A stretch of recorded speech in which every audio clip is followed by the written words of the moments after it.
The author of the novel abuses symbols and makes many spelling mistakes, which makes it difficult for me to convert the text into audio. So I hope you all understand if there are any errors.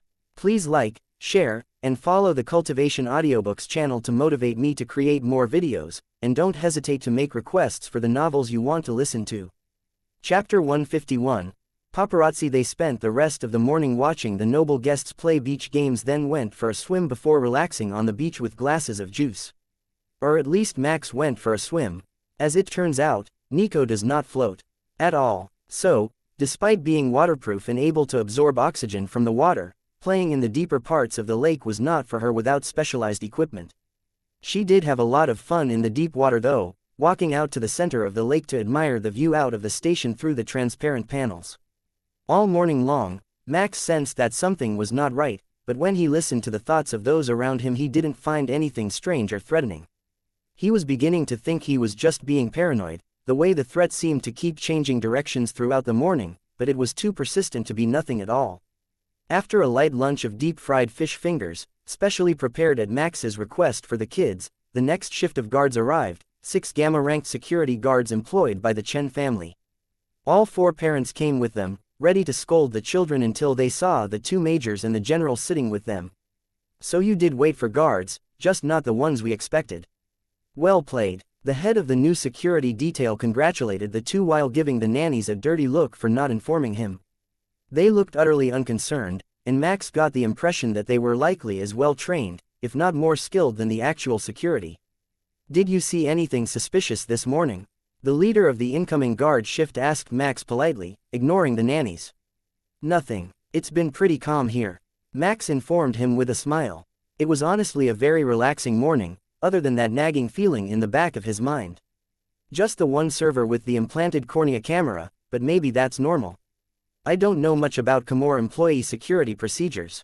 Nico added. Where? Both maids asked instantly, and Nico launched herself over to a nearby tiki bar, grabbing one of the employees by the shirt. This one, see, it's a cornea implant on his right eye.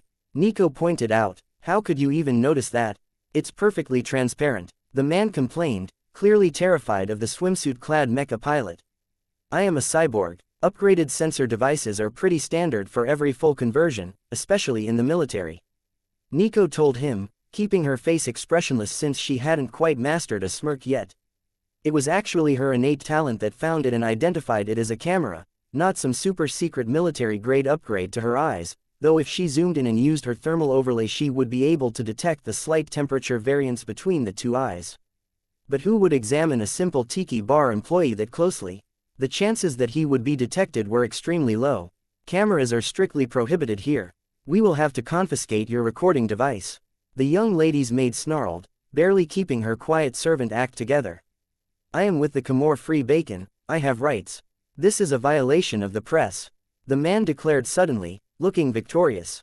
Under Kepler military security laws, taking illicit footage of military personnel and dignitaries is not a crime. However, publishing it may be considered a violation of espionage laws subject to summary execution on conviction. Nico informed him, and a small wet spot became visible below the waist of his uniform as the reporter began to panic. I will see that the footage is properly vetted through the censors. The man stammered and then fled the beach at a full sprint, heading for the main doors out of the hotel and into the station. How long has it been since a reporter was convicted of espionage? Prince Wushu asked, eager to learn a new way to get rid of the annoying paparazzi that plagued the Cygnus royal family's life. The last one to be convicted in Kepler territory was 37 years ago. A reporter was found to be a Cygnus military spy and was publicly executed. She was just scaring the reporter away with a threat. General Kirkland clarified for the boy, who looked crestfallen at the news that you couldn't simply convict and kill paparazzi. They're not allowed to take footage in private spaces though, so there are limits, Max added. You will get used to them, Highness. They're a persistent lot, but as long as you're never caught in public with a woman who isn't your wife, the scandals will all be minor. General Kirkland chuckled. Multiple wives for the royal family were nothing new, but there were strict standards to their behavior nonetheless. The beach games had settled down for the afternoon and the kids were having a nap in a hammock together when the Chen family's rather eccentric uncle showed up, looking around to ensure his brother wasn't there to stop him from hanging out with his niece. He had a big smile on his face and a pair of child-sized VR headsets with him. The moment he noticed Max and Nico, he came over, wishing to say hello again. "I hope you remember me. Everyone calls me Uncle Lou. I am the head of Commore's Mecha development program and an amateur video game designer. I designed the game you both will be competing on in a few days, but no spoilers, it would ruin the fun. What I really came for was to see you. My department has been gushing about you two ever since that news blurb aired." He adobes, heartily shaking Max's hand. "What news blurb? We were in transit and the news is never shown here, so I have no idea what you're talking about." Max asked. "Oh, there was some leaked footage showing your unit fighting Narcians on Sigmund. It's a long way from here, so they didn't play much footage, but that piloting was spectacular. We're all mecha designers in my department, so how the end product will be used is important to us. I won't drag any more business into your vacation, but I had to say hello before the kids woke up. Leaked footage from a planet with its satellite system destroyed and the cities overrun with giant aliens. Not highly likely. From the sound of it, the footage made them look heroic, so it's most likely a military video. That's fine though, pilots have always been held up as heroes, he grew up on their stories, as retold by the government. But in all his years, he had never heard of one from the videos even showing up on his planet. Everyone here already knows who he is and what he does, so a few clips of him in action shouldn't change much about how he is treated by adults." The kids woke up only a few minutes later and Uncle Lou began his attempt at convincing the maids to let them try the games he brought. Nico is smiling at his back, so whatever he brought isn't the usual boring stuff nobles call educational. The two servants try the units first, then take them off and put them back on again, to see if he just put a single-use lock on whatever he is hiding. They are all aware of his antics, but he does have the rank to give the kids gifts without interference. Even if the maids will insist on safety checking the present before actually presenting it to the kids, they both rush back to their room with the staff and guards while Uncle Lou grins. Once they're all away and out of earshot, Nico turns to him and laughs. "Gears of Grindage 3 is a classic. Gene locking it to only the kids was genius. I knew a cultured young lady such as yourself would approve. Now, would you both like to accompany me to the boxing matches? I'm not sure if you've realized this yet, but there's only one more day before the gaming tournament starts. I'll be going back to the planet tonight after the fights to be a judge if you want a ride without burning credits." Uncle Lou suggested. "That sounds much better than taking the public shuttle from the station. Tomorrow a lot of soldiers will be cleared to leave, so the shuttle will be packed and so will the planetary public transit." Chapter 152. Brawlers, we will be in your care then, Uncle Lou, Max said politely, and the old scientist smiled at him, eager for the fights to begin. "You're in for a treat. Though I suppose it's not so new to you. Fighters with higher quality systems are still fairly rare here, but I have it on good advice that one of today's contestants has a base 2 strength. We've never had the chance to see alpha rank level strength in action." Uncle Lou was clearly a fan of the boxing matches. Everyone took a moment to change in the beachfront showers, picking outfits from the hotel's selection.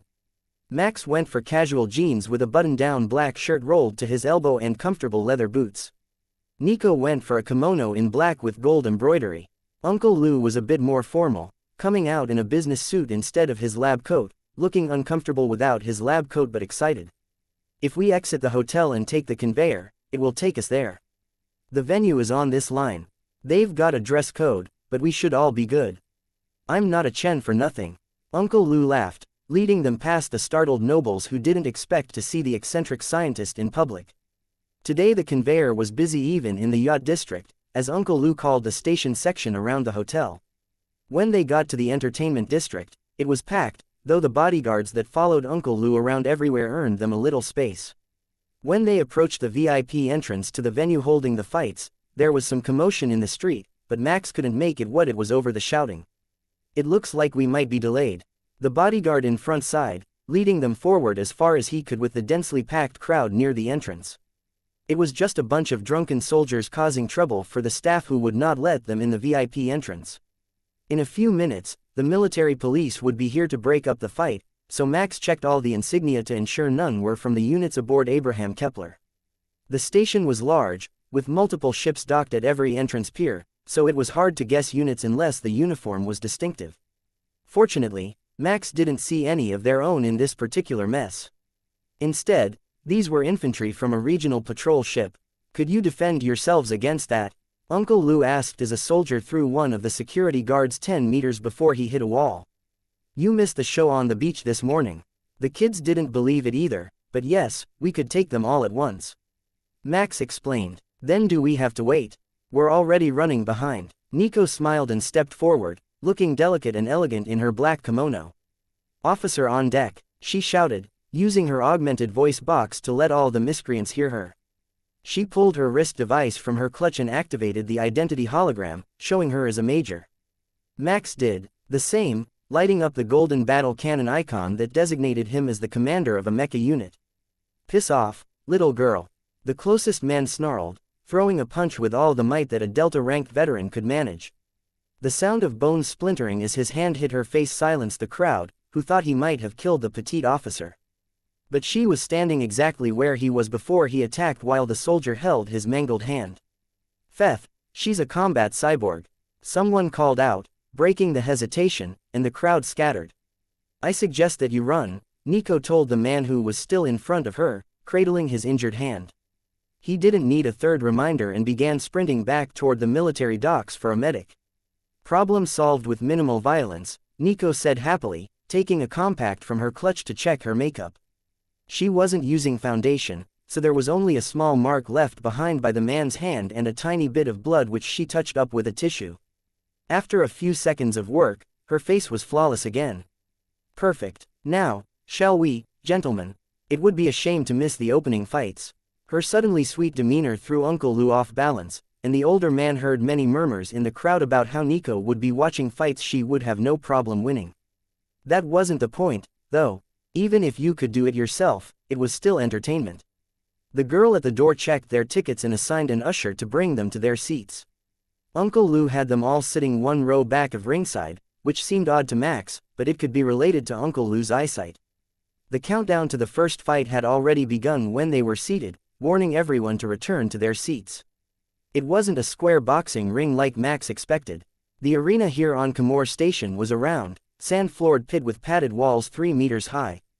Once upon a time, the walls were stone and were part of the fighting tactic. Now things are more civilized, and there are no weapons or deaths. Uncle Lou explained. Reading everyone's thoughts, Max learned that boxing was a loose translation of this event to benefit foreign sensibilities. It was more of a gladiator fight, mixed martial arts with no padding, taking place on a sand floor. With 3 rounds at 5 minutes each, the format was familiar, as were the victory conditions of tapping out our judge's decision. Uncle Lou picked the second row because the ring girls and vendors would circle the pit between rounds and he hated getting bumped or flirted with. The major cause of his annoyance was that he had a high enough position and enough money that his age was irrelevant to many power-hungry youngsters, as he called them in his thoughts. The first match was between a pair of burly dark-haired men that seemed to be Delta-ranked. Or perhaps they didn't have a system and were incredibly powerfully built.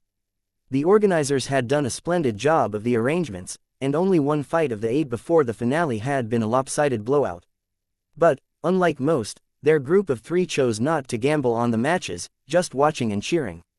When the 2 last fighters came out, the first thing Max noticed was the prison tattoos all over them.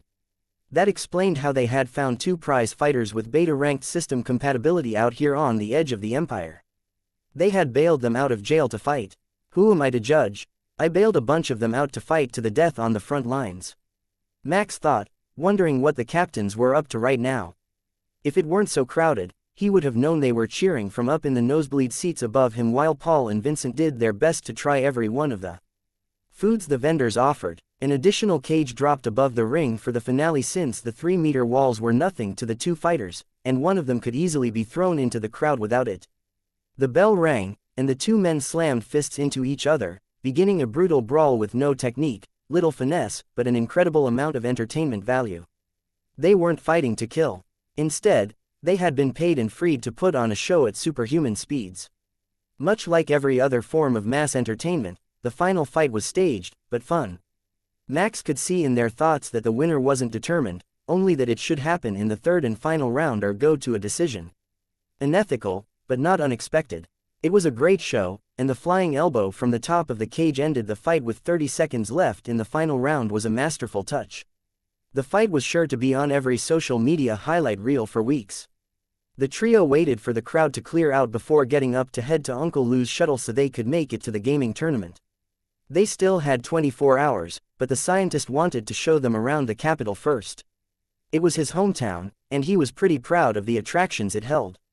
Most people outside the lab found his constant talk about Mecha tedious or dull, but these two listened, so he wanted to do what he could to show them a good time. Chapter 153, Kamor Capital, I like your shuttle, Uncle Lou. Is this a local specialty design? Max asked, admiring the elegant 30-meter-long private spacecraft through the viewport on the docks while the pilot got it ready to depart. Indeed it is. The design was originally supposed to be a stealth insertion ship for special forces, but after the alliance with Kepler, it was redesigned to be a low-signature transport for VIPs. With the hybrid propulsion system, it is also a very capable terrestrial aircraft. The government has 100 on order, but they won't be ready for a few more years. The scientist explained before going into more detail on the propulsion systems that linked anti-gravity technology with an experimental faster-than-light slipstream drive. While the three of them were deep in the midst of discussing the potential uses of slipstream technology, the shuttle has been prepared and the two bodyguards that were supposed to accompany Uncle Lou were impatiently waiting. Finally, one cleared his throat and spoke. Sir, the ship is ready if you would like to continue this conversation on board. When the group didn't change topics and only moved to take seats on the shuttle, the bodyguards both knew this was going to feel like a very long day. 32 minutes later, when they landed in the capital, the trio was still discussing the merits of the slipstream drive versus the Alcubierre warp drives more commonly in use within the Kepler fleet. The conversation had slowed down though, as everyone took the time to admire the natural beauty of the planet from above and the incredibly high-tech city in the clouds. The entire 10 million citizen population of the capital lived in an elevated city made up of tubes and globe-shaped biodomes, the neighborhood habitats as Uncle Lou called them. 1,000 years ago, a movement swept the planet that insisted humans should limit their interaction with the natural world, mostly in the name of animal rights. A dozen megacities were built of materials that were believed to never corrode or degrade, and the Kamor population moved into the sky and the outlying planets, which had no native animals. The movement faded centuries ago, but the decision was made to keep the surface of the home planet as a resort world. Our first stop will be the Kamor Historical Museum. I know it's a bit bland, but every first-time visitor to the one very really should get a chance to see it. We've got a fine collection of exhibits on every intelligent alien species we have come across, along with historical artifacts. As Uncle Lou described the museum, large doors on the top of a habitat dome opened, allowing their shuttle to enter and land. The shuttle hangar spayed them down with what Max suspected was liquid nitrogen, cooling the shuttle exterior to safe levels before the red lights by their parking pace turned green and they were allowed to exit.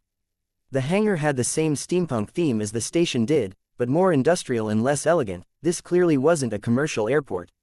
The museum is a bit of a trip from here, but the theoretical research lab is in this building and I left my car here. Uncle Lou explained. That made sense to Max.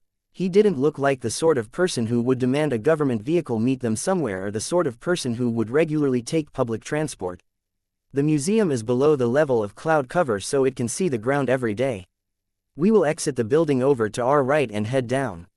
The hovercar he led them to was a limousine with harsh angles, mixing the feeling of an armored car with modern art, painted in neutral white, blending in with the dozens of luxury cabs they passed on their way down.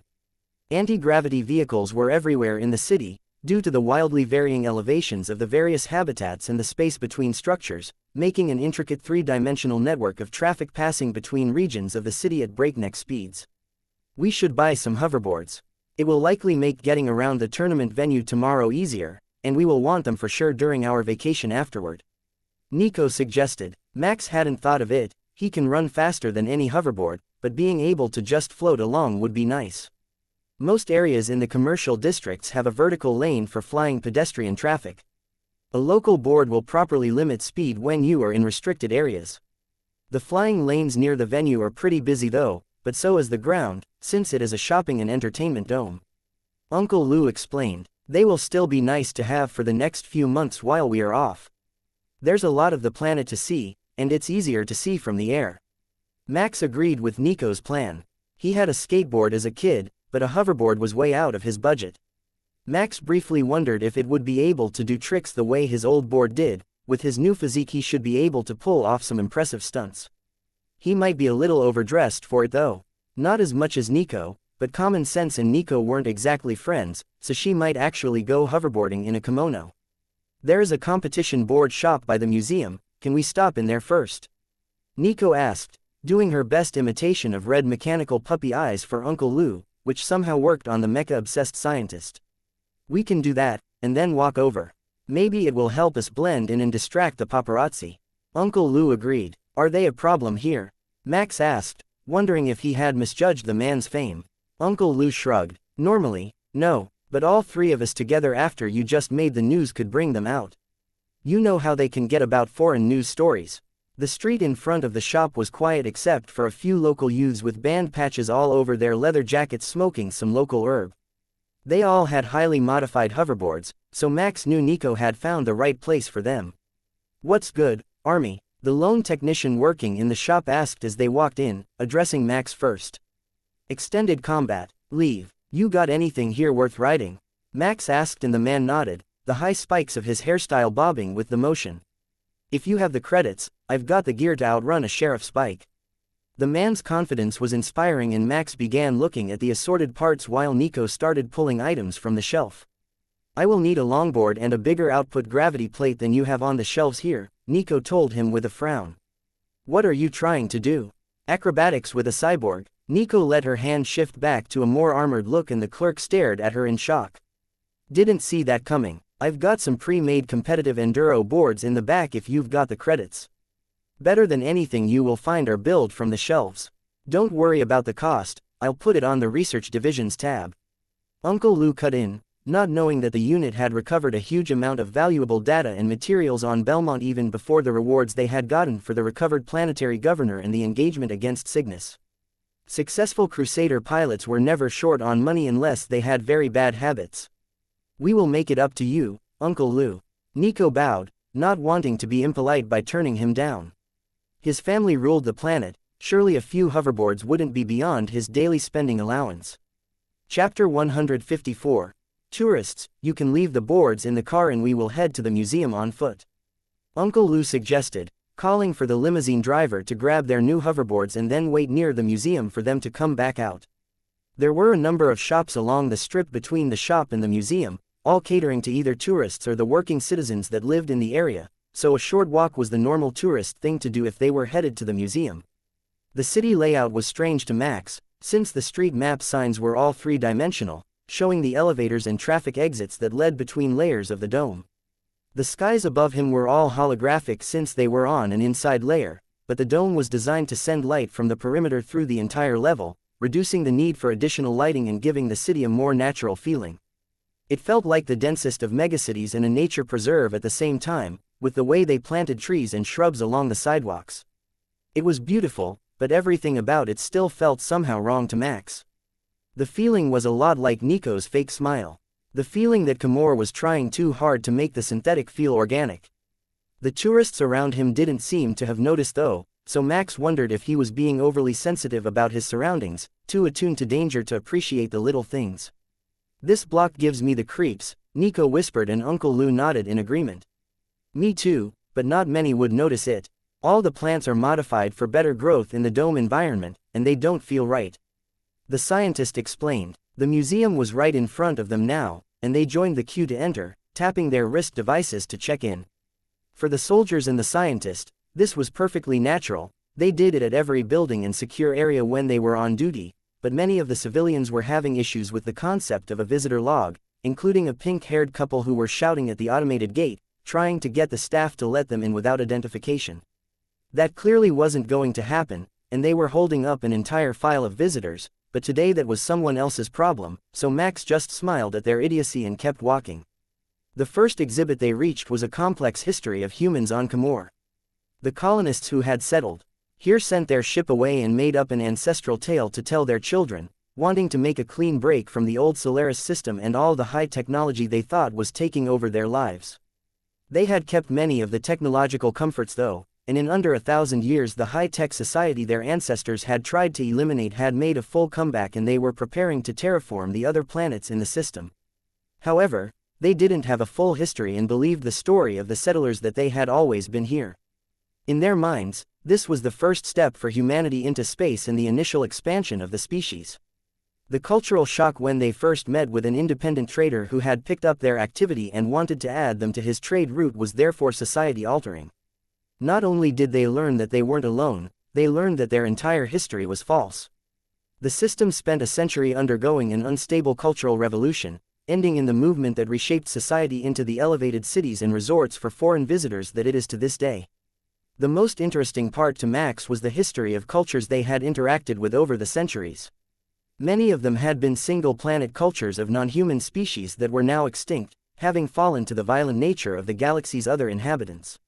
Max noticed Nico smiling at one particular entry, a violent and semi-sentient species that could traverse space in biological ships made of excreted resin, propelled by an innate talent of the species for creating a low-level warp field. They were not from this galaxy and had traveled here fleeing from something terrible in their home galaxy.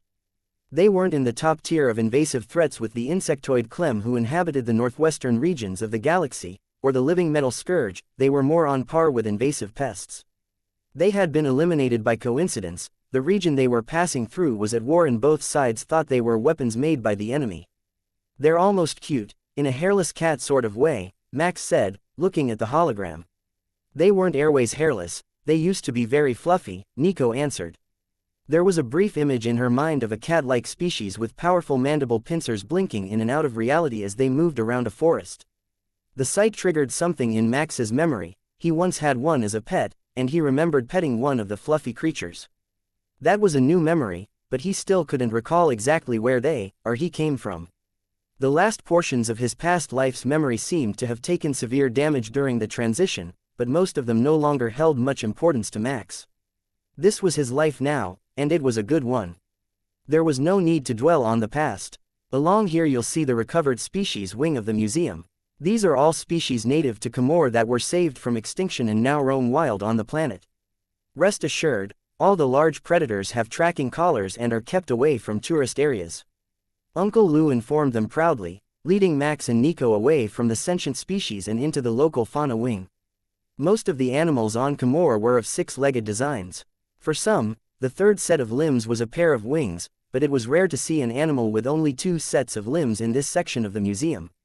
There also didn't appear to be any reptiles, but Max was holding out hope for the later parts of the indigenous animals portion of the museum. After all, no planet full of six-legged animals would be complete without that iconic mythical creature, the dragon. Max had never heard of them in this lifetime, but he had memories of the giant flying creatures in his past life, so they must exist somewhere. Max was in for a disappointment though. The planet had very few egg-laying species and no reptiles at all, though the wide variety of other flying creatures made up for most of the lack. They even had a flying canine and a four-armed minotaur, though the data said that it was no smarter than common livestock, outclassed in the intellect department by almost all primates. Maybe we need to take a wilderness tour. I want to pet the flying puppy, Nico whispered, making everyone around her laugh. You know those holograms are true to scale, right? It's got a wingspan of over 10 meters and it eats meat. I don't think they'll be easy to find, Max pointed out, but Nico only shrugged, unconcerned with the prospect of a large animal trying to eat her. Next was the greenhouse, showcasing many of the unique and interesting forms of plant life in Comore, and then the human culture exhibit. By the time they finished the loop, both Max and Uncle Lou were ready to sit down for lunch and relax. The museum had to be larger than the academy, Max decided, and they had visited every inch of it. Chapter 155.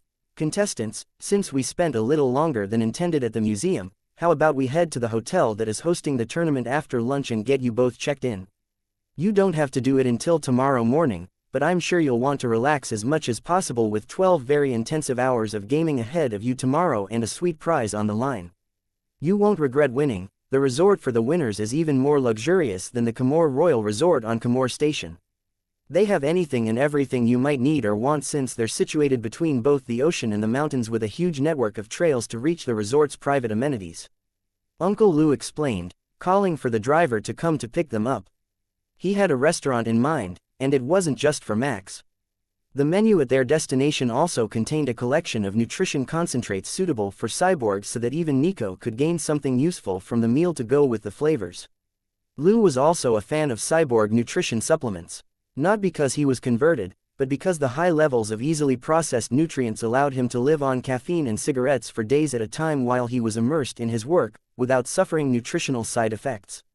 He had repeatedly suggested various supplements to the Kepler fleet as an addition to the standard pilot rations, allowing the pilots to function for longer periods of time with the same storage space allotment of meals, but the fleet was concerned about long-term side effects and kept turning him down. The restaurant didn't look like anything fancy from the outside, but it was a favorite with the researchers from the Mecha laboratories for their weekly dinner meetings. The greeter of course recognized Uncle Lu as the director and a regular customer, bringing the group immediately to a booth in the back corner where they could discuss whatever they wished without disturbing the other guests. Though they were quite nerdy, the scientists were quite vocal and not at all shy about their favorite topics, so the restaurant had long since gotten used to their lively conversations. "Will the rest of the department be joining you today, or is this a personal meeting?" the hostess asked as they chose their seats. "Purely for the pleasure of your menu today. I'll start with the usual, then bring the daily special, plus another bottle and the cyborg nutrition sampler tray," Uncle Lu informed her, not waiting for the server to come from behind the bar. "Yes, of course," she nodded, noticing that Nico wasn't entirely organic. That was one of their house specialties though, making the inorganic visitors feel welcomed here on Cygnus. Everything on the planet relied on tourism at this point, so anything that they could do to improve the planet's reputation, and that of their own business was a win for them. The alliance with Kepler gave them a huge influx of new visitors that didn't have any preconceived notions about the planet, and their reviews would shape the first impressions of hundreds of billions more. The server came out a few seconds later with 2 bottles of some sort of local wine, as well as a tray of small sealed bottles, each with a picture of a fruit or food item on them. "These are a house-developed nutrition shot for our biomechanical guests. As you can see, they are in a variety of flavors and are rated as the highest quality nutritional supplements by the Kepler central government," the server told them proudly, then went back to check on her other guests. The food came out only a few minutes later, and the 3 of them spent nearly 2 hours chatting about local video games. Nico and Max were fishing for hints, while Uncle Lu was happy just to get to talk about his hobby of game development. Not even all the Mecha designers were gamers. Next up is to check into the tournament venue. The competitors will be in the on-site hotel, to prevent the chance of outside interference from delaying them, and to ensure that no blackmail is being applied.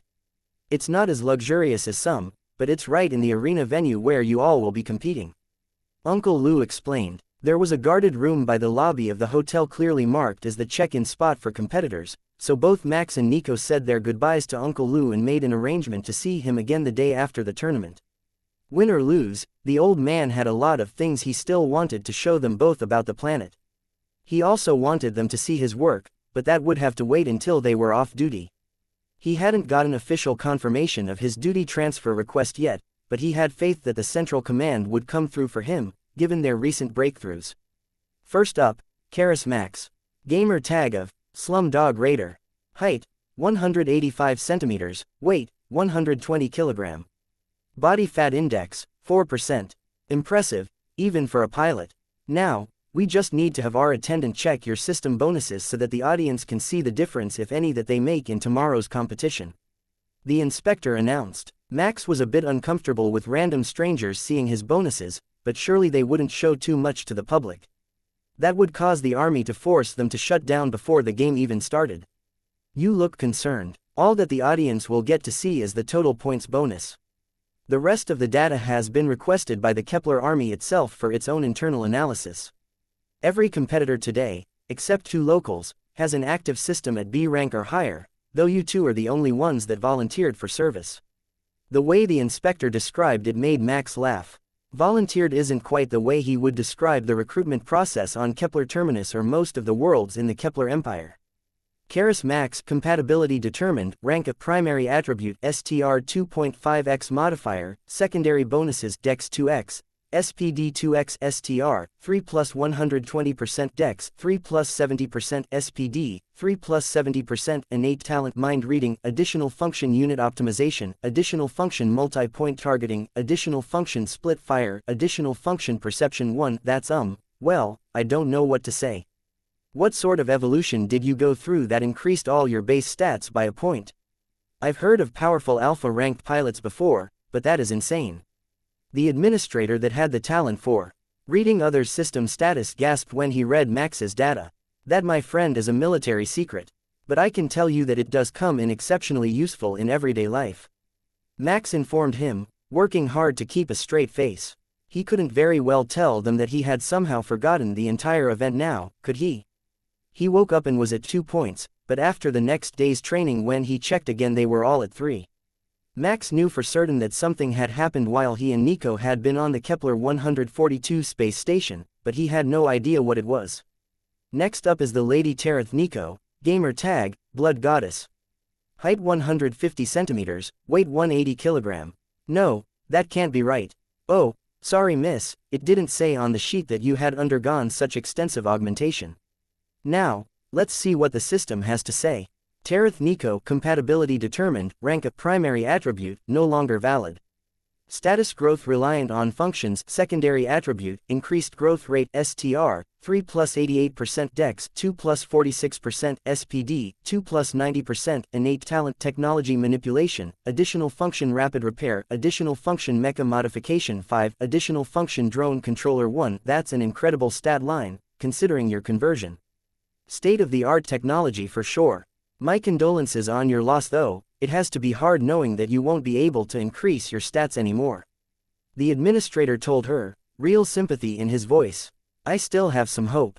My mecha modification function is capable of modifying my body now, so it gives me little bonuses whenever it gets the chance. Nico shrugged, having already accepted her fate. Mecha modification level 5, isn't that the maximum rank that you can achieve for a progressive skill?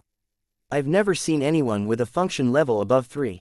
The inspector pointed out, I'm not sure if it's the maximum, but it's pretty quick now, at least when I have the materials to work on my own body. Nico agreed. Chapter 156. Annoying roommates. With the check-in finished, the inspector handed them both a key card for their rooms.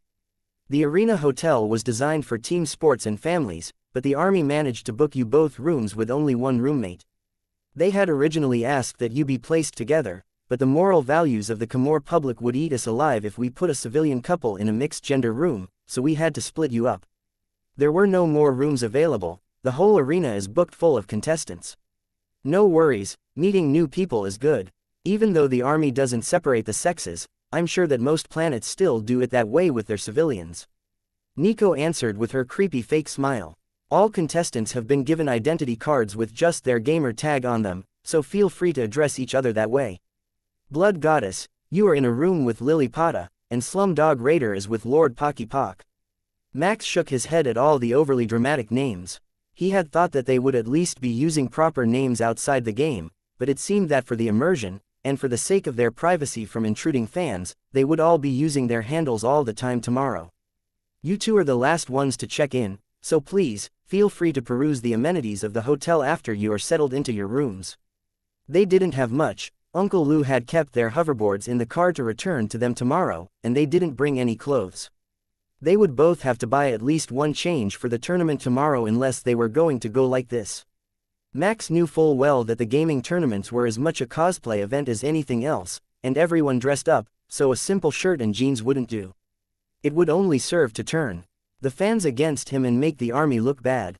There was a custom clothing shop here in the arena though, that did costumes and fan items for events, so that was where they headed first. Nico, can you tell me what the other guys have picked for costumes? I want something good, but one that isn't taken by anyone else. Max whispered as they walked. That wasn't going to be easy. There are hundreds of contestants and hundreds of costumes. Even if the computers had some information on them, it would be nearly impossible to find out about them all. Don't worry, I've got you. I put an online order for the shop already, once I realized we forgot to get costumes. They had a pretty good listing of what the others had picked out, so I'm pretty sure nobody will have your costume. Nico nodded. The moment they walked in, the staff was right there to greet them. Oh, wonderful, you're both here. Let's get you test fit. You're much more buff than we expected, so the shirt might not fit. Though maybe that's a good thing in your case. Max was ushered into the back where he was handed an outfit somewhat similar to the one he already had on, but tighter. There were no buttons at the top of the shirt, the faux leather pants stretched tightly to emphasize and exaggerate his every asset, and nylon sleeves with fake tattoos finished the look. Nico had dressed him as Captain Harkness, a swashbuckling, time-traveling mecha pilot and sex symbol of the Kepler television networks. The show was government-produced, so every planet knew it, and in the outfit that was more suited to a stripper than a military officer, Max really did look a lot like the actor, even without wearing a wig. "Darling, are you sure you're not his illegitimate love child? The resemblance is uncanny," the clerk gushed, fanning himself with his hand. "No comment," Max answered, doing his best imitation of the famous actor and making the staff of the shop giggle. Nico came out a few minutes later in a short, frilly, black, and gray goth loli dress with rose-patterned stockings and vampire fangs in her mouth.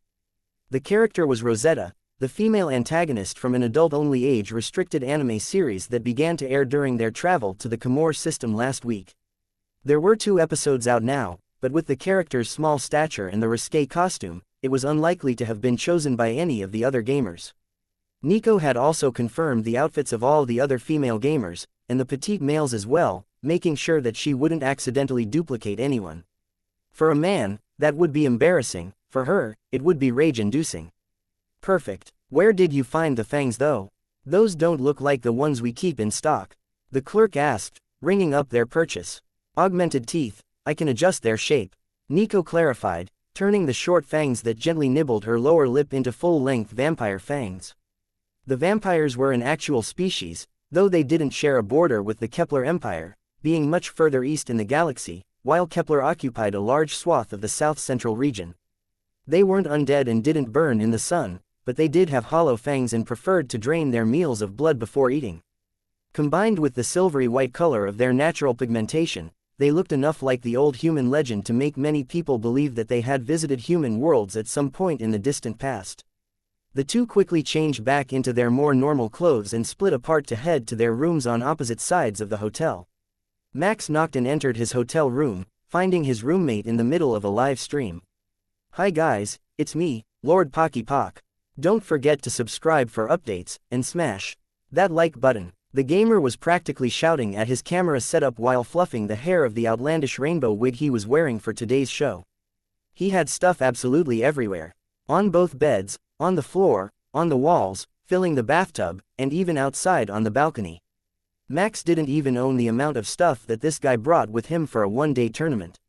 Max decided that discretion was the better part of valor, and simply rested his back against the door, knowing that the stream was going to be a half-hour long and that it would do him no good to interrupt now and drag it out even further with his presence. While Max suffered the clutter and an overly energetic streamer as a roommate, Nico had also found her room.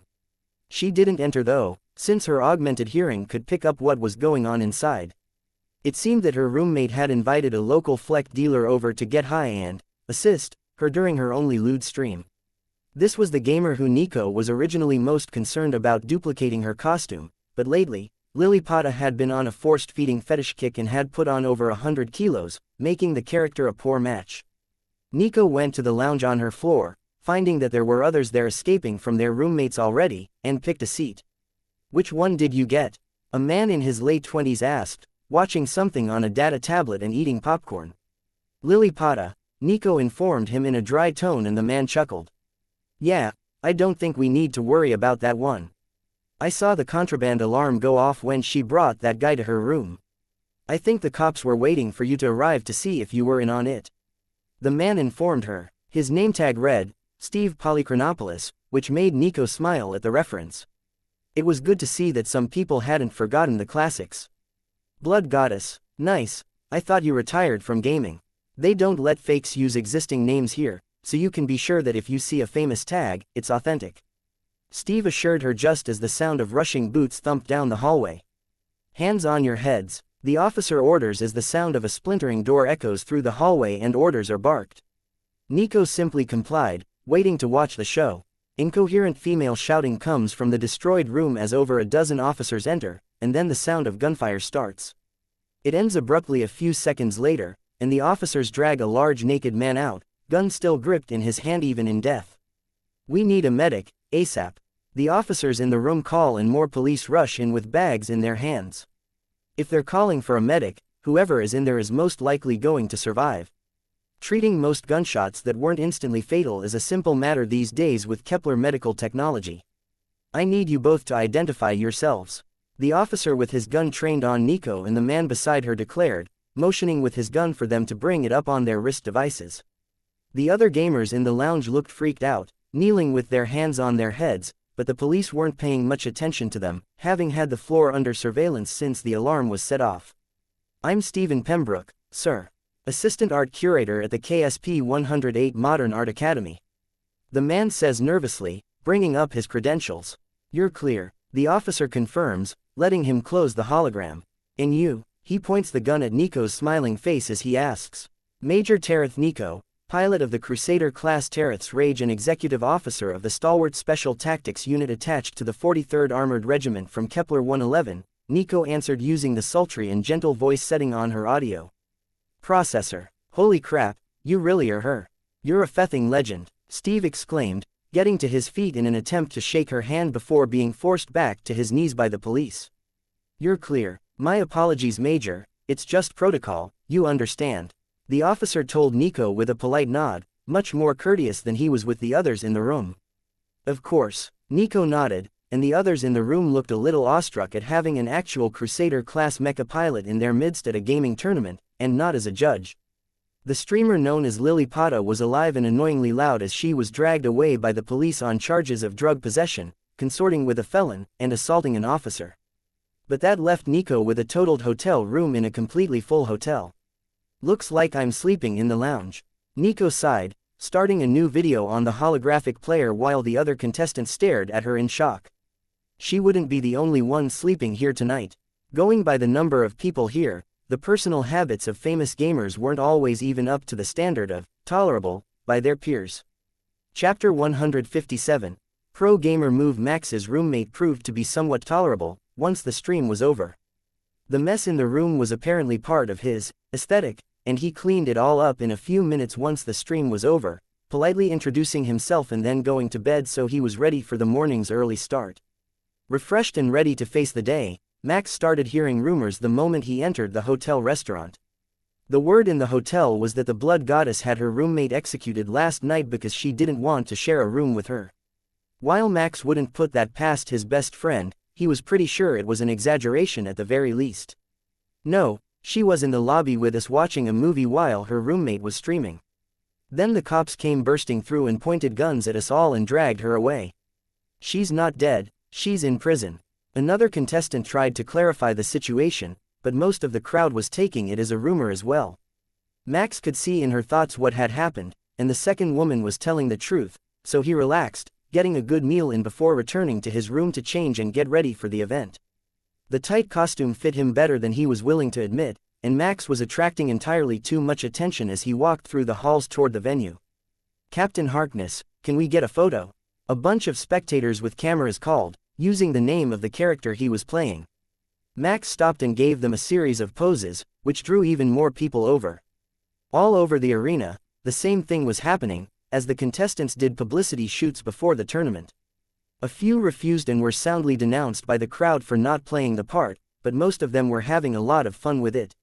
Max was about to move again, getting closer to the stage and the next group of photographers when he felt a tongue on his neck and small hands on his shoulders. OMG, I can die happy now, seeing that.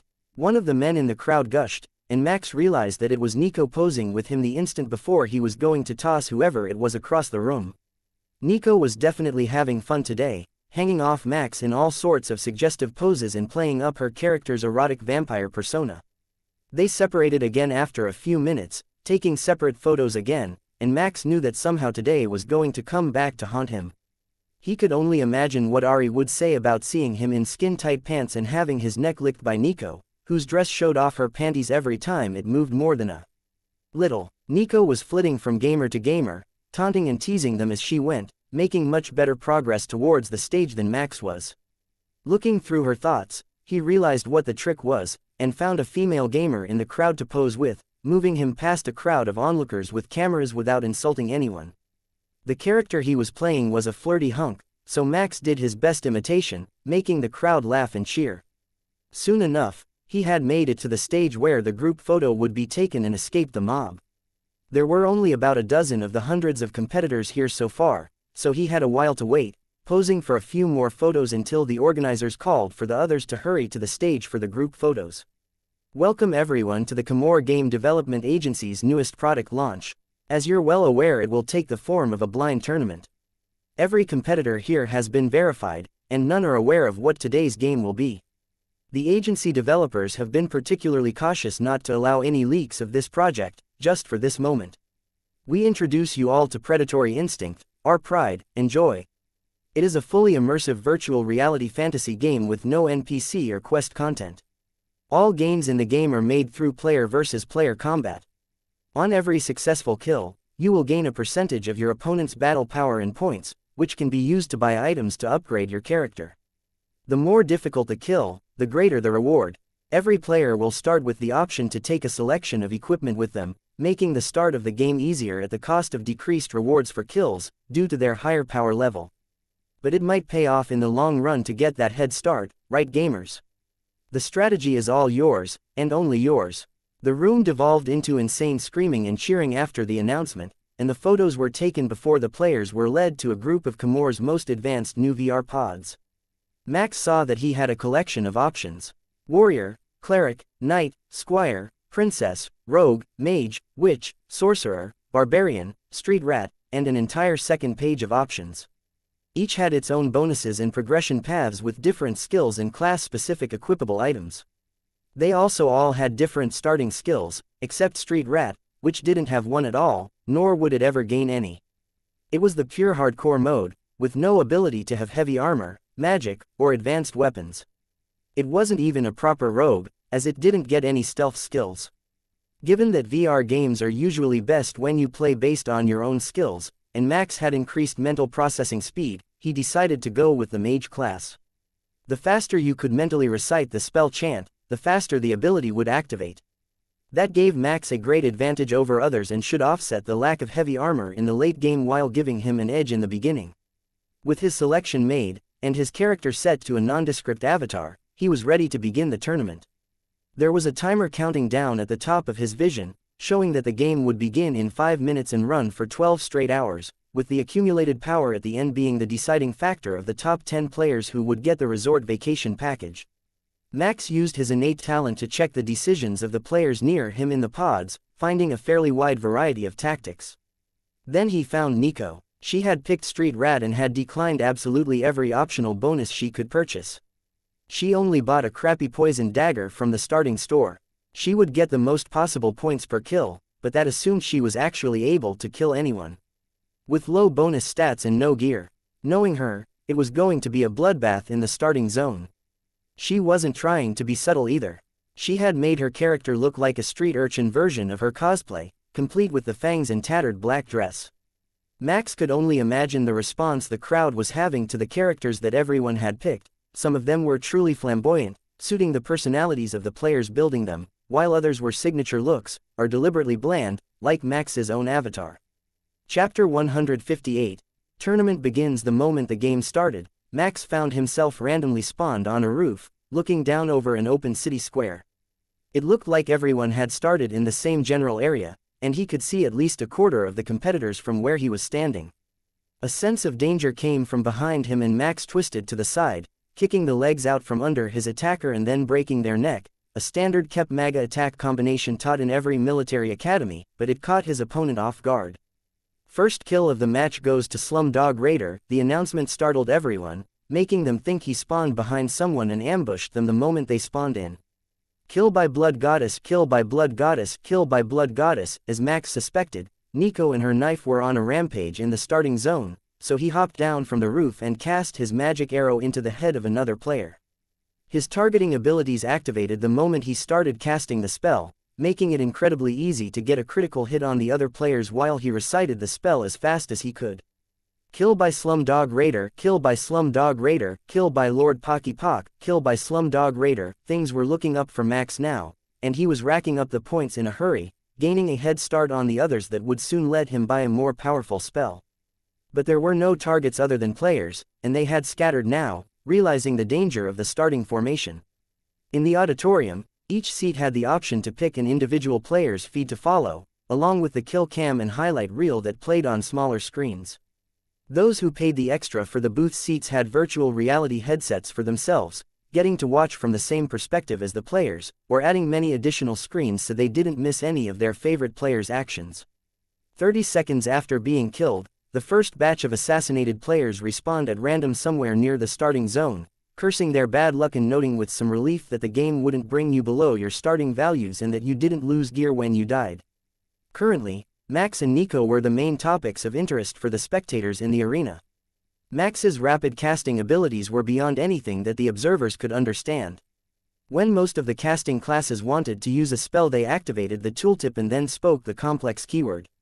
Max was the only one that had realized so far that they only had to accurately pronounce it in his thoughts and not actually speak it out loud. Nico was simply being Nico. Right at the beginning of the match, she had slit the throats of 2 players who were still trying to get the hang of their character controls and then got caught by a knight. She dodged his sword swing, but he kicked her knife away into the corner of the room. In retaliation, Nico jumped on him and bit his throat out using the vampire fangs that she gave her character. The blood effect on the players faded after a few seconds, but that kill played half a dozen times on the highlight reel so far. It was a bit of knowledge that a lot of players would have loved to have. There was no introduction, so they had to learn to use the skills of their character on their own unless they wanted to just flail around with their weapons doing base damage. They didn't know that you didn't need to use a weapon, or that all the base damages were realistic, so at the start of the match, before everyone was powered up, you could just beat your opponents to death and not use skills at all. The lack of knowledge was the big selling point of the tournament, and the reason so many players had come from other planets to give the game a try before it was publicly available. Max had also learned about unarmed combat, having snapped a neck, and he was quickly modifying his plans for the match. Magic would be needed for the 12-hour-long match, no doubt, but a backup weapon would be essential. Others wouldn't expect the mage to stab them, and the players' nameplates weren't visible to each other. Unless you recognized the character they picked or they identified themselves, who you were fighting was a mystery. Max made his way through the woods carefully, using all the stealth techniques he had mastered to survive as a special tactics unit commander. In the first clearing he came to, there was a perfect opportunity for him. 5 players were injured and fighting it out, throwing spells at each other with grand shouts. There was a relatively straight branch about 2 meters long with a forked end laying on the ground, and Max grabbed it, seeing a notification that it was a plain branch and the damage output. Then he tore a little cloth off his robe, thankful that items could be damaged in such a way, and tied a large rock to the end, using the fork in the branch to stabilize it. The Narcians loved the 2-handed hammer for a very good reason: it inflicted an incredible amount of damage. Max started to swing the weapon as he ran, gaining momentum while simultaneously casting magic arrows as fast as he could into the sorceress furthest away on his right. The witch closest to him turned just in time to catch a large rock to the face, creating a gruesome death scene that made the other players pause. So far, they had killed each other with spells, they hadn't expected the bludgeoning deaths to be so realistic. That was Max's win. His magic arrows took down 2 more injured spellcasters, while the rock on his hammer took the last. Kill by Slumdog Raider x5 bonus points. Max checked his points and found that he now had enough points to either upgrade magic arrow twice or to purchase fireball, which would do area damage. Right now, few players had teamed up, so area damage was a low priority. He noticed that he could also increase his own stats, and improving his mana to allow more consecutive spell casts was tempting, but being able to single-hit kill low-powered players at full health was a better benefit, so the points went to Magic Arrow. Massacre by Blood Goddess flashed across every player's interface and in the highlight reel of the arena, making everyone switch screens to watch the replay. As 100,000 live viewers watched in awe, Nico snuck up on a house where a group of players was discussing an alliance to build their powers. Then she quietly barricaded all the doors and used a purchased torch and oil to burn the building to the ground with all 10 of them trapped inside. The burning building was a beacon to other players who wanted the advantage of killing a more powerful but injured player and getting a cut of their score. But Nico wasn't injured, she was hiding high up in the trees. That was the best place to get points, so Max also headed towards the burning building, careful not to be noticed as he advanced. The description of the scoring system said that it gave higher rewards to more difficult and innovative kills, so he could definitely get some points near the fire if he tried. Chapter 159. Stacking points. Max had almost made it to the fire when the sound of a cracking branch startled him from behind. He instinctively dodged to the side and rolled away, narrowly avoiding the axe of a berserker who was rapidly chopping at him, hitting only trees as Max dodged. This player still hadn't worked out a proper combat style without using his skills. It was likely that he had never held a weapon in real life. In most games that wouldn't matter, all your actions were skills-based and automatic. In this one, they were only a supplement to your own skills. It occurred to Max that this was likely deliberate, an attempt to build up the combat skills of young players and soldiers that were going to be the primary customer base. If you learn to emulate the skills inside the game while outside of it, you would inevitably become a more effective warrior for the Kepler Empire. That was something that couldn't be done in a typical game, where muscle memory wasn't necessary to complete the skills in a series. He was beginning to get the hang of it though, and the few spells that Max managed to get off weren't doing nearly as much damage as expected. The Berserker class must be magic resistant, Max decided, moving to recover the improvised hammer he dropped. Just as he got up though, a blade cut across his shoulder, throwing him back to the ground as the second axe came down at his head. I wonder what the respawn animation is like, Max thought, but the blow never came. A black streak came racing down out of the trees and the berserker's head snapped forward, then his body crumpled and the head was pulled free of his shoulders as a small form in a tattered black Lolita dress danced on his back. There were shrieks of horror nearby and Max realized that their fight had been about to be interfered with. Nico jumped off the berserker with a wink in Max's direction and raced off toward the screams. She had used most of her points to increase her speed, not her damage, and instead relied on novel and improvised ways to take out opponents. Max recovered his weapon and headed in her direction in case she needed help, finding that the scream was a trick and she was outnumbered 5-on-1 by warrior classes. But the street rat class was incredibly agile and they were having a hard time catching her. She also didn't fight fair, using her shorter height to go for more critical targets and cripple her opponents while she avoided the others. After she killed a knight class, she squatted above him and wiggled, the classic teabagging taunt that brought rage to the player's eyes before he respawned and vanished. Max's laughter brought the attention of the others to him and they realized they were in trouble. The street rat had distracted them too long and now others had come to take advantage of the fight. Against opponents that weren't berserkers, Max's improved magic arrow combined with his targeting skills was a deadly combination, taking out enemies one after another while Nico kept them distracted and off balance. Has anyone ever told you that you're truly evil? Max asked as she threw her poisoned dagger into the back of the last fighter and gently cradled his body, lowering him to the ground as his avatar died, paralyzed. Once or twice. Do you think it was enough to make them rush right back here so we can farm them without taking the spawn camping reduction to points? Nico asked hopefully. Probably. The guy you teabagged looked pretty upset.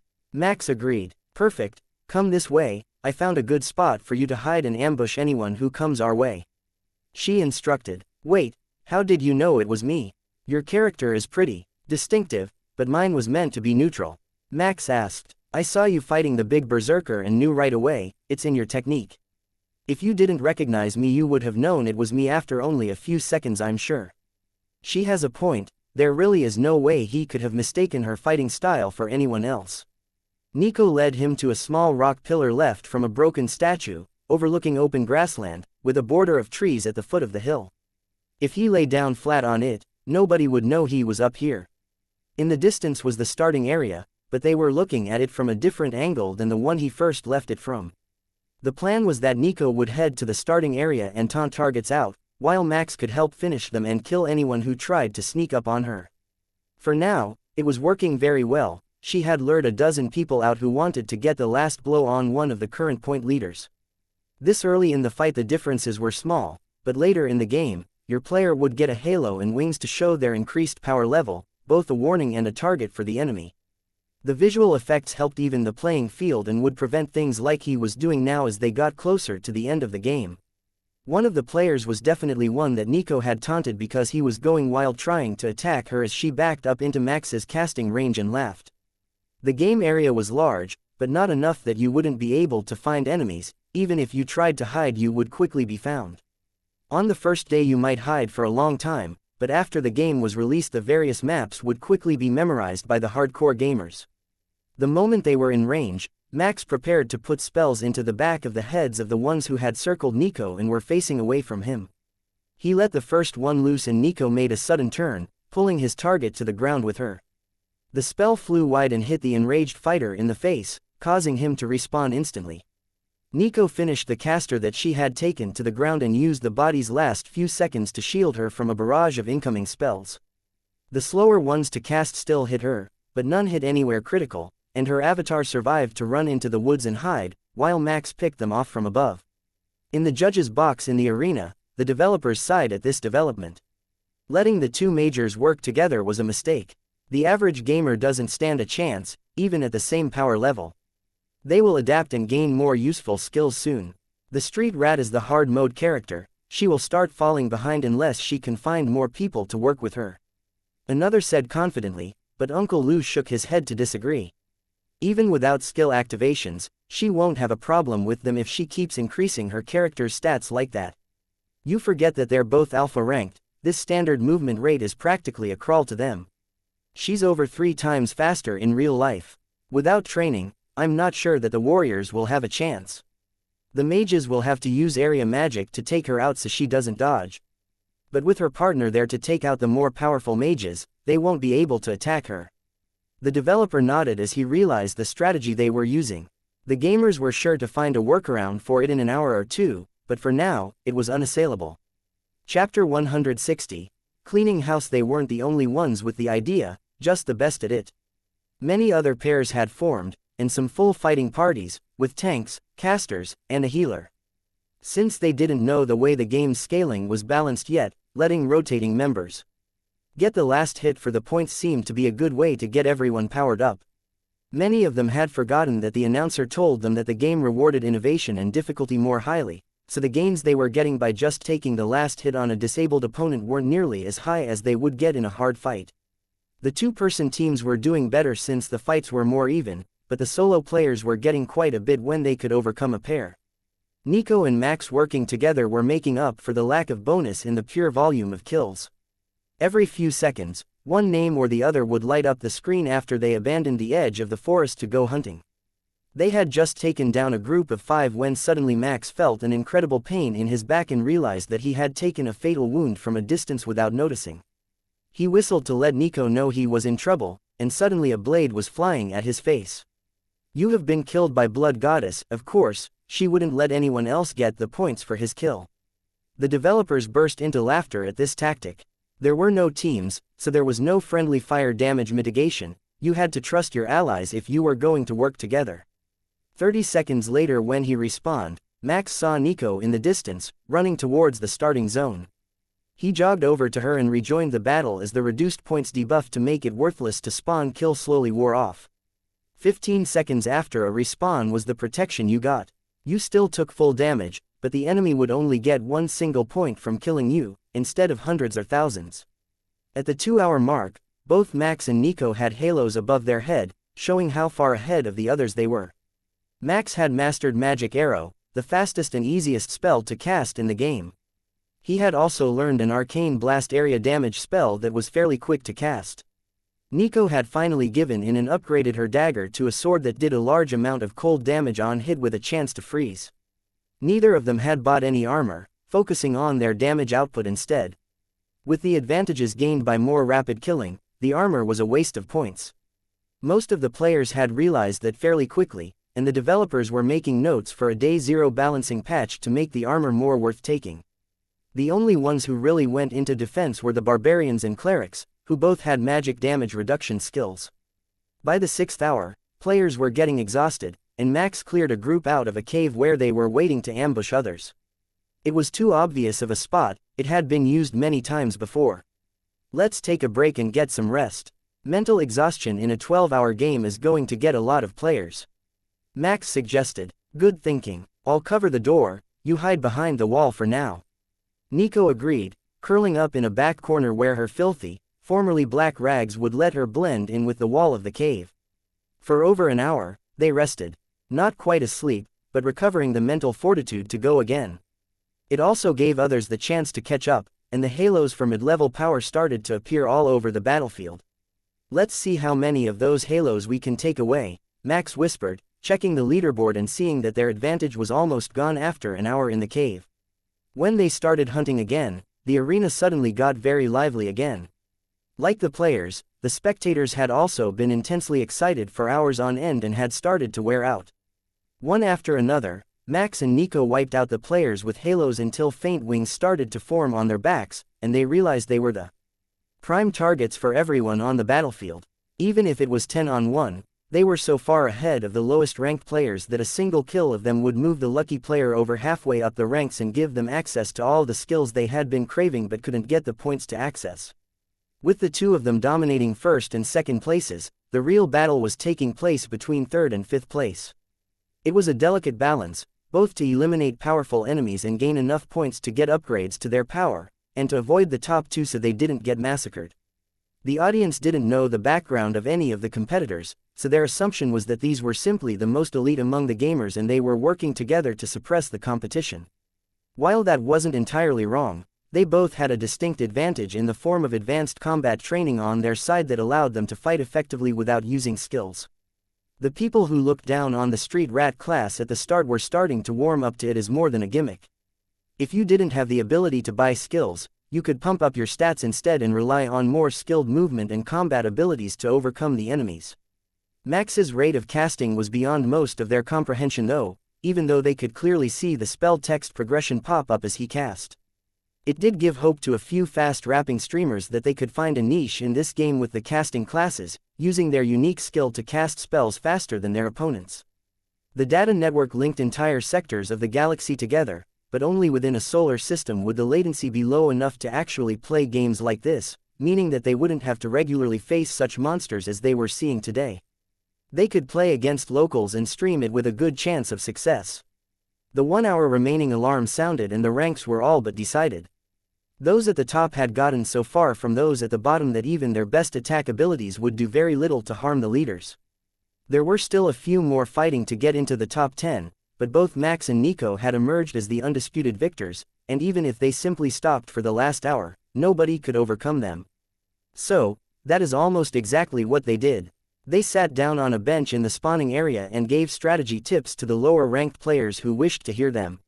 Most didn't, since they were all professionals, but a few admired the techniques that the two had come up with, and some wished to edit their skills for the last push to rank up and look better on the final scoreboard. Not everyone made it to the end though. Some players had been so thoroughly crushed that the death penalty had taken them back to their zero power starting point, and they had simply retired early and left the arena without any fanfare. Chapter 161, Victory. With 10 minutes left in the competition, two players came over to see the leaders, but not to chat. Both had managed to earn faint wings on their backs, but neither could challenge Max or Nico for the top spots, no matter how lucky they got in the last few minutes. The two were Lord Pocky Pock and Callsign Flood, two of the top streamers, and coincidentally, just out of the running for the top 5 positions. One last death wouldn't push them out of the top 10 though, and they had a plan to end their stream on a high note. I, Lord Pocky Pock, am here to challenge the Blood Goddess to a duel. I will redeem my name and my honor here today. The first one began, making Max snicker. If he recalled correctly, the other soldiers were saying that the last time they dueled in a game she beat him 197-0 in. Made him rage quit the game entirely, moving his stream to a newly released first-person shooter. Slumdog Raider, I challenge you to a duel. Callsign Flood said more simply, and the 4 combatants spread out, making room for them to fight. Both of the streamers had taken the Paladin class, combining offensive holy magic with good defense and swords. In a stand-up fight that theoretically put Max at a disadvantage, but he had long since given his avatar a powerful staff that could take sword strikes without being damaged. The staff is too boring, try this instead, Nico called, throwing Max a small black item. It was an extendable baton that he could channel his spells through, like a stun baton that many police forces used, but with arcane magic. This was much more suitable to his spell casting than fighting with a long staff would be.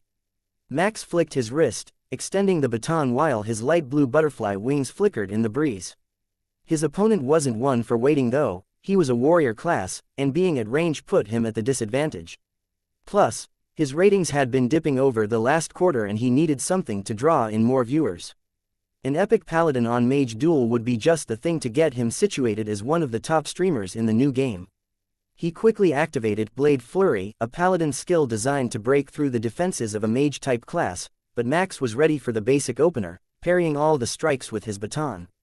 Max moved closer, driving his shoulder into the armored chest of his opponent and knocking him back, then followed it up with an arcane barrage, sending a wave of small magical balls at the paladin. Callsign Flood rolled to the side, dodging most of the attack, and the crowd scattered, realizing a bit too late that they had gotten too close to the fight. Max sent a few more spells out before the paladin activated a charge skill and rushed into him with a flying leap. Max dodged the sword and grabbed Callsign Flood's right wrist, throwing him over the shoulder with assistance from his baton. But he forgot that the deadly little stick was charged with Arcane Blast. When it made contact between his opponent's legs to help flip him over Max's shoulder, Callsign Flood made a noise that no man's vocal cords were intended to make. Even the audio processor of the game didn't seem to know how to deal with it, and the voice didn't come out in the deep and gruff tone that he had assigned to his avatar. The moment he hit the ground, Max followed up with a strike of the baton to his other head, knocking him out cold and sending him to respawn. Satisfied with his victory, Max turned to see how the other duel was going, only to find that Nico had Lord Pocky Pock in an armbar, and was currently attempting to drown him in a mud puddle. "Go ahead, say it again. I dare you, call me short stuff one more time," she complained as she pushed his face further into the mud, and the crowd laughed. "Isn't this what happened last time as well?" Max asked a spectator, after reading a few minds near him. "This is exactly what happened last time, almost word for word, but last time there was no mud puddle and all she could do was spawn camp him." The player agreed. 1 minute remaining. Players will be ejected after the next death. The game's announcement made Nico sigh and release her opponent, but she didn't let him get up, she just moved on to kicking him while he curled up and tried to defend himself. Her health was under half, so he must have put up a pretty solid fight before she took him down, but things didn't end well for him.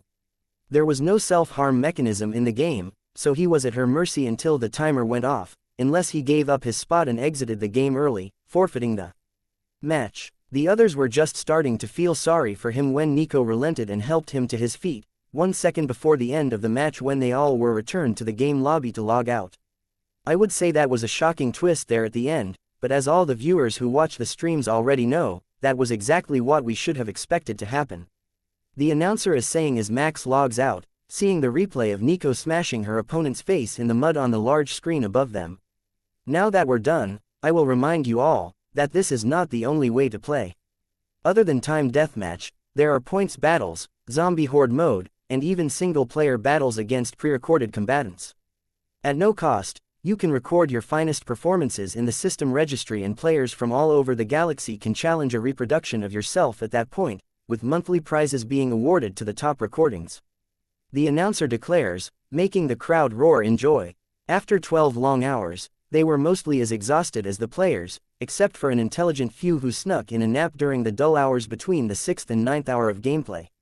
We will now ask that all the players come up to the stage for the official announcement of your final rankings, and a replay of today's highlights with interviews from our most entertaining contestants. Hundreds of weary players trudged up to the stage. Their bodies were well rested from laying asleep in the VR pods, but their minds were totally worn out from half a day of gaming. After a moment to recover though, they began putting their public personas back on to match either their online persona or the character that they had chosen to cosplay for the event. The game launch was a live-streamed show, as well as a contest. For those in the entertainment industry, appearance was everything, and having their fans see them not at their best was hard on their public image, which in turn meant hard on their income. Chapter 162, Awards and Surprises. We will begin with the prize for the most entertaining fight of the match. I know, you all want to get to the winners, but first, we must shine a light on everyone else who performed admirably today. The 3 nominated fights, by a vote of the audience's replay viewing habits, are Julius vs. Ming, Ragnaroker vs. Busse Boy, and Blood Goddess vs. Lord Pocky Pock. It was a shock to see a last-minute fight make the list, but you now have a final chance to vote for the winner," the announcer declared, bringing the fights up on the big screen above the stage, as well as everyone's individual screens. The first one was an evenly matched duel between competent rogues, and very interesting for Max to watch, but unfortunately, the contestants didn't get to vote on this category. The second was a marvel of incompetence, with 2 completely inept warriors who hadn't activated any skills comically flailing at each other, while the final match was the humiliation of Lord Pocky Pock. Unlike what Max had suspected, it was not a close fight. He had precast an incredibly powerful fire spell and roasted nearly half of Nico's life away in an instant, then insulted her a few times before she got a hold of him and beat him near to death before dragging him to a mud puddle and attempting to drown him. The timer counted down from 30 seconds and the crowd decision was in.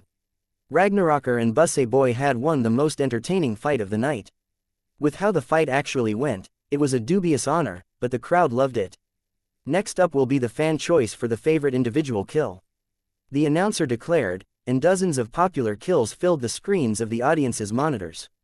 We have our top 5. Now begin the second round of voting. The announcer man called in a fake happy voice, while the contestants stared at the screens, some laughing, some glaring. One of the options was Max killing Callsign Flood, another was Nico killing Neckbreaker, the berserker whose head she tore off when she first met up with Max. But the top kill went to comedy value, the same as the best fight did. Princess Arya, a famously beautiful streamer, had jumped off a cliff to avoid certain death, not wanting her opponent to get her points. But she landed on the top of a witch's staff, impaling her chest and giving the points to a player that never even saw her coming. The look on her face, both in the game and when she won, was enough to have half the contestants roaring in laughter.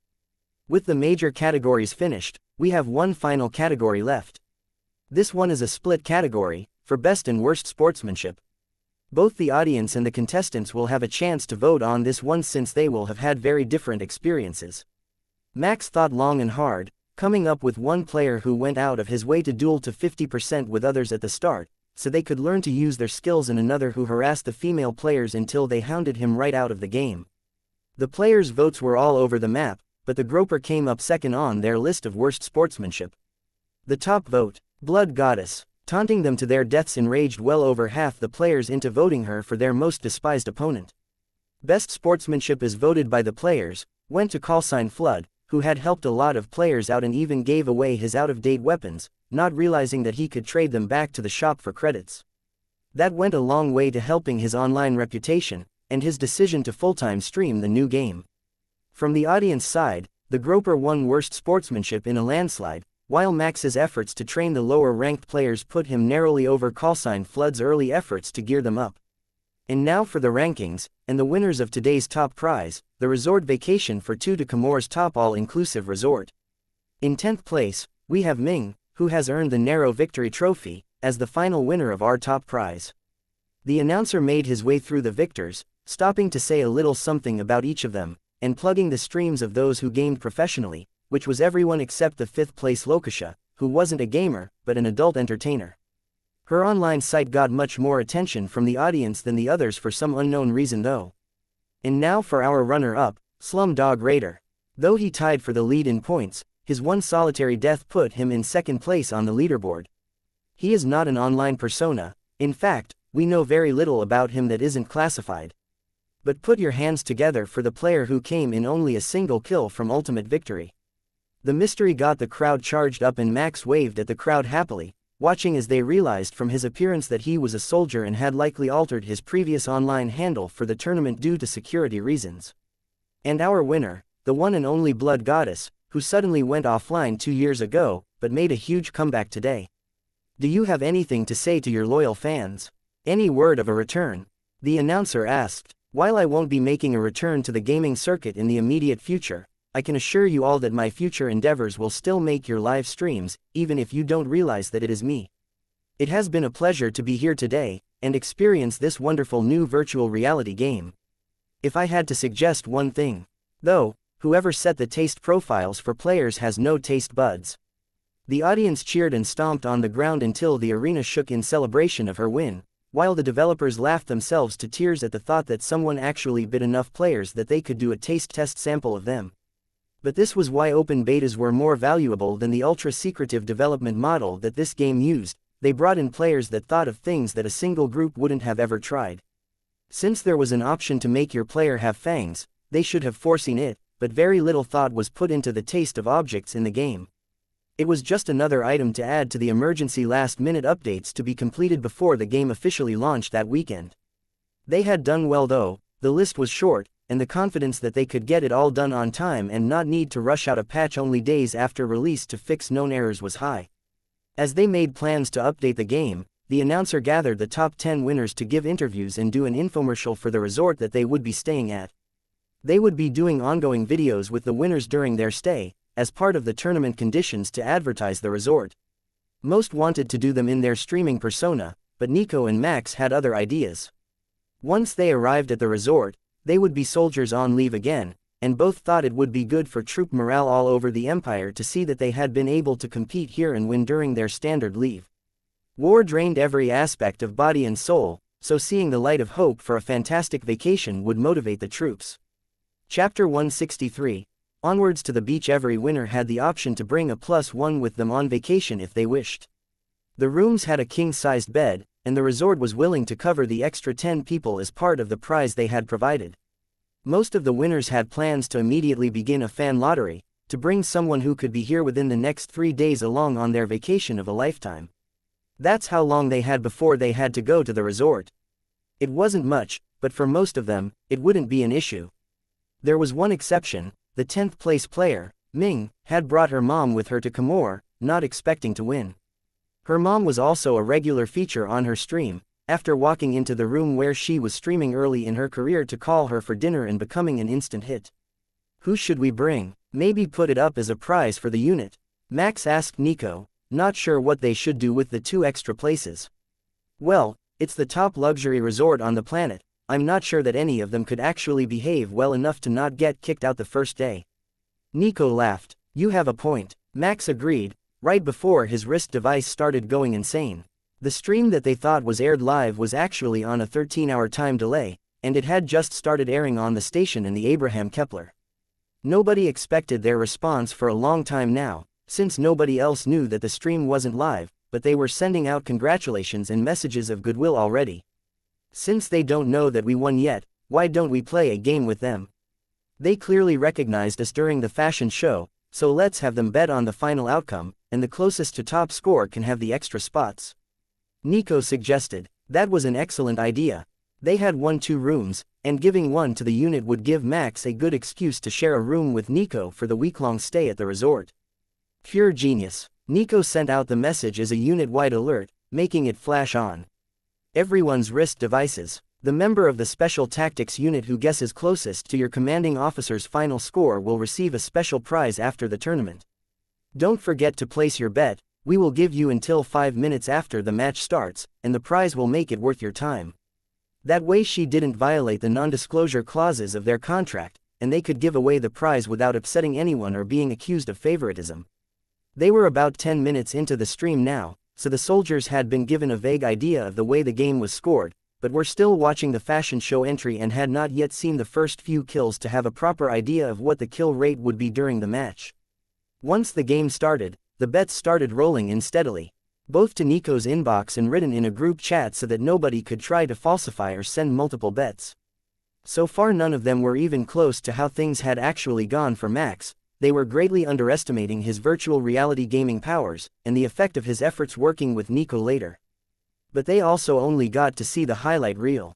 That was the only version that was publicly broadcast all over the Empire. To get the other views you had to watch one of the streamer's feeds or manage to get one of the incredibly fast-selling tickets to watch the event live in the arena. 5 minutes into the actual battle, the last bets were placed and it only took Max and Nico a few minutes to see who was the winner. Captain Catan was only off by a few percentage points from Max's final score. Should we tell him a little bit in advance, or wait until they are celebrating after the broadcast? Max asked, double-checking the bids. They will have more fun if we don't tell them who won right away. Let them cheer all night and we can tell them in the morning. Nico suggested, looking down at her device again. Uncle Lou is outside the building when we're done with the interviews. He has a place arranged for us until the vacation starts if you don't want to stay in the arena hotel. Thank the Emperor for him. I was not looking forward to going back to that room for longer than it takes to gather my clothes. Max sighed, then turned to the staff member who was ready to bring them to their post-event interviews. We don't need anything too personal. Just a little about your experience with the game, a quick promo spot for the company, and that should be it. The employee informed them, leading them to separate rooms where there were different interviewers ready, and a holographic background of the game set to base the interview on, without having to edit the background later. They weren't joking. The whole process was completed in 15 minutes, even with the retakes that Nico needed after they realized her face couldn't properly do emotional expressions. They had been hoping for her to play the cute loli character and give a cutesy interview, but Nico proved entirely incapable of it, so they ended up going with the scary and emotionless vampire that she was cosplaying. On Max's side, they had spent more time getting him to pose than speak. Appealing to the segment of the audience that is drawn in by handsome characters, they said, "If you have a ride waiting, we won't hold you any longer. But we would like to verify that your transport is secure. You know how obsessive fans can get about famous figures." The security officer that led them to the hotel to grab their clothes informed them, "I don't think that will be an issue. Lu Chen, of the Chen family, is waiting outside for us." Max informed him, "The great scientist of the Chen family? How did you manage to befriend such a reclusive celebrity?"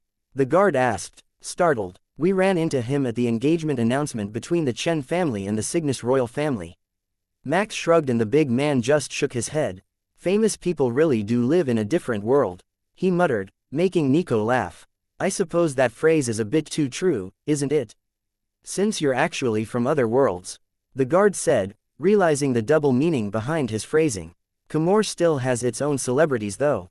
2 of the top 10 are local streamers, so the Comore celebrity contingent wasn't locked out of the podium. Nico pointed out. They quickly gathered their things and changed into casual wear, then waved goodbye to the few people they recognized here, and headed for the street, accompanied by the event security. Even while changed back into casual clothes, they were still pretty recognizable though, and a lot of spectators were waiting outside to greet them. "Sign some autographs and shake some hands, pet some puppies, kiss some babies, you know the routine," Max whispered to Nico, greeting the crowd and moving forward to sign a bunch of event memorabilia with a silver paint pen provided by the nearby event staff. It was only 30 meters to the street where the car was waiting, but it took them almost an hour to deal with the closest portion of the spectators and finish enough autographs that they could leave without upsetting too many people. "Thank you all for coming.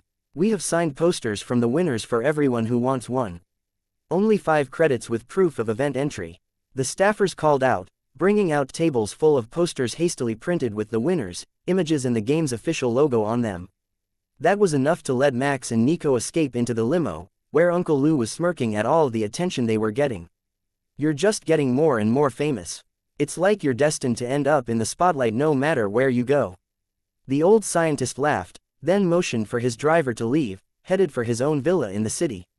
Chapter 164.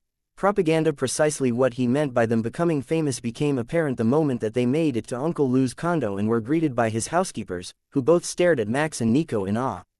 "Welcome, Majors, would you like your luggage brought to your rooms?" the closest housekeeper asked, bowing deeply. That seemed a little overboard for a couple of visiting soldiers. They hadn't gotten that response anywhere else on the planet. They had met plenty of domestic staff at hotels as well as customer service representatives at various public facilities and hadn't seen anything like this reception. "It's easier if we show you instead of telling you," Uncle Lou explained, leading them into the living room to sit down and watch the news channel that was incessantly scrolling through random local stories. Only a few minutes later, it came back to the story of the day. Breaking news: Planet Sigmund was heroically rescued from an attack by the brutal alien species known as the Narcians.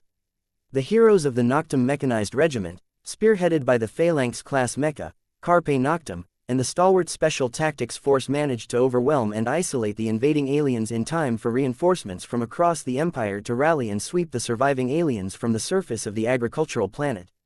It was accompanied by a series of short videos of the Special Tactics Force in battle, focusing on a drone-filmed scene of Tereth's rage while the artillery from Carpe Noctum rained down around it and the Narcians charged Nico in the clearing of the final city battle. Then it cut to scenes of Max leading troops from the local academy, making Stalwart look extra majestic next to their partially trained abilities and a final full-force barrage from Stalwart as the infantry from the Special Tactics Force raced past him and Max eliminated the Narcians that were chasing them. He had to admit that it was masterfully edited to make them look heroic and minimize the focus on the rest of the unit. But that didn't explain the fuss from the staff here. Video feeds of pilots in action were a weekly thing in the Kepler Empire, and the system made more than a few of them handsome young adults. On a normal day, they would only rate a bit of idolization from Mecha fans and a heavy dose of respect from the rest of the citizenry. Khmer Gazette special investigators have identified the heroes from the rescue of Planet Sigmund as the champions of the local Predatory Instinct pre-release gaming tournament. That's right, these mighty heroes of the Empire are currently on leave right here on beautiful Khmer. That was followed by a short scene of the two of them waving to fans and signing autographs in their casual wear as they left the tournament venue. Then it cut to the scenes from the grand entry of the players, where they were in cosplay, and showing off for the crowd, posing and trying to look good for the photos. Both characters that they played were sex symbols and suggestively dressed, playing up the appeal, and the media was eating it up. Max could only imagine what the comments sections of the social media feeds would look like by now if this was being leaked all over the Empire by the propaganda department. So dreamy. The younger one of the ladies sighed, watching the news, causing the other to clear her throat. He's standing right behind you. The other one whispered, not quite low enough that Max couldn't hear her, making the housekeeper blush. I'm sorry, sir. I didn't mean it like that. I mean, the character, yes, the character you were playing is dreamy. She stumbled over her words and Max couldn't resist the smirk that spread over his face as hers turned redder and redder. I do hope I'm not a disappointment in the flesh, Max told her, copying the character's husky voice. Oh my, she stammered and then ran out of the room while the rest of the occupants laughed at how easily flustered she was. I see what you meant. With that playing on repeat, everyone on the planet is about to recognize our faces. But if they're starting the heroic propaganda this early into our vacation, either we are going to get called back early, or they have something much bigger planned for the future. Nico pointed out, I took the liberty to check the status of Abraham Kepler today. It has been moved to the far end of the pier for maintenance and refit with a minimum departure time listed as 2 months from arrival. Unless they're moving you to another ship, you should have time. I likely shouldn't tell you this, but the Khmer Mecha Development Department, my department, has also requested your continued presence for advanced testing, thanks to the piloting skills data files that were recovered after the battles on Sigmund. If they approve it, you could be here for a while. Uncle Lou whispered so that the staff didn't hear him giving out confidential information and speculation on military assets. Well, that could change everything. Hopefully, this is just a single shot of propaganda and it will blow over in a few days before we are headed to the resort. I hope you don't mind if we hang out with you for a while. The plans of visiting the floating city seem like they might be a poor idea for the next few days. Max told Uncle Lou with a wry smile on his face. All his childhood, he had looked up to famous pilots as heroes, but it wasn't until exactly this moment that he realized just how much annoyance fame could cause. It would be a pleasure to have you stay a few days. The game committee will be by tomorrow as well. Since the news broke about you, they want an extra interview and I've got a generic themed video set in the house designed to look like a hotel conference room. I hold home interviews in there so that my location can't be identified. Uncle Lou agreed easily. 2 guests were no problem for him, and these 2 were entertaining even without being more famous than he was. It was an interesting experience for him as well, to not be the target of paparazzi while in a group, and he intended to enjoy it as long as he could. Sir and Madam, your personal belongings, as well as your hoverboards, are now in your rooms. If you require assistance, please just ask any staff member and we will be happy to assist you with anything you need. The older lady in the silver uniform blouse and black skirt reported with a deep bow. Are there more staff here, or just the 2 of you? Max asked, wondering if the other one was over her embarrassment yet. Yes, sir. The cook, as well as the groundskeeper, are currently on the premises, though the groundskeeper is off duty in 2 hours and will be headed home. What can I say? I don't like doing stuff, and I'm almost always at the lab. Uncle Lou shrugged at the look Max spared him over the excessive number of staff for a house with only one person actually living in it. Chapter 165. Bunch of nerds, I know you're on vacation, but how do God feel about a small chat about Mecha over dinner? Uncle Lou asked, eager to get back to his hobby after a few days off. It is a little known fact, but we were both obsessive Mecha fans from the day we were born, Nico replied with an absolutely straight face, making the cook chuckle from where she was finishing up in the kitchen. Excellent, so this thought has been bothering me for a while. But what would you change if you could redesign the Crusader-class chassis armament options? He asked, practically vibrating with excitement. More artillery. The battle cannon isn't nearly enough indirect firepower for the average heavy mecha unit, much less a frontline assault unit, which doesn't have the advantage of emplaced infantry positions to saturate the target with artillery fire. Plus, So many weapons have the power to shoot past the horizon, but can't because they travel in a straight line. A variable distance artillery weapon that could keep up with my targeting would be a dream come true. Max answered almost immediately, a truly interesting thought. Traditionally, artillery duties have fallen to the infantry, while they also serve to protect the armor from close combat in a combined arms force. But if the mecha were also doing artillery duty, it would allow a smaller mecha presence in the force without sacrificing firepower, since there wouldn't be any artillery emplacements for the mecha to defend. What about you, Miss Nico? Nico was happy to humor the scientist and took a moment to think beyond the obvious increase in firing rates. What about something with better short-range area damage? The ion cannons have a burst mode, and the claw has a mediocre flamer, but what if we could turn that up to 11? Do you know much about the fusion drills that are used for asteroid mining? Uncle Lou nodded his head. They use a cold fusion reaction, directed out a nozzle to melt the planetoids into workable pieces. But what would you use them against on a mecha? Everything. Close quarters mecha combat, purging non-believers, lighting cigarettes. Nico shrugged. That sort of flame could melt bunkers and defensive emplacements and breach fortifications, as well as clearing large groups of light mecha and infantry that had breached the line. Max clarified on her behalf. Nico's mind had gotten sidetracked by a memory of how a similar weapon in her past life would light up buildings like a candle if you fired it up from the bottom and melted them from the inside. It was almost too effective. Not bad, but it might take some work to make it mobile. What else? Uncle Lou was actually taking notes now as dinner was brought out.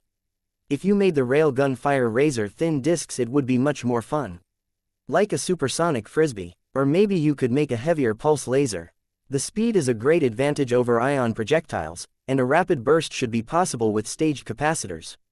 The array-type ones like stalwart uses are great against light targets, but the existing laser cannon sucks and it fires way too slowly. Nico suggested, "Please eat, it's best hot."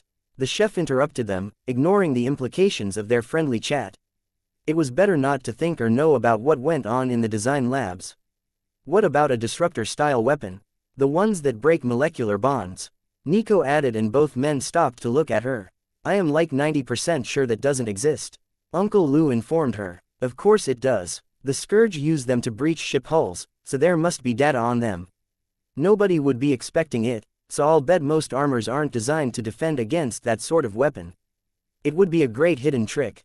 I see, here they are. Kimura hadn't encountered that species before, so I hadn't studied their technology. It seems like it might be highly compatible with the system as well, so it might be viable as an infantry rifle or implanted weapon for cybernetic augmentations if we can successfully develop our own miniaturized versions. He agreed, now in full scientist mode, speaking around mouthfuls of food as he searched the military database. Eat first, science later. We've got plenty of time before the resort trip. Max laughed, taking the data tablet from him and placing it on the table. Uncle Lou got a pleading look on his face that was almost exactly the same as the one the young lady Chen used. Just one more question. Don't you think the Crusader-class chassis is a bit too short? Of every nation in the southern region of the galaxy, Kepler's Crusader is the shortest, but that really limits the placement of the ordnance. The more heavily armed and slightly larger Corvette-class units we released have been a big hit with the pilots that have used them. A single pilot mecha near the size of the Phalanx-class mecha is perfectly viable with an alpha-ranked system compatibility. Especially with multiple targeting skills. Going up in size would really increase the versatility of our elite forces, and the existing Phalanx-class and Crusader-class mecha were designed before the system was in place and only received minor upgrades over the years, never a full overhaul and redesign. Just remember that Central Command thinks in the terms of millions of units per decade when it comes to heavy mecha. If you want them to approve a major change like a new pattern of Crusader-class mecha, it needs to be more powerful, versatile, and cost-effective, while also being easy for the materials printer to create parts for, so rare materials can sink the approval of an otherwise very appealing design. Max reminded him while Uncle Lou trapped his finger in the table in thought, with his dinner plate sitting empty in front of him. Nico's mechanical eyes made a light whirring noise as she looked through something in her integrated heads-up display. Why not give them all advanced shields? I know Kepler and everyone else gave up on them for heavy mecha due to the problems with power supplies and creating spare parts, but that was a long time ago, and I am sure your department could come up with something that was easier to build if they put their minds to it. That would improve survivability, and make it easier to sell the design since you could go lighter on the armor and structural reinforcements to make up for the extra size. The Crusader is a timeless design, and nearly indestructible compared to anything else in its class, so replacing it won't be easy, but that might be enough to earn you some special forces trials. Bunch of lousy bureaucrats. If they left it between pilots and mecha engineers we could have so much better equipment, but no, some accountant says it's too expensive. Bunch of killjoys is what they are. Uncle Lou complains. By the way, is there dessert? We didn't eat it already, did we? He muttered, looking at the table that the staff had already cleaned. Chapter 166. Interview. In all the excitement of drawing up mecha designs the next morning to explain the ideas that they began on at dinner the day before, everyone managed to forget that the event organizers were coming that day to do promotional videos. Greetings Director Kim, I will get the master for you right away. They heard the housekeeper says softly after the doorbell rang. Both majors were in tank tops and fatigue pants when the game company director entered, while Uncle Lou was in pajama pants and a lab coat. Sketches and mathematical equations were scrawled on papers scattered all over the room, and the three hastily worked to clean them up before the video game company executives were exposed to sensitive military data. You forgot we were coming, didn't you? That's fine, we can make this casual. The director sighed, motioning the cameras forward to the room that was set up to mimic a convention hall. I'm afraid that won't do. Now that everyone on the planet knows who we are, every official interview represents the pilot's corps of the military, so we will have to be in full uniform if we're not fully casual. Give us 5 minutes and we will be ready. Max informed him. An in-home chat was one thing, but they couldn't get away with half a uniform for an official promotion. The options were still casual or full uniform. Can we get you in the other outfits we have brought as well? We would like to get multiple spots if possible. The clothing and makeup crew asked. That's not a problem, just no uniform elements without a full uniform. Max clarified. Perfect, we have a holographic backdrop, so we can do multiple scenes in advance and limit the need for repeat ads. Gamers prefer a multi-intensive campaign, according to our data. Max wasn't sure who told them that, but the market saturation technique where the game ads came up constantly at every opportunity, was possibly the most annoying strategy ever in Max's opinion. He hurried to change into his uniform, meeting Nico in the hall outside the meeting room. Let's get this going. I suspect they're going to want as much footage as they can get. She greeted him, carrying a small basket with drinks and snacks. The basket turned out to be for Uncle Lou, who was overseeing the whole process from a chair off to one side. First up we will do the uniformed intro shots. Show business was no less exhausting than piloting, Max decided after doing the introduction dozens of times, in different poses and scenery. Nico had it even worse, they wanted her to change voice settings multiple times a scene as well as all the different poses. Then came the same thing with them both together, before it was time for a costume change. Most of the will be game footage, but we want 4 full runs.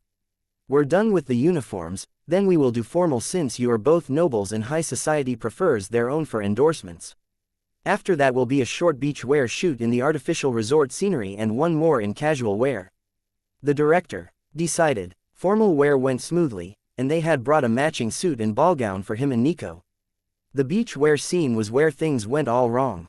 The crew had forgotten the outfits and neither of them had anything suitable with them. Max and Nico had planned to get their own, but the propaganda video made them stay in yesterday.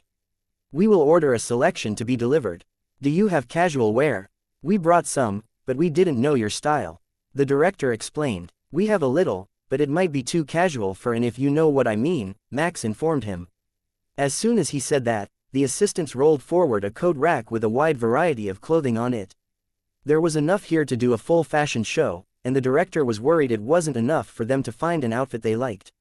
He was greatly overestimating how picky Max was about what he wore. Max was easy to please as far as casual clothing went. Jeans and a Kimura game development logo t-shirt and he was good to go.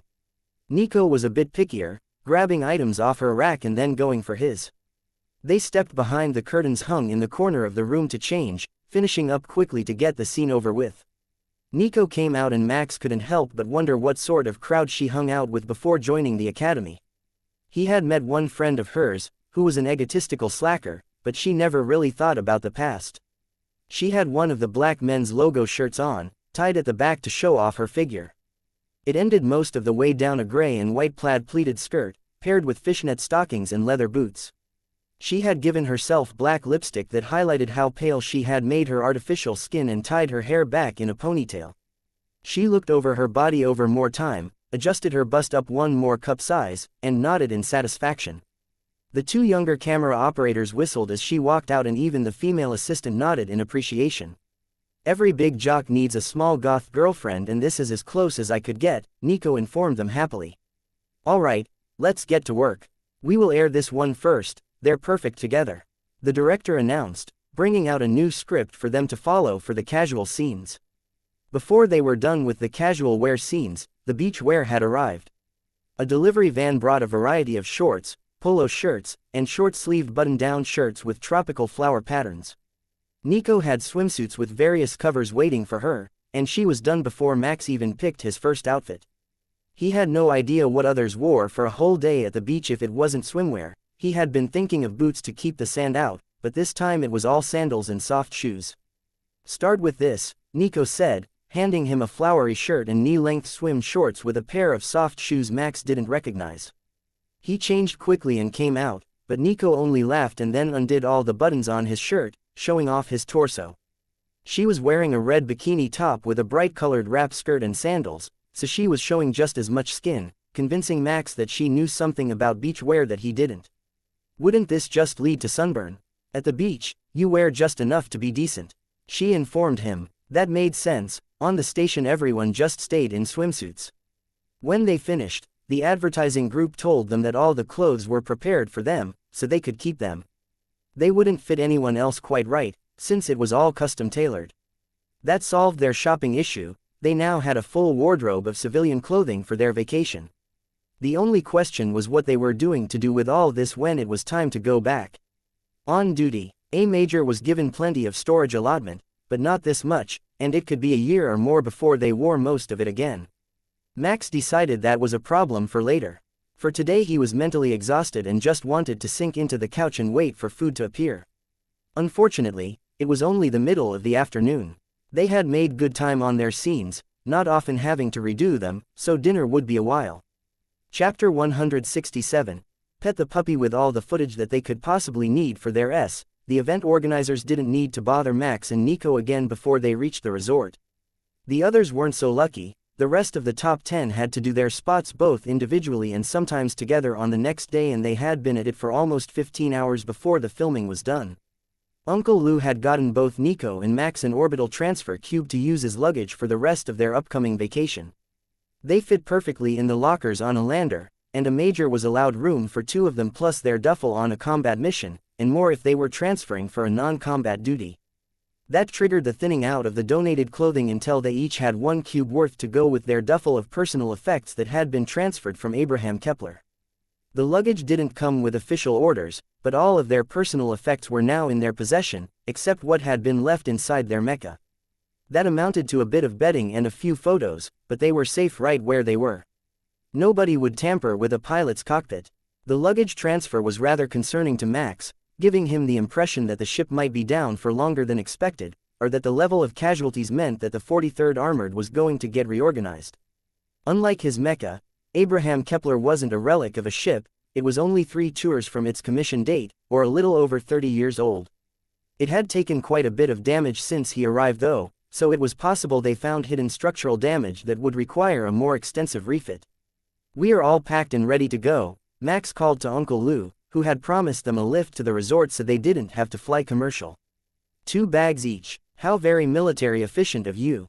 All right, I will have the driver take us to the shuttle and we can fly over. They have a private landing pad there, so we won't need a car at the other end. I wish I could stay, but once I drop you off I need to get back to the lab and work on those ideas we thought up. The team thinks some of them are short-term viable. Uncle Lou's excitement was visible and Max felt bad about taking him away from his work. Even if he was fun to hang out with, he was a top scientist with responsibilities as well as a member of the ruling family of Camor. The fact he had taken this long off from his duties already was more than a little shocking. Since the shuttle is at the lab, why don't we drop you at work and the pilot can bring the shuttle back when he's done? Max suggested. Would you mind? It would give me at least 3 extra hours in the lab today. Uncle Lou asked. It is your shuttle, and you have already been very good to us. You can leave the last leg to the professionals. Nico agreed, patting him on the back. That settles it then. Let's get a move on. Things to do, people to see. On the way to the lab, Uncle Lou was already busy working, sending messages about structural alterations to the X109 and X137 designs. He had taken the talk about mass production efficiency to heart and was planning to fully alter the designs to make them more viable to produce in large quantities. It was the final step that most scientists forgot, a mistake. That relegated millions of brilliant ideas to obscurity or a purely theoretical existence. The Kimura lab would have access to the list of all materials that the various units were allocated for orbital insertion, and they could work from there to tweak their design to be more compatible with the existing materials stockpile and other commonly available materials that could logically be substituted without much inconvenience. A half-dozen of his researchers were waiting in the hangar with designs in their hands when the trio arrived at the lab. They were hasty modifications and combinations of existing proposals, a rough draft that would better match the new design priority.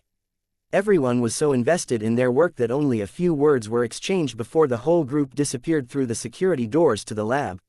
You get used to it, he's always like that. The shuttle pilot laughed, loading their luggage into the cargo hold of the versatile little ship. Don't worry, we understand. He was the same way yesterday when we were brainstorming ideas to make the designs more viable and user-friendly. Max agreed with a shrug before climbing the steps into the shuttle's passenger compartment. Max decided to check the news one last time before they entered the resort, where access by outsiders would be strictly controlled. With luck, the furor would have died down and things would be back to normal by the time they left next week. That didn't look too likely today. The footage from their battles was being used in the new military motivational videos, short pro-Kepler videos meant to give civilians a feeling of safety and national pride. On top of that, Predatory Instinct was the biggest pop culture event of the month, possibly the year, with 300 million users on pre-order for next week's official release. The ads played every second commercial break, splashing their faces all over the data network. It is all your fault. Who told you to get all those thirsty young women pining for you in the Harkness cosplay? Nico joked when the feed recommended a fan compilation of scenes of Max as their next video. That would be you. I distinctly recall you picking out the costume. Max pointed out. Relax, it's part of being famous. You should see the fan video feeds they made of me. Luckily for me, the default setting in the shuttle had the child safety on. Nico laughed. There will be tons of bad art and amateur fan fiction created for any popular new game. The streamers use it to increase their viewership when they can become the face of a game community. She added, dismissing Max's embarrassment. They watched a random episode of a comedy series for the rest of the flight, which extended to over an hour due to flight routing and speed limits over populated areas. Nobody was a fan of repeated sonic booms outside their hab dome after all. The highlight of the whole flight was the landing. As soon as they entered the approach pattern, both Max and Nico realized that the resort used large, winged canines as part of their security patrol. The look in Nico's eyes was a dangerous one, so Max warned her in advance. If you upset the security, there is a very good chance you will get both of us thrown out before our vacation even starts. Relax, I just want to pet the puppy. Even if they are large, these ones are trained, I am sure you can pet them. Her chance came as soon as they landed. A security guard with a canine companion came to check their shuttle for contraband, sniffing around outside before they were allowed to disembark, then waiting to the side to welcome them to the resort. Welcome to the Lugo. No, the guard started his spiel, then had to stop as his canine lunged at Nico. It was fast, so much so that Max couldn't intercept it in time, but it wasn't aggressive, it was nuzzling and licking Nico as she rubbed its head. Max recoiled a little in shock, then checked Nico's thoughts to see what she had done. There was no way a trained security dog was that friendly, plus the handler panicked when it moved. What Max found was that the guard animals all had cybernetic obedience implants to prevent them from attacking guests. Nico had hacked it to make herself the canine's new best friend. After a few seconds, she changed the settings back and the beast returned to its handler and stood at attention to memorize the scents of the guests the way it was trained to do. I am very sorry about that. It's a side effect of one of my system functions and not his fault at all. Nico explained. System functions could be almost anything, and there was very little chance that they could prove she was lying, so the guard simply accepted the apology, but he did reprimand his partner for forgetting his training. Since they arrived on a Chen family shuttle, that was the extent of the security measures for them, and the guard led them to the reception area where dozens of hosts were waiting to greet them and take care of anything they could possibly need while their luggage was sent to their room. Chapter 168, Resort, have the other two arrived? Max asked the host who was leading them to the rooms they were assigned. Captain Catan won the game tournament betting, but Max never did ask who he was bringing as his +1. Yes, Sir Max. They are waiting in the room on the right for your arrival. Would you care for refreshments, or perhaps a light lunch after your flight? The host asked, motioning toward the room where the captain should be waiting. Both, I think. I don't plan on venturing out much this afternoon, Max decided, and the host bowed before politely knocking on the door of the room. Captain, your esteemed guests have arrived, he announced, and then stepped away to fetch the food and drink order. After a few seconds, Captain Catan answered the door in just a pair of fatigue pants, smiling at his commanding officers. Welcome, and thank you so much for offering this amazing suite up as a prize. The staff told us when we arrived that you two had chosen to share a room so that you could offer the second room to the unit. Catan welcomed them. There was a second person in the room, hurriedly getting dressed while Catan distracted them at the door. Max could hear the rustling of clothes, so he didn't try to hurry in and instead stood in the hallway talking to the commander of the infantry portion of the Special Tactics Unit. It was the right thing to do. We could have picked one winner each, but it was better to let one winner and their date enjoy the luxury. You can tell Lieutenant Breckenridge she doesn't need socks, we're not going anywhere.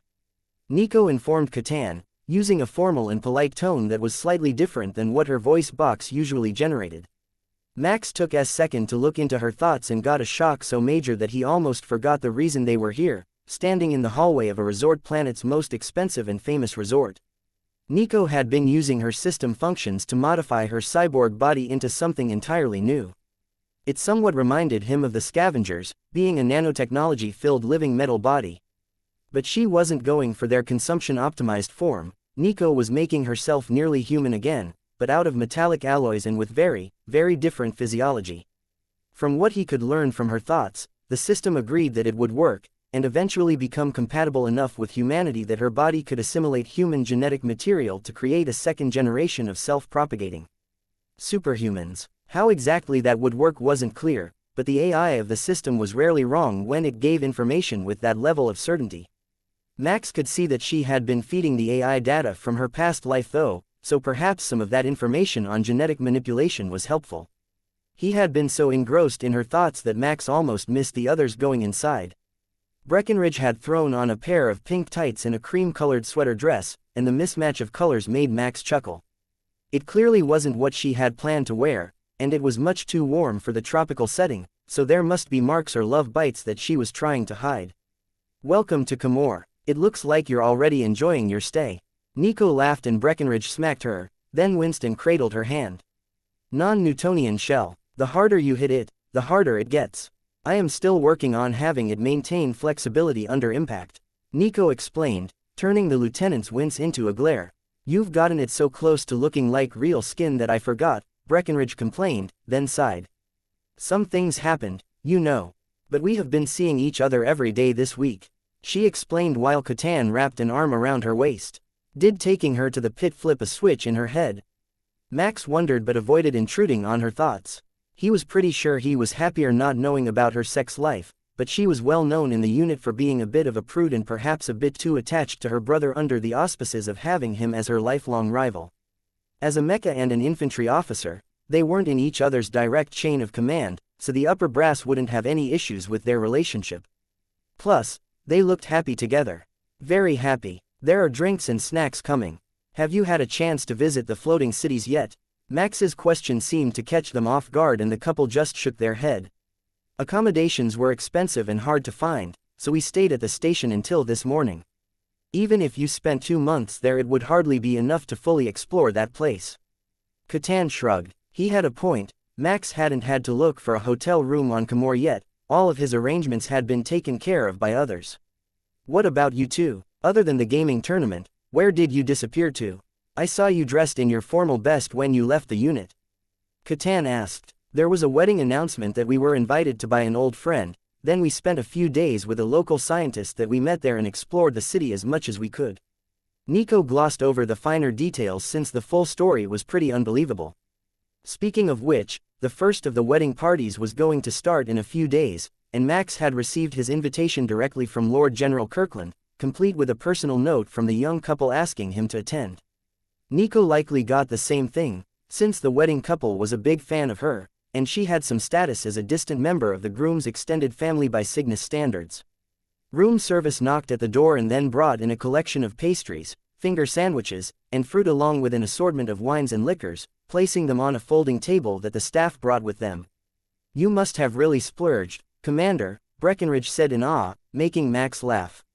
"It's an all-inclusive resort. Like the ship cafeteria, but without rationing, and the food is actually good," Max told her while Catan poured a round of drinks. To Victory and Fame. Chapter 169. Celebrities can't vacation. Why don't we all check out the climbing walls tomorrow? I hear they're incredibly complex and should be a proper challenge even for you two with incredibly strong systems, Breckenridge suggested as they finished their afternoon snack. There's a cavern system with an entrance at the top that contains its own ecosystem, with life forms that are only found here on planet Camor. This planet was originally habitable with its own flora base, so the native plant life is completely unique, unlike the plants on so many of the terraformed worlds. Nico added, more interested in the exploration aspect. Then from the caves to the waterfall for lunch. I saw on the brochure that the main kitchen will deliver a picnic lunch there for you on request. Catan agreed. It was at the end of the cave, so not at all out of their way, and a few hours of exercise would do them all a world of good after slacking all week. Max had gotten so used to his workout routine that even a few days off was starting to make him feel like he was being lazy and abandoning his obligations. It's a plan then. Should we come to get you two at say 7 in the morning so we can get breakfast and enjoy the sunrise? Max asked, and Catan nodded. That would be good. The sun here is a very interesting color, and the sunrises are supposed to be the most vivid shade of blue. I've been looking forward to it for a while. We will likely stay out and watch it set as well, the infantry captain told Max with a wink. Their balconies both had great skyline views, but the one that Max and Nico were in faced the morning light, while the one Captain Catan was in faced the sunset. Both were incredible views in their own right, but given the option, sunset was usually preferable on vacation, just so you didn't have the morning sun in your eyes when you woke up. Max and Nico had just retired to their room when Nico sighed and closed the curtains, before turning to the bathroom and doing the same, then hanging a bathrobe over the inside of the curtain. What's up with that? Adaptation migraines form the light? Max asked. It was a common side effect of ocular implants, and hers were still relatively new after all. No, my thermal indicator found what looked like a person with a camera in the woods, trying to evade the security sweep. It's most likely paparazzi again, the same as when we were out with Lou, and at the orbital resort. They're vultures hanging around anywhere they think they might find someone famous in a scandal. It sounded a bit harsh, but she wasn't really wrong. The sorts of people who wanted to be celebrity reporters, as they called themselves, were usually highly narcissistic failed influencers and not anything resembling decent journalists. Hopefully they get it sorted. All 10 winners plus their guests will be here today, so it is sort of prime time for the paparazzi. Max agreed, stripping down to take a shower before changing clothes. It was hot here, and something more relaxing was the obvious choice. Fortunately, he had a collection of beach wear to choose from that was all light cloth, breathable, and minimally covering. There's an infinity pool next to the hotel that overlooks the woods if you want to relax there. The water is not too warm, and there are beverages waiting there. Nico suggested. They still had a few hours to dinner, so that would be just the thing to kill some time. Nico changed into a bikini under a pink yukata with sandals, while Max went for a more normal set of long swim shorts with one of the black floral shirts the game company had provided them. The amenities list said that there were towels at the pool, as well as lounge chairs, a fire pit, and some other amenities, so they didn't bother to bring anything with them, only stopping to make sure that the door was properly encoded to their fingerprint. It was unlikely that such a luxurious place would make such a simple mistake, but it was better to be safe than end up locked out of your room. When they arrived at the pool, the gamer known as Lord Pocky Pock was already there, with a nearly nude lady hanging off of him that Max assumed was the fan he had chosen to accompany him on the trip. They had set up their camera and lighting already, it seemed, and were doing a short spot for his stream. The camera was off to the side with a great view overlooking the pool and the forest, but it did not belong to the streamer. It was also an amenity of the hotel, for their social media famous guests, so that the best view in the area was never taken. They just needed to wait until it was free. There was a subtle lineup, other famous folk lounging on the chairs to get a turn to film for their next day's broadcasts, or their social media stream, but Max and Nico avoided that end of the area and headed for the end of the pool where the staff was waiting on other guests, who were alternating between the water and the lounge chairs. The evaporating water helped keep everyone cool in the afternoon heat, while advanced sunscreens prevented skin damage. Max had totally forgotten about that, having spent so much time inside his mecha that the outdoor elements were a foreign thing to him these days. Nico forgot because she was made of metal, and it simply didn't matter to her. Once she saw the wealthy vacationers applying it, she caught on fast, and commandeered a bottle from one of the nearby staff members, along with a pair of towels for the lounge chairs. "I got the oily shine version. You do my back and I will do yours," Nico asked, making Max smile. She was up to something, mostly attracting attention for her own amusement, but she was avoiding thinking about whatever it was she was really planning, so Max couldn't tell her not to do it. Max took the first turn and watched as the guys nearby stealthily snuck peeks at him applying the suntan oil. But when it was Nico's turn, it was obvious she was posing as she applied the oil to him. She didn't even stop at his back, and did all of his front as well, as the distracted social media starlets gawked in envy. The civilian men might spend some time at the gym, but most of them had low-ranked systems, so their bodies were no match for Max's technology-enhanced physique. He wasn't overly bulky, but even his muscles seemed to have muscles these days, and the system deemed almost all fat storage as redundant and unnecessary. "I know what you're thinking. It's all about that pretty face you've got," Nico whispered while Max sighed at all the attention he was getting. He was definitely going to be in a lot of Keplergram feeds tomorrow. Chapter 170. Khmer nobles. Once the afternoon heat started to fade, the crowd around the pool started to thin out and the social media celebrities moved on to the restaurant to take outcrops of their food. It was a ridiculous tradition Max didn't understand, since 99% of their audience would never even be on this planet, but taking pictures of every meal was a tradition all through history. "Why don't we order dinner at the tables overlooking the forest?" Max asked, indicating a group of tables under umbrellas off to the side of the pool area where they were out of the line of sight of the main attractions, but still had a great view. "That works for me. It will have a great sunset view as well, probably better than the restaurant if we didn't get a window seat." Nico agreed. Those with famous travel blogs were pretty much obligated to go to the most famous spots for a photo multiple times a day, and their antics served as amusement for the truly wealthy visitors who were there to relax. The second group, the truly wealthy, are the ones that joined Max and Nico on the patio for dinner. "Sir Max and Lady Tereth, it is an honor to meet you both. I am Baroness Claudia from Kepler 108. My son is a huge fan of the fighting games like the one you are advertising." An older woman greeted them once their drinks were served. "It is a pleasure, Baroness. I do hope that Khmer has been as good to you as it has been to us." Max greeted her with a smile, wondering how he got so popular even with the civilian nobles, who have always been somewhat at odds with the military for threatening their political authority. The endorsement of the ruling family was a nice touch. "Tell me, how did you manage to get them on board with such a venture?" the Baroness asked, and Max realized where the misunderstanding came from. She thought that he was the noble backing the game, but he was the one on contract, while the Chen family actually owned the company. The Chen family has their eye on many things. To be a top family is to be involved in every facet of your planet's economy after all. Nico informed her with a smile, and a number of the other nobles around her smirked at the subtle jab at the status of a baroness. "Your Tereth family might be waning, but you still have your fingers in a lot of pies, do you not? I visited Kepler Terminus a few years back, and for a noble family that refuses a title, the Tereth family does seem to be involved in everything." One of the other ladies present pointed out Max knew Nico's family was very large since it included all branches of the main family and had a particular fondness for many children. Over a single school break he had seen nearly 100 people from her mother's generation in total, and there was talk of others that couldn't come to visit due to business. "You know how it is. Some families prefer to be subtle and understated," Nico answered with a wink and a pointed look at the woman's heavy makeup and expensive jewelry. Nico herself was wearing bright sakura pink, but the others seemed to get the reference.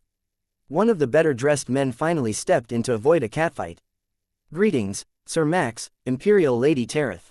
I am Duke Luigi, of Cygnus. Would you mind horribly if I joined you for dinner? None of the others from the groom's delegation are here yet." Max took a second to consider the man's words and noticed that he mentioned the groom, so he must be at the resort for one of the wedding parties. Of course, please do join us, Duke Luigi. It would be our honor. Nico nodded, avoiding a smile, since she knew hers didn't look quite right yet. The intervention of the Duke was enough to quiet the lesser nobles. None of them wanted that level of trouble, even if they were up for a verbal sparring match with the military-aligned pair. Will you be attending all the parties, or just the one that will be held here? Now that you've become the face of Kepler's latest news campaign, I understand that you might not want to go to all of the public events. Duke Luigi asked. We were at the announcement, so I think just this one should be fine, though we did receive an invitation from the young couple to attend them all. Max shrugged, making the others nearby look shocked. That's probably not going to work out though. This is the first event, and after seeing you again they aren't going to let you escape so easily. Nico teased him. She has a point, Lady Chen speaks very highly of you both. A female voice joined the conversation from somewhere behind Max. She looked vaguely familiar from the party on the station, but Max couldn't immediately place her. I believe you have met Madame Arya. The younger daughter of Viscount Arya works as a personal guard for the Chen family. Duke Luigi introduced them and Max finally put the pieces together. She was one half of the stern-faced maid pair that followed the young couple around. The hotel staff brought out their meals and the conversation turned to the upcoming day's plans. Most of the nobles were doing the forest walk, exploring the unique local plants for the morning. A few were planning on sports outings or the caverns, but those ones were all doing them in the opposite direction that Max and his group were, so that they didn't have to scale the cliffs to get to them. Instead, they would take a second, shorter cavern back to the bottom of the hill and return to the hotel. It was much more of a lazy outing for sightseeing, instead of a physical workout like the cliffs were. Of course, only about half even planned to exit the resort compound. Walking in the tropical heat wasn't for everyone. Many preferred to just lounge around the pool or the spa facilities, maximizing their relaxation with zero physical activity. Chapter 171. Room for activities. By the time they escaped the chatty nobles, it was well after dark, and the military crew had plans for first thing in the morning. They had been assured that the facilities would be all but abandoned at that time of day, despite it being early enough to escape the heat. Most patrons wouldn't be up for hours after they left, the nobles assured Max. The resort's patrons were usually carefully curated, to appeal to the highest of standards and not embarrass the resort's reputation. Just getting them to accept the random winners of a tournament had been a struggle for the organizers, requiring intervention by the Chen family themselves. They had gotten lucky, and the winning crew was fairly respectable, without any slovenly sorts or truly repugnant faces in the mix. With the data net being Kepler-wide, the competition for famous streamers was very intense, and the slightest flaw was often enough to end the career of an up-and-coming star. Even the lone adult entertainer in the group of victorious competitors was a well-known entertainment feature at a certain sort of noble parties and blended in well with the crowd.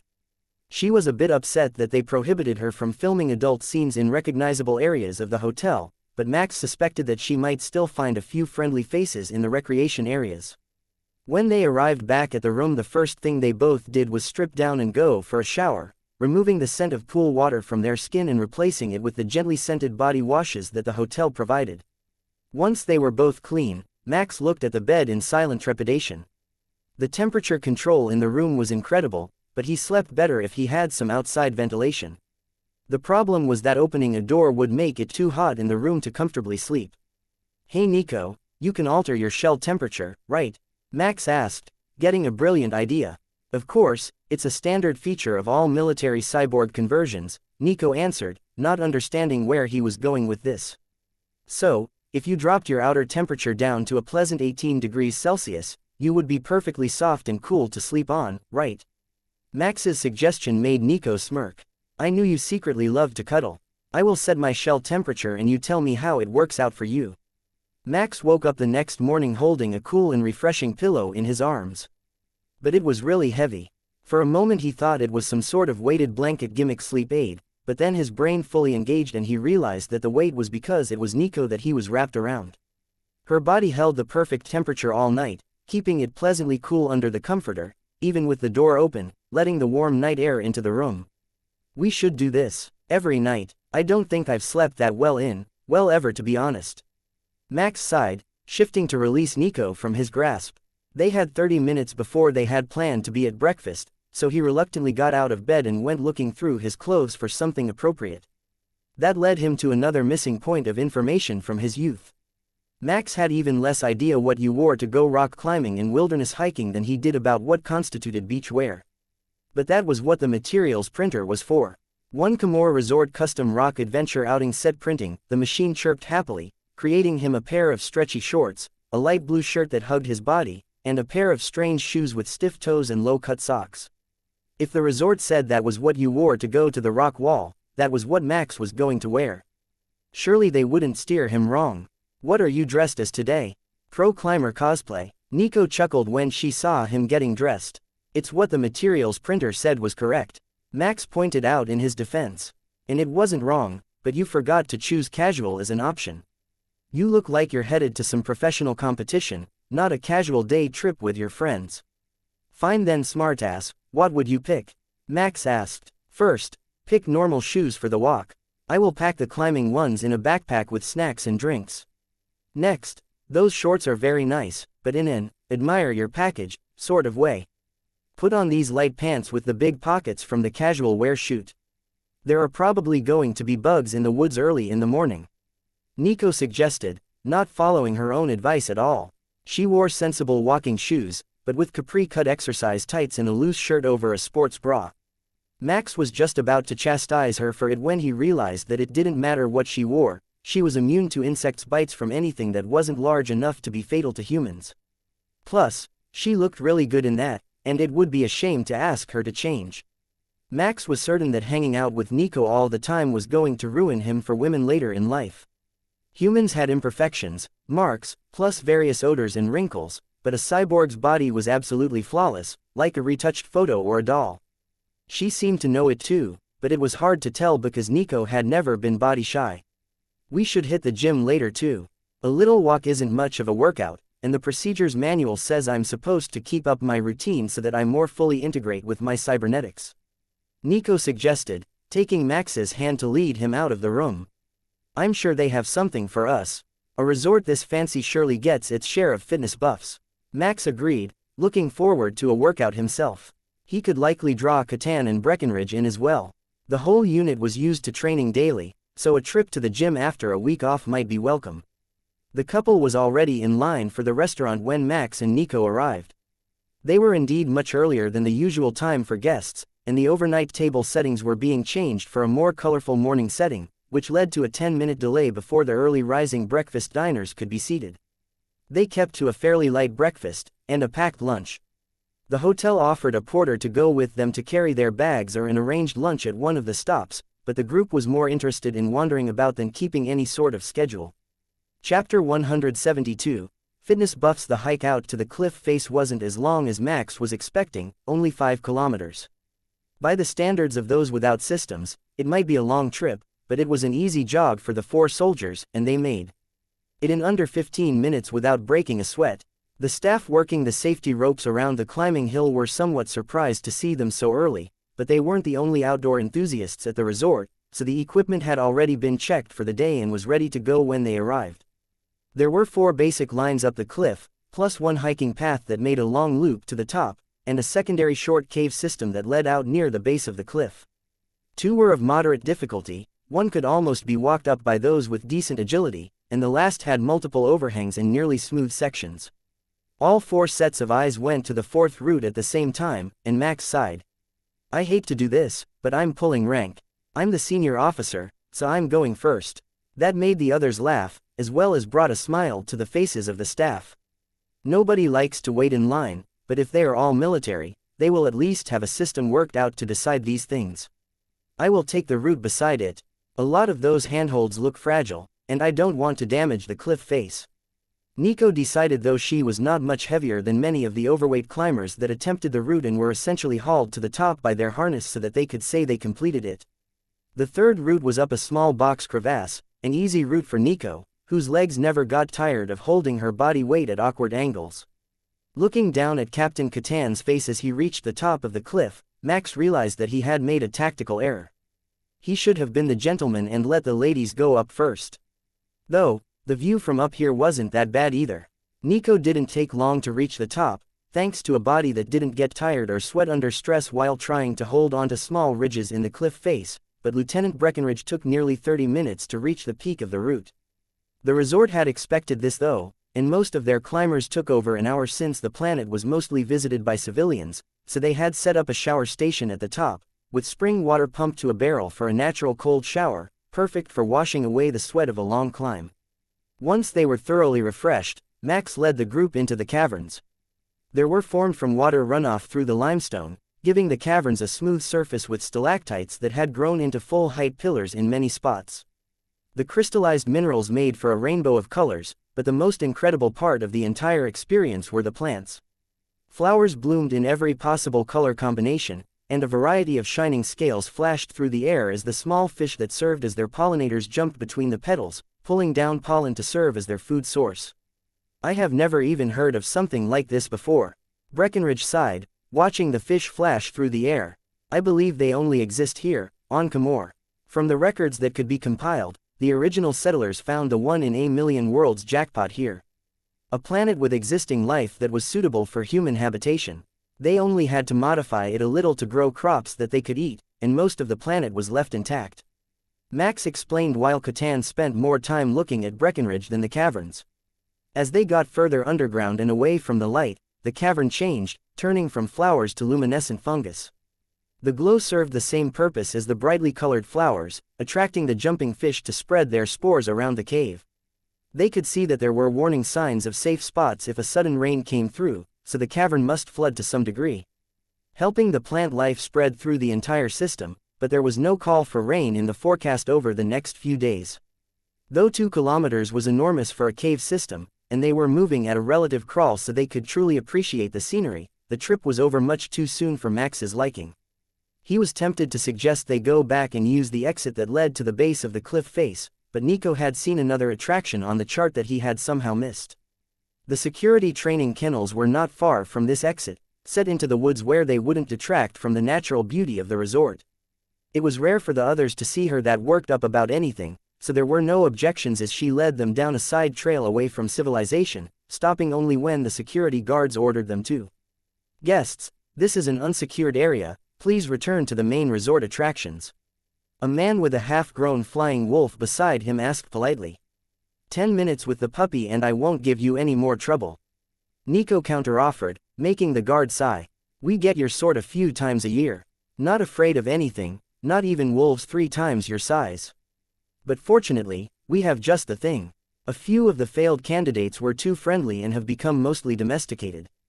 They have been trained not to bite, so they are safe to interact with. Give me a moment and I will bring one out.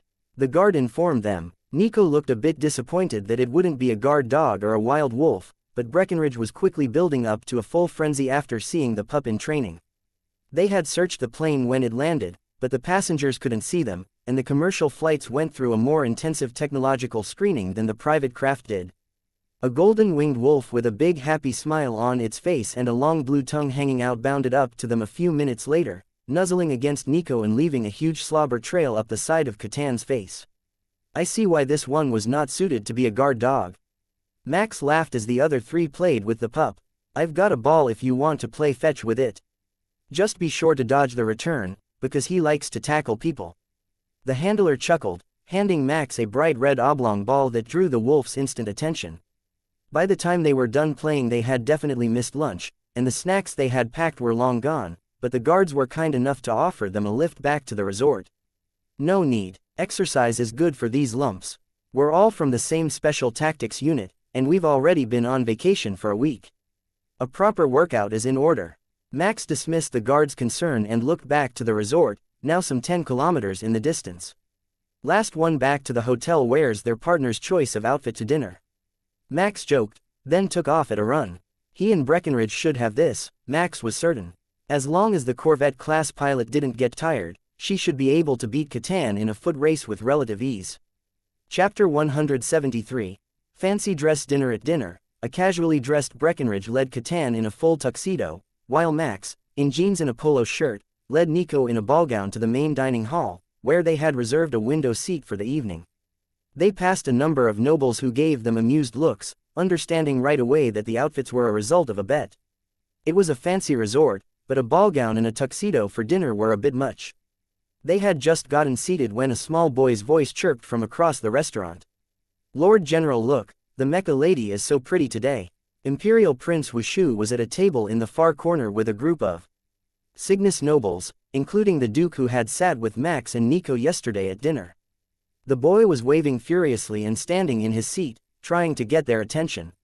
Lord General Kirkland was doing his best to get the boy to sit down, but he wasn't having it until he got to talk to the friends he had made on the space station.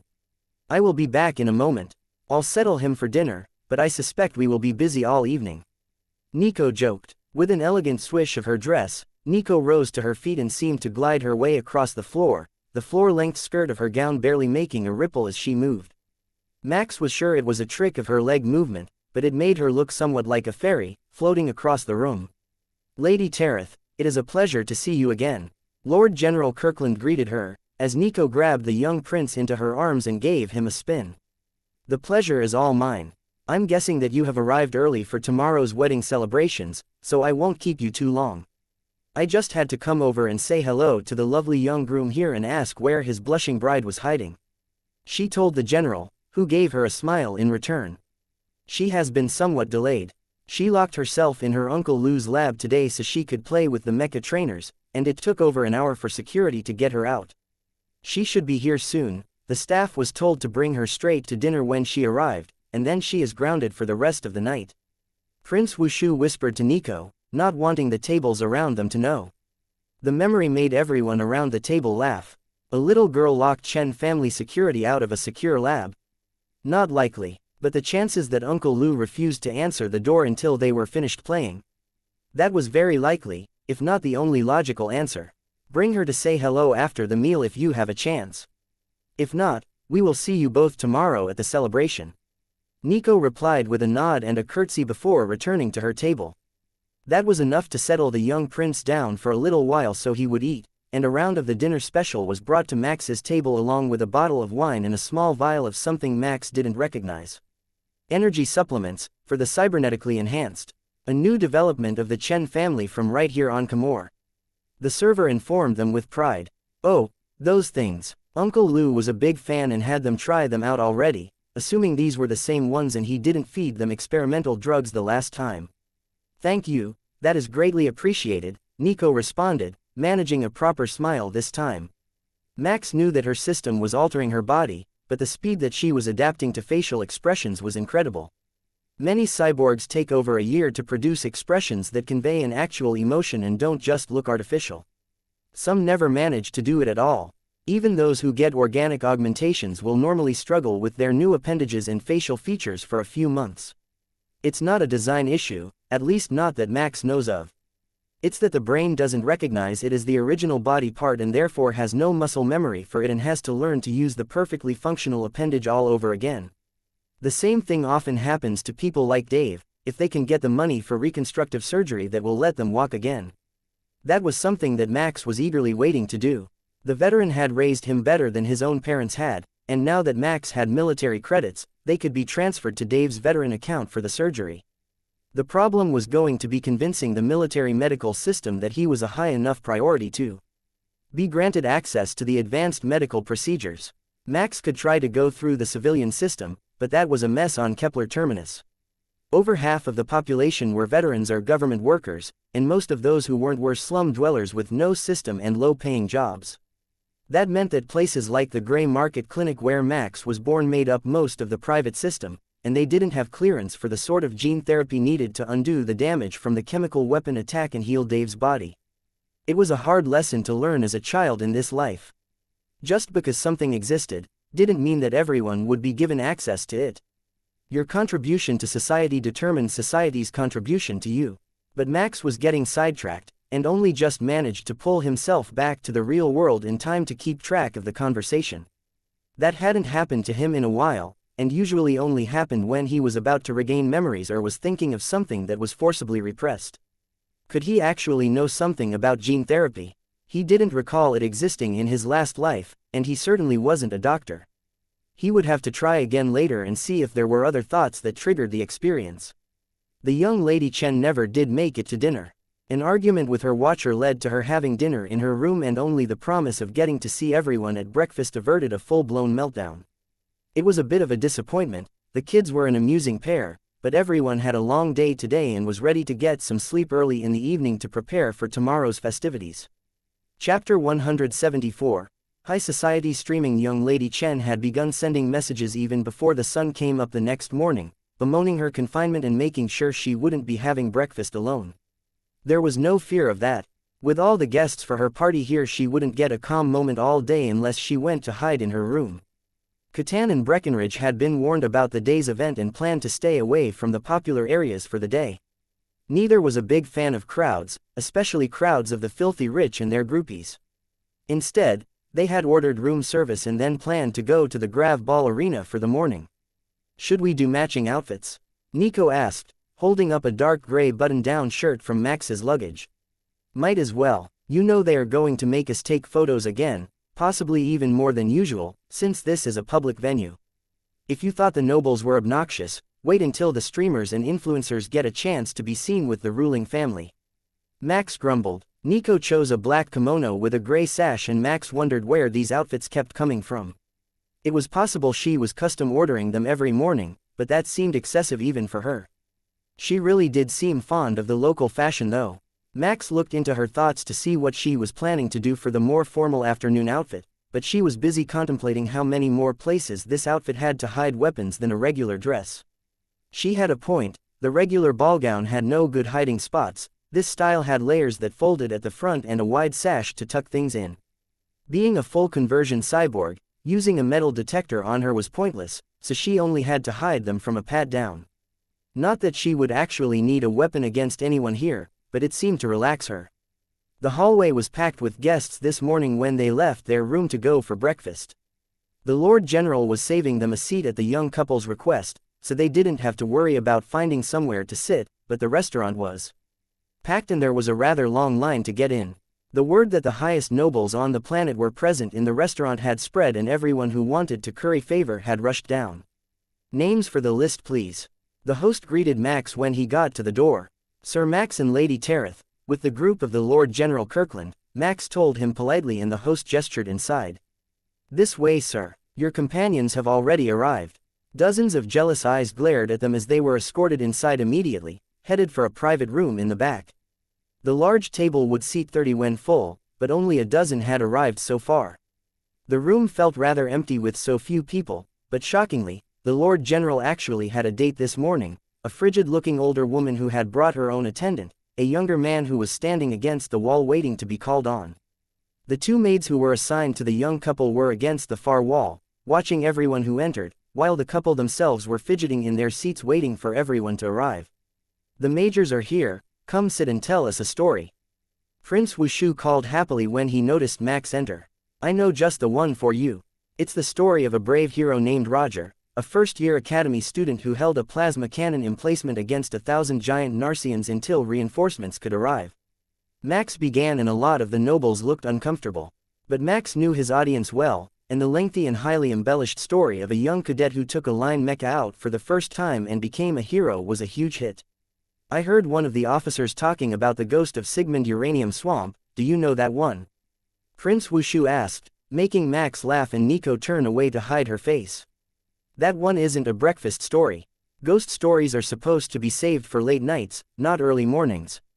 Max managed to disagree, but not without a smile on his face. "So you do know it. It must be a good one, but nobody will tell me." "Is it a horror story?" the boy asked innocently. "A very scary one, but it has a happy ending," Nico told him with a wink, making him giggle. More people had come in during Max's story, and it was finally time to eat. Max took his seat next to General Kirkland and his date, the frigid woman who turned out to be the Duchess Kirkland, Lord General Kirkland's little sister. They had nothing at all in common, either in appearance or temperament, but the Duchess informed Max that they shared the same father, though their mothers were different wives, of which he had 4. "Will you retire and have lots of wives, Sir Max? The news says you're a hero, and that's what heroes do, right?" Prince Wushu asked, while the young Lady Chen gave him a look that promised pain at the end of this line of questions. "I'll tell you a secret. If you have more than one wife, they will join together to pick on you. It's better to make one wife really happy so she doesn't bully you. Nico whispered to him, just loud enough for those in the seats nearby to hear. Lady Tareth is really smart.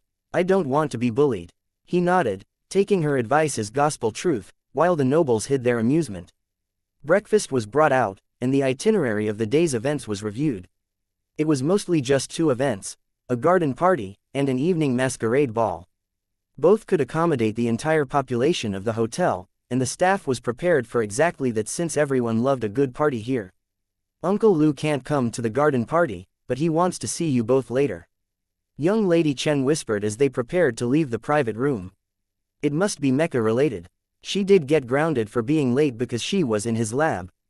And that was probably the last time they talked, knowing how obsessed the man was with his work. As they walked out of the dining room, dozens of cameras were rolling and the streamers had done their intros quietly in advance of meeting the couple who were the talk of the planet today. Everything was set and ready for the highlight of their morning stream, showing off that they were at a restaurant frequented by planetary rulers. The high society guests were giving their tackiness disgusted looks, but the shock on all the social media stars' faces when the couple came out happily chatting with Nico and Max, along with Lord General and Duchess Kirkland, who none of the streamers recognized, was sweet justice to the nobles. Dozens of perfectly tanned and manicured stars panicked, unable to introduce the 2 couples escorting the bride and groom. Even the young couple's parents had moved away a step, enjoying the chaos they caused among the commoners. These events were usually very stuffy and formal, with thousands of people sucking up to them, so the chance to play a joke at everyone else's expense was a rare luxury. It didn't take long to get Duchess Kirkland to open up once they were on the move, though she was very introverted and hid her social anxiety behind her icy demeanor. The secret ended up being storytelling. The Duchess loved reading and had amassed an enormous library at her home that the kids would be able to access once they got back to Cygnus since she lived in the same city as Prince Wushu. She also had adopted a dozen large exotic cats, which made an instant friend of Nico, lover of all things furry and deadly. It was a slow walk out to the garden, constantly stopping to wave at people while pretending that this was somehow a normal situation, but it was a very comfortable conversation, now that they realized that they all had enough in common to hold one. Chapter 175. Notification. Max was in the middle of the garden party, enjoying the shade of a large tea tree when his wrist device started beeping urgently, sending a string of notifications.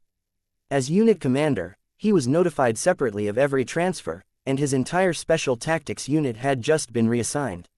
Most were going to special forces units in the Noctum regiment, some had been moved to lead other squads, while Ari, Paul, and Vincent had been rewarded with heavy mecha wings of their own and an official commendation, which would give them extra benefits at retirement as well as being considered earlier for advancement. He quickly silenced his watch, but the military alert ringtone was unmistakable. Many of the guests around him were giving him sympathetic looks, knowing that his vacation had just come to a crashing halt. Nico had also received the alerts as his executive officer, and the guests around her looked absolutely stunned. None of them had realized that she was a soldier. They all thought she was a civilian noble by the way she mingled with high society. My apologies, you know how it can be, contacted any time of the day or night. If you'll excuse us, I will borrow Major Max for a moment and return once we have sorted these notifications. Nico told the crowd, before smoothly maneuvering Max away. You can't just read confidential military dispatches in public, so they would need to go back to their room to see what all had come through and if there were any issues with the orders. Catan and Breckenridge should have gotten notices as well. Back in their room, Max scanned through the orders, checking for errors and transfers that might cause issues, like breaking up a well-bonded wing.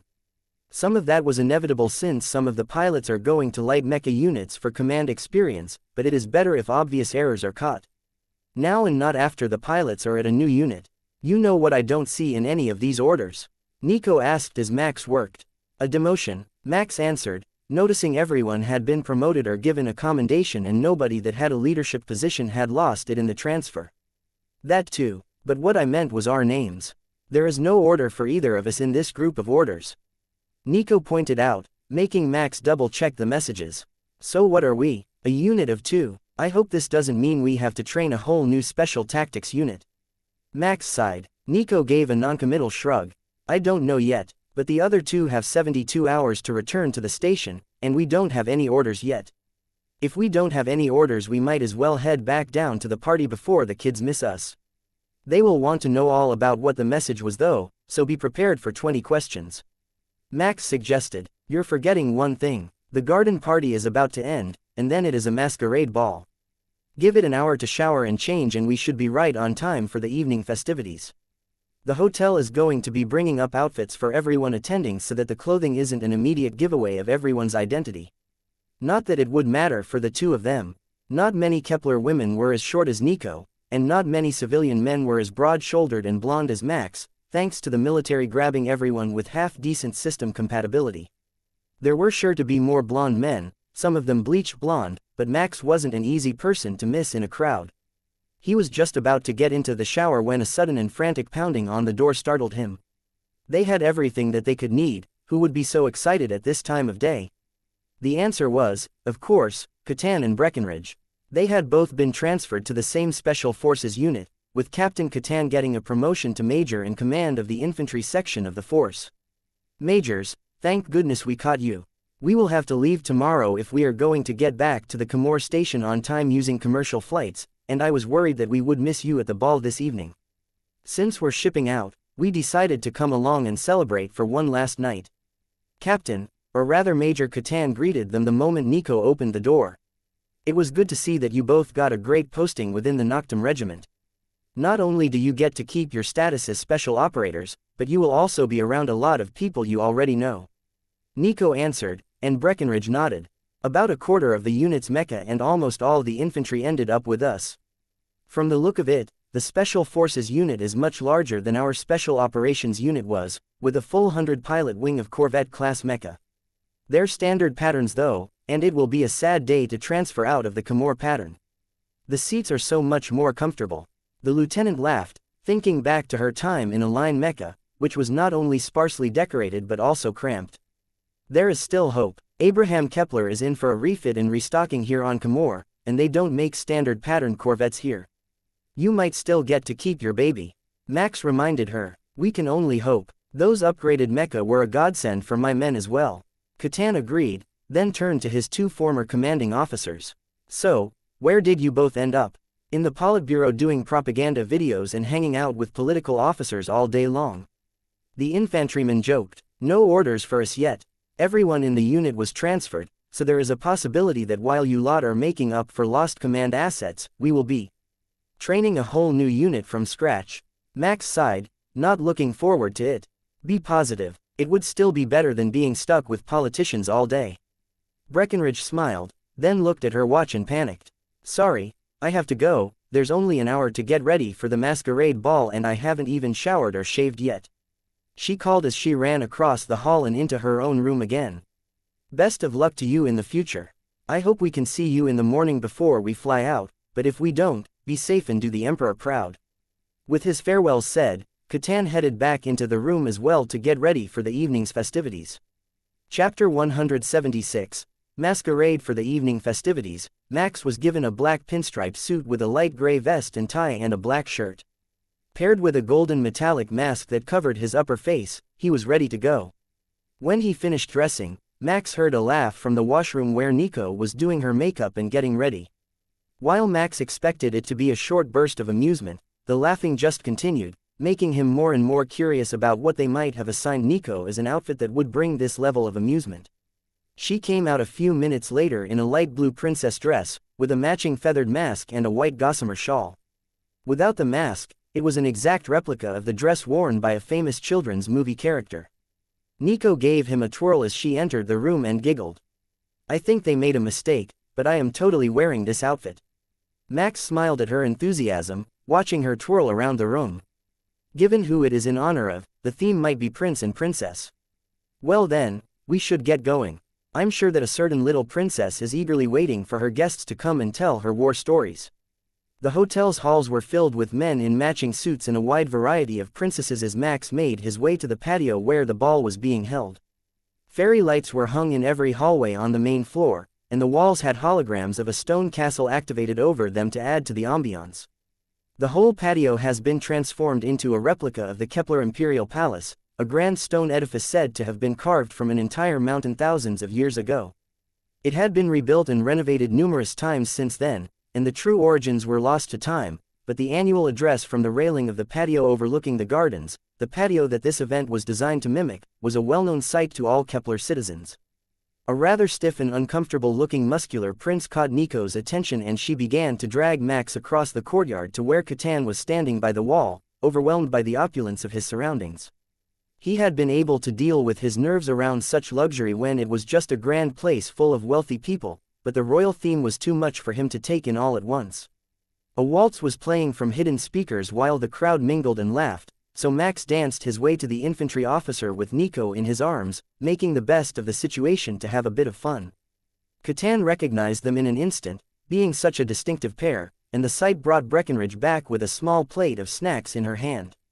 If you're feeling overwhelmed, just remember that on a normal day, half these guests look up to you as a hero of the Kepler Empire, Max whispered to Catan, who gave him a wry smile.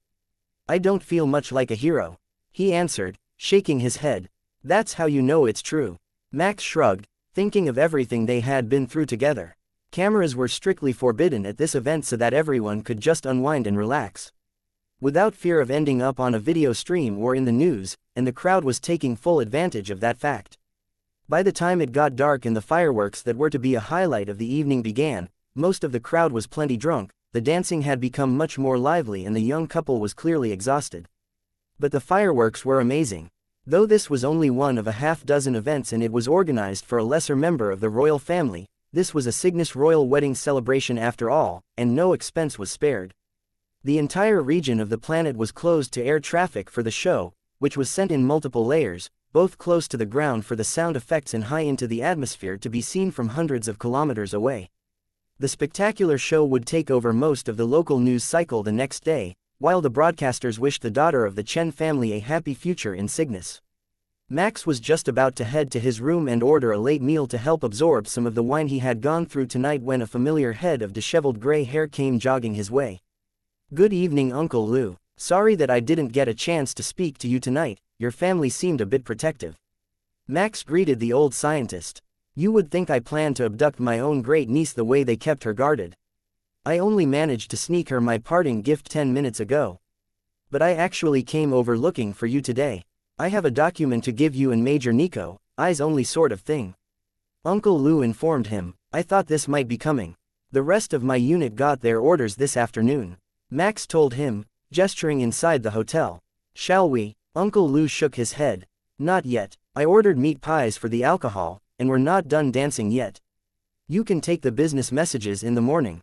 The old man took Nico's hand and placed Max's in the hand of an unfamiliar young woman in a pink princess dress. Definitely not a noble, going by the way she blushed as Max held her hand to lead her to the dance floor, so either a random guest or one of Uncle Lou's researchers. Once he reached the floor, Max found it nearly impossible to leave. Every auntie wanted a dance, and there were drinks and meat pies, and some sort of samosa with a vegetable filling and a surprisingly mild spice. Too much spice or sugar was hard on drunken stomachs, so the evening selections were toned down to keep the guests partying until dawn, despite the fact the guests of honor fell asleep before midnight and were carried away by the nannies. The next morning Max woke up wrapped around the cool shell of Nico, with a pounding headache and a wrist device beeping with constant messages from the unit as they departed for their new deployments. It was a touching gesture, and he would have appreciated it much more if he had turned the notification volume down in advance. Chapter 177. Assignment. Max was still grumbling about the noise of the notifications when a cold hand under the blanket slapped him on the backside. Get up and read your messages so that we can go to breakfast, or lunch since it's the middle of the afternoon.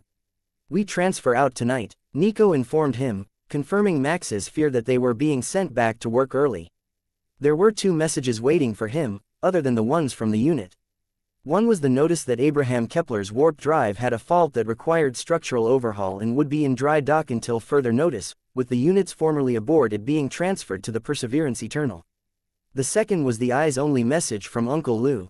Major Karras Max, you are hereby relieved of command of the stalwart Special Tactics Unit with full honors and transferred to the Strategic Development Department for duty in the Mecha Modernization Bureau under General Chen Lu. This posting has been classified Vermilion. All documents will be eyes only outside of a secured facility. Duty status for Major Karis Max will officially be changed to 4F unfit for service due to injury, until such time as this posting is completed. You are required to report to the Mecha Development Lab on Kamor Prime within 24 hours of receiving this message. Central Command. That was a bit more than Max was expecting.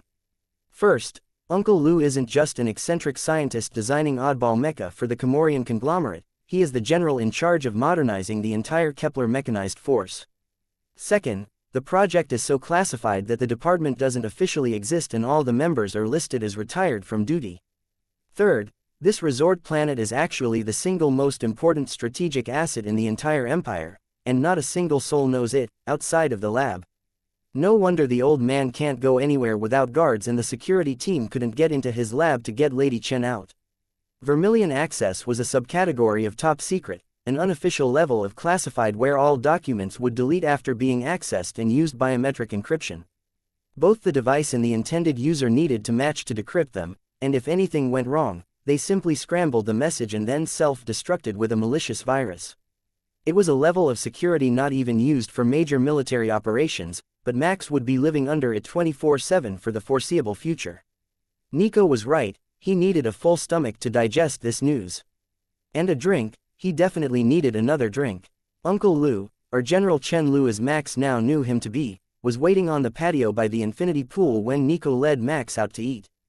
The area was deserted today, since the bright light hurt everyone's eyes after a long night of drinking and celebration, leaving the old man sitting alone in his lab coat over a casual suit. Good to see you. I thought I'd give you an update on this evening's tour of the museum.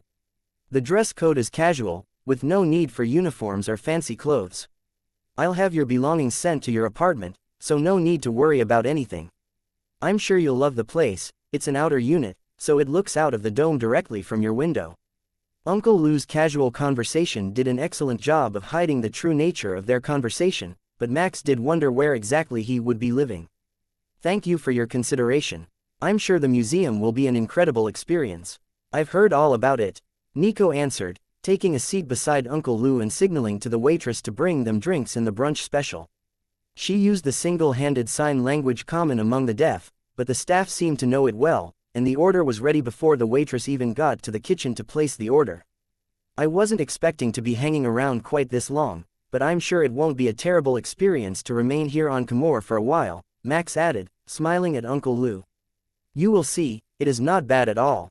But enough about that, let's finish our meal so we can get going. We wouldn't want to miss our reservation. The general's face almost looked serious there for a second, and Max wondered if it was a crack in the mask, or if this laid-back attitude was his default setting. We can take my shuttle, it's waiting outside, Uncle Lou informed them as the meal finished. He had already had the staff pack up all their belongings from the hotel room, and double-check to make sure they hadn't hidden any valuables so that nothing was left behind at the resort. The room itself had a convenient function for this, as every item in the room was digitally tracked, so when the sensors scanned the interior, it would tell them if any additional items remained in the suite. It was a small high-tech luxury the hotel employed for their guests, but it proved invaluable many times in the past, finding fallen watches and earrings left behind when guests were about to check out. The guests could generally replace such things without any issue, but sometimes they held sentimental value that was worth far more than a few diamonds. The pilot and security guards were waiting at the shuttle when the three of them arrived to fly back to the lab, and their presence felt much more official now that Max knew that Uncle Lou was a general and not just some random member of the planet's ruling family. The conversation was still just as casual on the flight to the lab though, talking of mecha and design philosophy the entire time, exactly the same conversation they were having the last time they flew together. It was a relief to Max since Uncle Lou was now his commanding officer. Finding out that he was stuck up and strict once you were under his command would have totally ruined Max's image of him and would have made this assignment much less enjoyable. Chapter 178. The lab. When the shuttle touched down in the lab's hangar, there were dozens of lab coat-wearing scientists there to welcome them back to the facility and gather their luggage from the shuttle. Keep the hoverboards, they will come in handy in just a minute. One of the workers joked, handing Max the meter-long board that he hadn't had much chance to actually use yet. Yeah, the lab is enormous, and I heard you got an outer ring apartment, so it's going to be like 3 kilometers to work every day, and there aren't any cars allowed in the dome, so it's all foot traffic, or personal conveyance. Another added, so, The outer ring isn't about the view, it's about seniority, being the furthest from work. Nico mused, giving Uncle Lou a raised eyebrow look. Don't glare at me like that. You're both alpha ranked, it would take you like 10 minutes to get to the lab, and there are electric carts inside to get everyone to their workstations for the day. You're even on the proper floor for your lab posting, so you won't have to wait on the elevator. Uncle Lou whined, making the scientists chuckle. Live testing lab is my favorite posting, but I'm all the way up top here in the coding labs. All we get are rows and rows of computers, making hundreds of sets of algorithms to compare against each other for efficiency and reliability.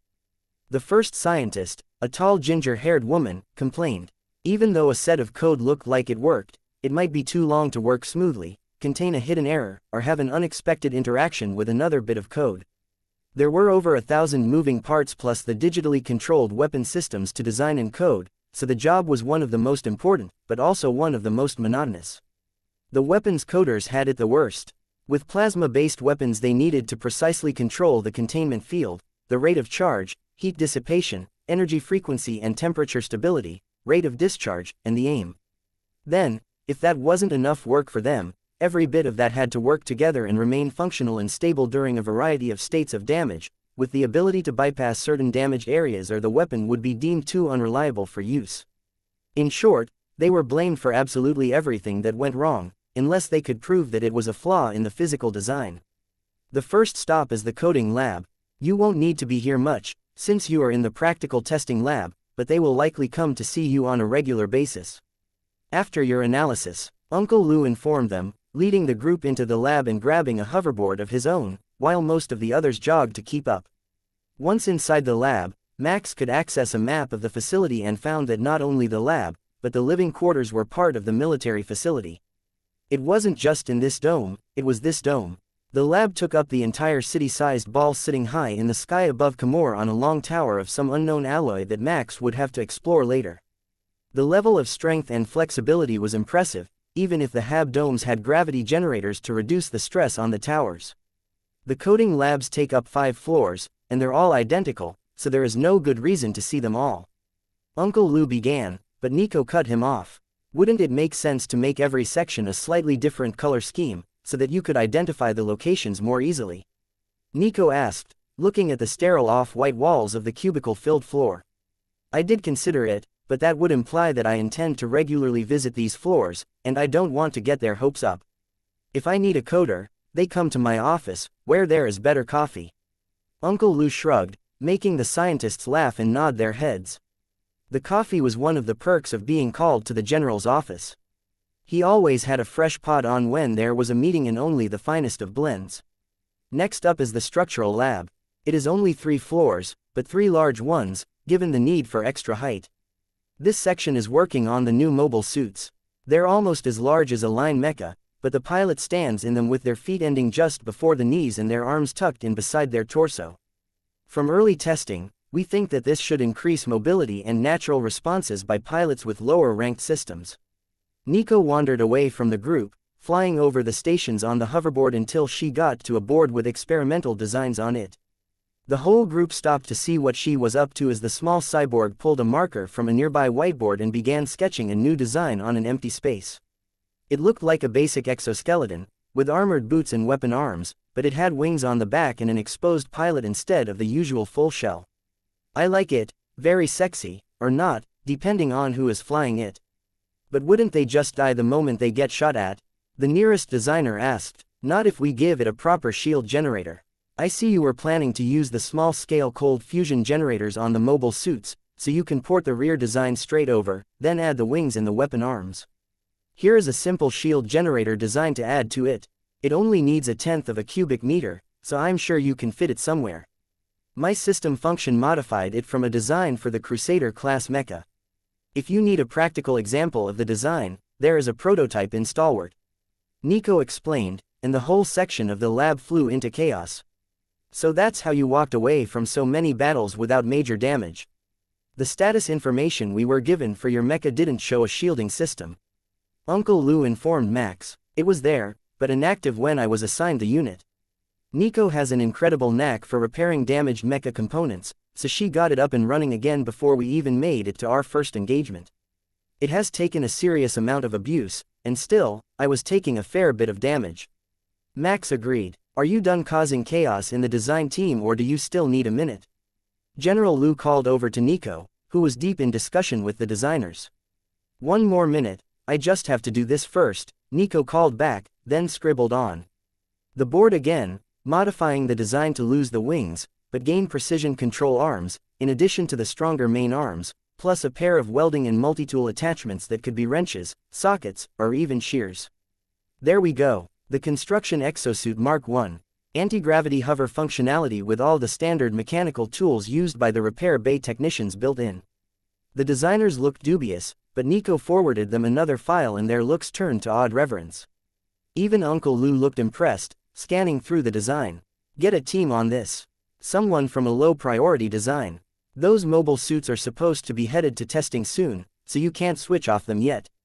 He called, all business for a few seconds, but Max could see the joy in his eyes as he looked at the holographic designs for the 2 exoskeleton suits. I knew it was going to be a great idea to bring you two in. Now, onward, from the structural lab to the weapons lab. Chapter 179. Apartment 1337. The news of the new designs for exoskeleton suits made it down to the weapons lab well before their tour group did, and the teams that weren't engaged in anything urgent were already reviewing the designs and altering them to accommodate the robotic tools that the lab already used. There was no need to reinvent a tool they already used, they just needed to mount it to the auxiliary arms, which could be the same as what the workstations already had. Being mounted to the user on a highly mobile exoskeleton would give an incredible deal of versatility and allow them to work in groups around a single station. The actual frame and the main arms were the responsibility of the structural lab, but the weapon lab was eager to get the additional limbs functional so that they could send them for testing and begin using them as soon as possible. The possibility that these skeletons with their anti-gravity boots might be a mass-market item never crossed their minds. To the scientists here, these were the evolved form of their own toolkits. To give them away before the whole lab had a newer version was unthinkable. The version with wings and weapons was mostly ignored as a novelty for fast attack infantry, a low-priority role in the eyes of Central Command, but the Tech Adept Toolkit version 1, as they had dubbed it, was likely to see initial testing this week. If you use an articulating dendrite instead of a crane boom you will get better control, Max suggested when he saw them starting plans for changing the design. The coders would strangle us if we sent them a design with hundreds of individual joints that need precision movement on 3 axes. We will save that for a later version when they're not under as much pressure. The technician laughed while tweaking the torch to use the design that was available in the lab. The more parts they could reuse, the more code they could keep, and the faster they could begin testing. You will like this project, Major Max. We designed it based on your comments about needing better artillery. It is a variable velocity mass driver. It can use the explosive slugs from the existing battle cannon without their shells, but launch them at varying speeds, for more effective artillery. Each turret has 2 barrels in a single housing for 1 shot per second at the standard rate. The new design that is being developed to serve as the platform will be nearly Phalanx class and carry 3 of them as its secondary armament. But we can get to that later. General Lu told Max with a happy nod. The equivalent of 6 battle cannons, and it was the secondary armament. Whatever they were building was a monster of a mecha. We also made progress on the fusion flamer, though the team is having issues forming a convincing argument for its use. One of the other scientists informed Nico. Plug the data into a virtual simulator and I will show you the true horror of flame weapons in combat, Nico assured him, and the man turned a little pale. That really was the only way to make Command see the advantages, but the developers weren't combat soldiers, they were mecha nerds who literally lived in a lab. We will get right on it. The new fast attack platform is ready for virtual testing as well. I will add the fusion flamer tonight so you can test it tomorrow. He agreed, making notes on his data tablet. The last zone is your department, the testing labs. You will not be the senior officers there, we have a colonel in charge of that sector, but the rest of the test pilots were brought in for the development of the Corvette-class mecha and are all lieutenants. They will have to qualify in the Crusader class to begin testing the heavy mecha, but now that we have you both we don't have to wait for their skills to be up to standards. General Lu explained. When they entered the testing lab there was a station for earmuffs to dampen the sound inside, which the technicians assured them could be overwhelming. There was a lot of sound dampening in the lab, but it could only lower the sound level so much. The lab was currently testing the durability of a new sword design, having a Corvette-class mecha strike it repeatedly against an armor plate. With all due respect, that isn't nearly enough of a test.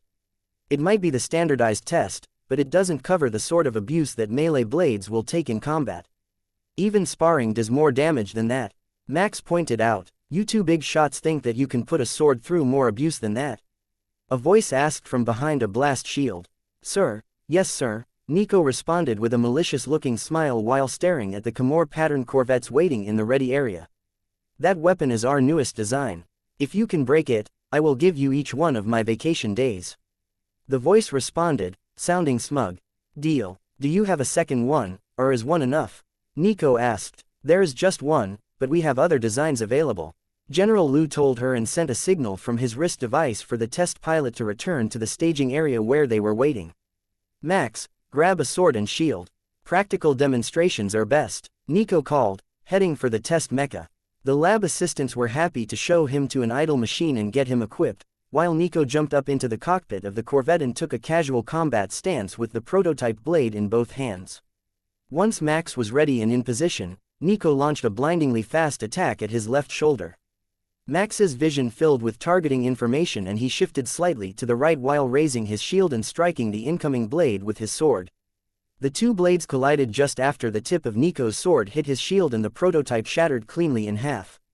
Nico still followed up with the second half of her attack though, spinning the mecha to strike down at Max's head. He flicked his sword up to defend the mecha and with a bang that shook his entire chassis, Nico's blade sunk deep into his own.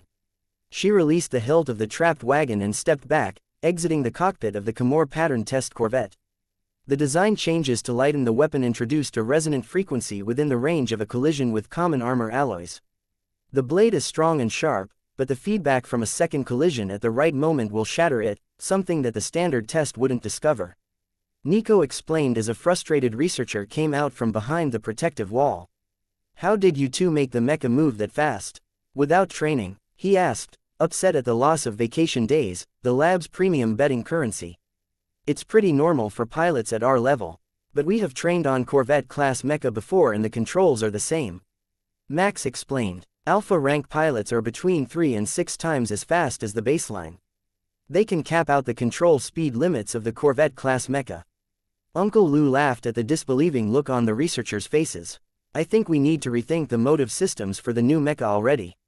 We approached this with human thinking when the pilots won't be human. A researcher who had been following them from the door suggested.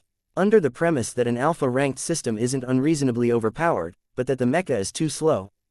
That is possible, another agreed, abandoning the group to discuss their idea while Uncle Lou turned to talk to Max and Nico. Let's go to your rooms. Max has 1337, while Nico gets 1339, right next door. Their new boss told them, already walking toward the exit. Chapter 180. Learning the neighborhood. The apartments were slightly more luxurious than the usual officers' quarters but not by much. They were still a single-room suite, with a washroom by the door, a small kitchen, and a double locker-sized closet. The main seating was a couch that folded down so that a bed mounted to the wall could be laid flat. There was a hologram projector on one wall and a low table, but that was the room.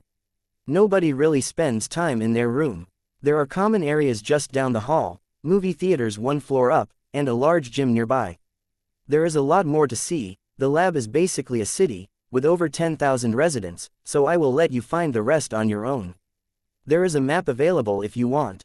Uncle Lou informed them. As far as duty postings go, it's not bad. I see the city runs on ration points more than salary credits, so we should be alright. Max joked since Uncle Lou already knew they weren't short on money and almost everything in the lab could only be purchased with your ration allocation.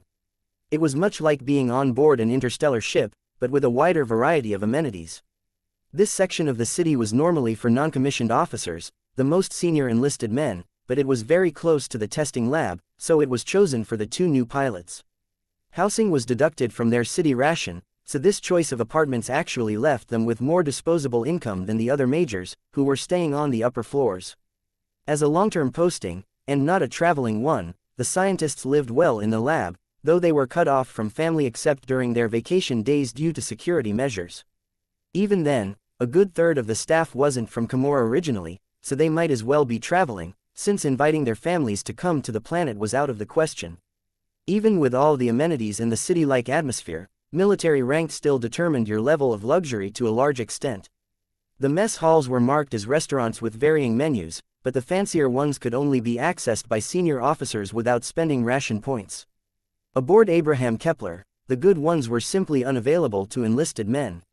You could also get uniform items on a regular schedule, but everyone wore casual clothing.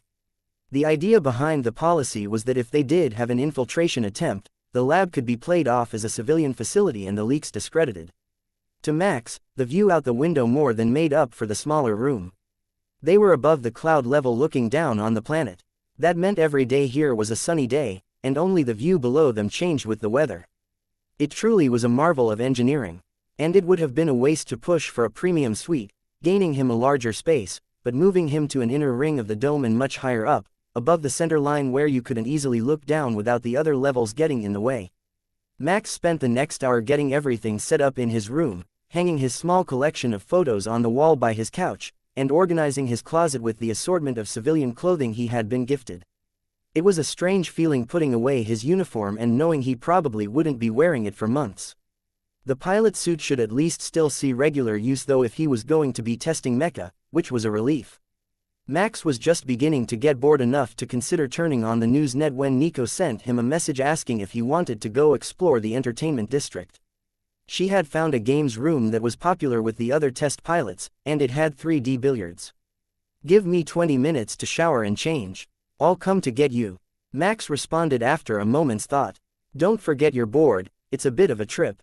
Max washed up and changed into jeans and a black shirt with the top few buttons undone and the sleeves rolled up.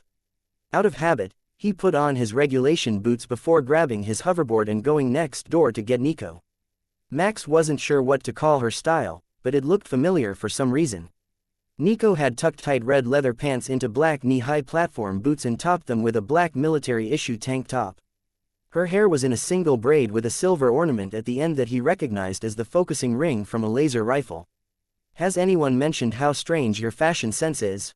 Max asked as Nico mounted her board and hovered in front of his face. "Constantly. Now are you ready to go or what?" Nico laughed, casually spinning the highly modified board to head down the street. Their apartment building was 15 floors high, taking up almost the entire height of the level of the dive they were on, and Nico chose to race along near the roof of the dome level. From what Max could tell, that was the equivalent of a fast lane for traffic, and it was almost deserted, with most of the staff choosing a pedestrian route, or using much slower-wheeled scooters. Given that most scientists had lower-ranked or intelligence-focused system functions, and not a lot of physical enhancement, staying on the ground with the 20km/h speed limit made sense. But for Max and Nico, that was barely a jog, so flying above the buildings was much more fun. The hoverboards were only good to about 50 meters in the air before their gravity plating started to have issues holding altitude, but theirs had been modified for racing, so Max had high hopes that they could manage greater heights in addition to their blistering speed. They weren't pushing them at all, since they wanted to learn the layout of the city as they passed by, but both pilots were still passing the ground traffic like they were standing still. "There it is, the Sonic Games Emporium. That's our destination for the night," Nico called out to Max as they approached their destination, 10 kilometers and 2 floors away from their apartments.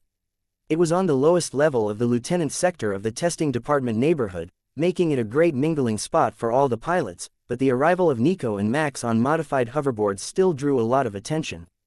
Partially because of the speed they approached, since the user only stood on top of a hoverboard, and a high-speed crash could well be fatal, especially from a higher elevation, and partially because of the way Nico was dressed. The red leather might as well have been painted on, and as Max looked around the area, he noticed that slacks and cardigans or lab coats were the more popular casual wear here. Even he was overdressed for the occasion, and he had simply put on a clean and unwrinkled shirt and jeans. "We got a couple of daredevils, do we? What department did they stick you two gems in?" One of the officers smoking outside the games room asked as they landed and hopped off the boards. "We are the 2 new Crusader-class pilots for the testing department," Max answered with a friendly smile, and the man suddenly looked a little less relaxed. Even off duty, they were still senior officers, and he didn't want to speak out of line before he knew their personalities. "Relax a little. If I have to go in after that stick up your ass, I'm going to make you pay for cleaning." Nico laughed, making the others outside chuckle, and the man they were talking to sigh in relief. Wait, I know you too. You're Slumdog Raider and Blood Goddess, from the gaming tournament. I heard you were both active duty special forces, the boss must be going all out to test the new mecha. One of the men outside said, walking over to check out their boards. Yeah, Uncle Lou found out that we could cap out the mechanical output speed of a Crusader-class mecha, so he pulled us in here. It's a bit strange to be at work without anyone shooting at us though. Nico confirmed. Wait, you can do what now? The same sentiment from a dozen different voices filled the air, and Max smacked Nico on the back of the head. Good going, now we will never get a game in between questions. Chapter 181. Game Room. When Nico and Max went into the games room, everyone outside followed them, looking forward to one of the other pilots challenging them to a match to see how their skills matched up to Nico's bragging. Sitting in the back row of the room, a shiny new set of Khmer pattern Corvette simulators were lined up, waiting for a challenge. Nico walked straight to them with a smile and turned to face the other pilots. What do you say, boys? Ready to be taken to school? She asked, bringing a round of jeering from the crowd. You got it, girly. We can talk about terms of the wager after I win. One of the pilots told her with a wink, making Max laugh. I'm pretty sure she meant all of you, at once. Trust me, you want the backup. Max suggested. You're not the only alpha-ranked pilot here. I'm not going down to some fresh recruit in a mecha I helped design. The pilot countered, and Max raised his hands in defeat. All right, we will be watching. The matches inside the simulator played on the screens above the simulators, as well as in the general's office and the development labs if they had them tuned to the game feed. Both pilots climbed into their simulators while Max did his best not to laugh at the misfortune that was about to befall that unfortunate man. When the two logged in, the games room could see that the challenger had picked a standard plasma blaster and twin shoulder-mounted laser rifles, while Nico had picked two swords to go with the standard shoulder lasers. Max's amusement made more than a few pilots nervous, but when the scenario set them up 50 meters apart, they had a bit more confidence. That was only 4 steps at a run, but it should give the pilot time for 2 free shots before he needed to dodge and move away from the swords. The timer started as Nico dropped to one knee, dodging the first plasma shot, but then she did something nobody expected. She activated the jump thrusters and launched her mecha straight at her opponent. His second shot flew wide as he tried to adjust to the sudden burst of speed, and Nico raised a sword to deflect both laser shots. Her own shots hit the enemy mecha directly in the optical targeting sensors, and he lost. A fraction of a second as he adjusted his display. That was enough that Nico was in melee range, with the 2 blades racing at his mecha. He used a standard evasion pattern flawlessly, dodging the first blade, but Nico kept coming forward, smashing the hilt into him and knocking the Corvette backward before the second sword drove up hard between its legs, crippling the mecha and overloading the power plant, leading to instant defeat by the explosion. Did you see that? That speed is insane. He couldn't even block in time. I take my words back, there really is a gap between the elite and the rest of us. One of the pilots made a show of apologizing, much to the amusement of his fellows. Just be glad it wasn't you that spoke up first. But we should get in there. If he can't take her, it really might take all 5 of us. One of his compatriots declared, setting his beer down to drag his friend to the simulator. What about you, big boy? Do you think you could take all 5 of us at once? A busty brunette researcher asked Max once the other guys had entered the simulator. She definitely didn't mean in the simulator, and she did have 4 friends with her.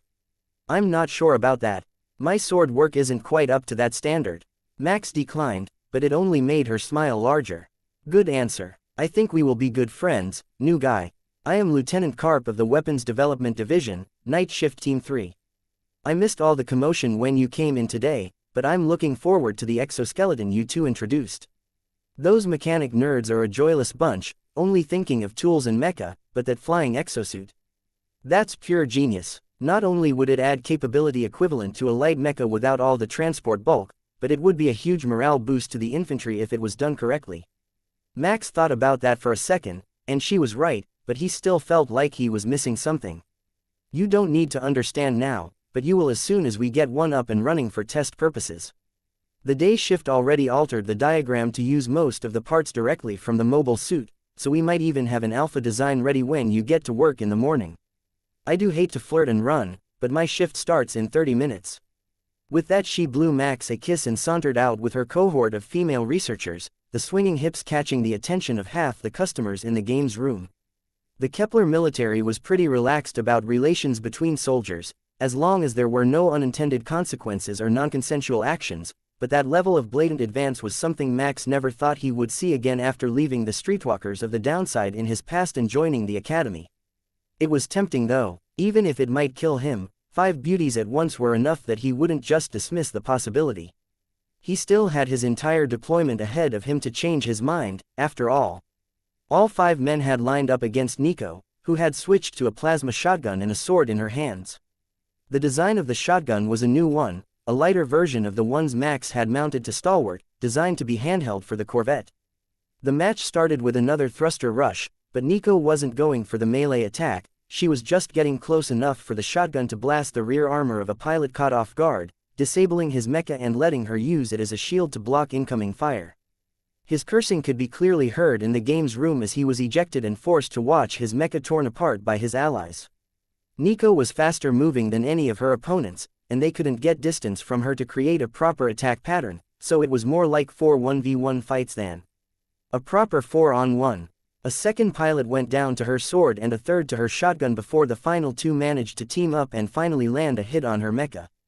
It was a solid hit, but not a critical area, and she raced towards them with her lasers firing until she was back in shotgun range.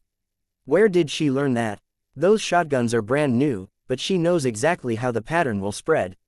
One of the defeated pilots asked, watching his remaining companions try to fend her off in close combat. My Crusader was upgraded to equip 2 of them. She has seen them more than a few times in live combat, plus her system functions are incredibly well suited to combat. Max explained, as another pilot was ejected, cussing. His final teammate was at a flat-out run now, as Nico cut chunks out of his back, then finally chopped a leg off and blasted a hole through the hapless mecha. You are an evil one, aren't you? Major Nico was it. I will remember today. I won't go down like that again. The last defeated pilot declared as the 2 of them left the simulators. Of course not, I won't be so nice next time. Just be a good boy and die when I tell you to. Nico giggled while the room stared in amazement. I understand why the general likes you so much, you're both oddballs, just like him. I mean that in the best of ways. A researcher joked with Max, half drunk and waving his drink to emphasize his point. Now, who is up for a round of 3D billiards? Max asked, ready to unwind and enjoy his evening. It was the last night of his vacation, and he wasn't going to go back to work without at least getting a few games in. On level 10, Nightmare Mode, of course, to make it a challenge. Chapter 182, Day Job. The next morning came much too early, and Max was not at all prepared for the horrendous noise that his alarm made in the quiet apartment. The sound was familiar, it had woken him for dozens of shifts and patrols in the past, but inside a building, without the sound of war all around him, instead of a mecha cockpit, it just seemed out of place and overly aggressive. He had set it to go off a full hour before he needed to be at work, giving him time to shower, dress and eat, but he soon realized that he had overlooked one important factor. He had arrived yesterday and unpacked all his gear, but this was not Stalwart. There was no stash of ration packs, there was no unit kitchen mere meters away, and he hadn't gone grocery shopping. His first thought was to ping Nico and see what the plan was, but then it dawned on him that it didn't matter to her, she didn't need to eat. She had completely filled her nutrition storage with high-quality supplements at the resort, so she wouldn't actually need to eat anything for months. This self-sufficient individual thing was going to take him a while to get used to. Nico hadn't abandoned her best friend though, and before Max could make up his mind, the doorbell rang, bringing up a view of Nico holding a brown paper bag outside his door on the security screen. Just the person I needed to see. Max greeted her with a smile, welcoming Nico into his small and minimalist suite.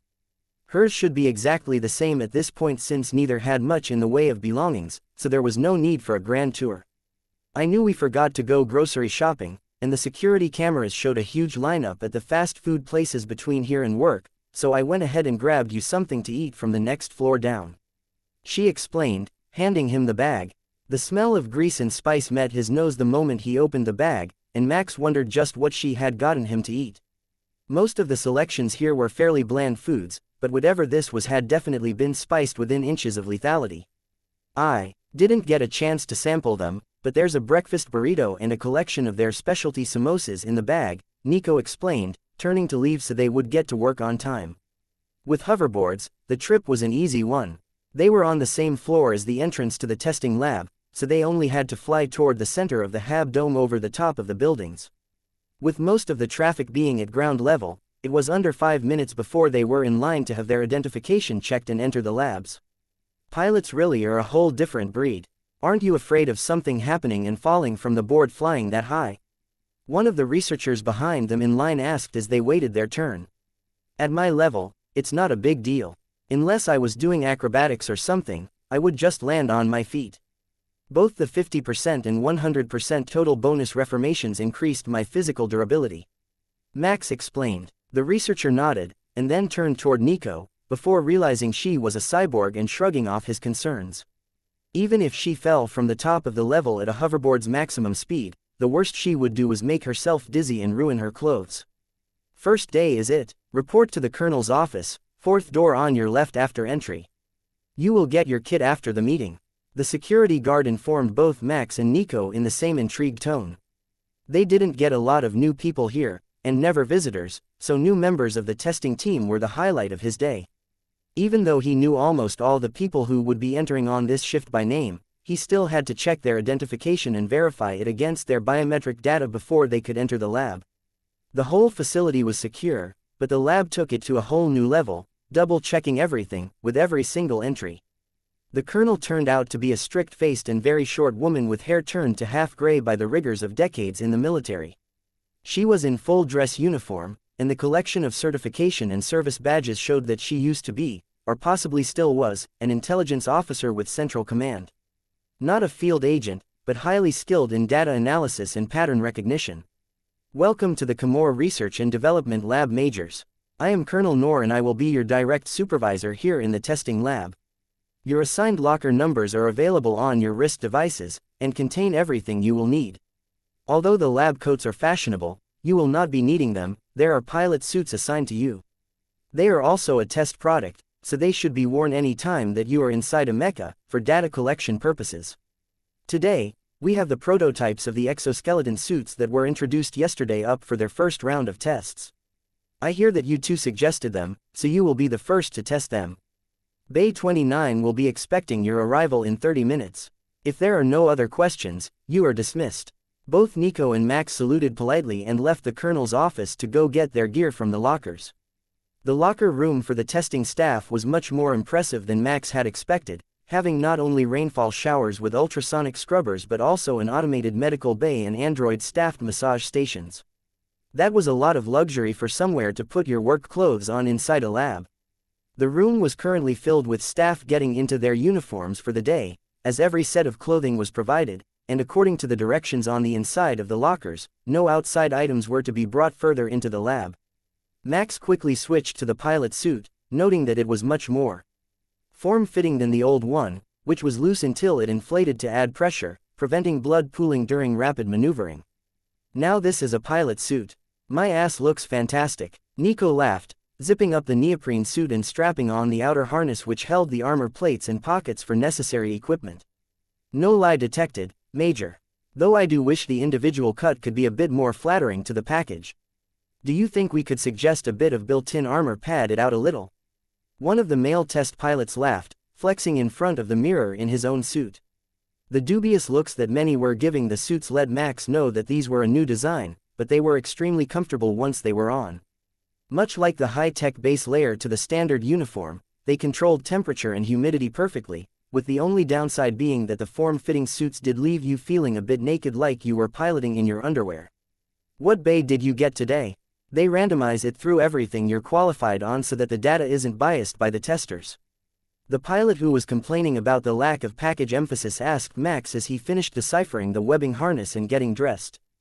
Bay 29, the exoskeleton testing, Max answered, making sure his suit was on correctly. Lucky bugger, I got the fusion eradicator again. I swear if that thing blows up one more time I will go to the general and beg to have the design scrapped. The pilot replied with a rueful laugh, before waving and heading out. The bays were accessed through a network of overhead catwalks, so that the observers could look down into the bays at the experiments, from the outside of the protective shielding of course, while keeping the foot traffic elevated and out of the way of the heavy equipment that brought the designs to the bays to be tested. Bay 29 ended up being off in a far corner of the lab, and Max had to jog to make it there on time after changing, but he wasn't alone. Half the staff had to run to make their duty station on time and get checked in before they were marked as late. Max wasn't sure how particular they were about time schedules here, but going by what he saw in the mind of the colonel, it was best to be not even a second behind schedule during check-in. Chapter 183.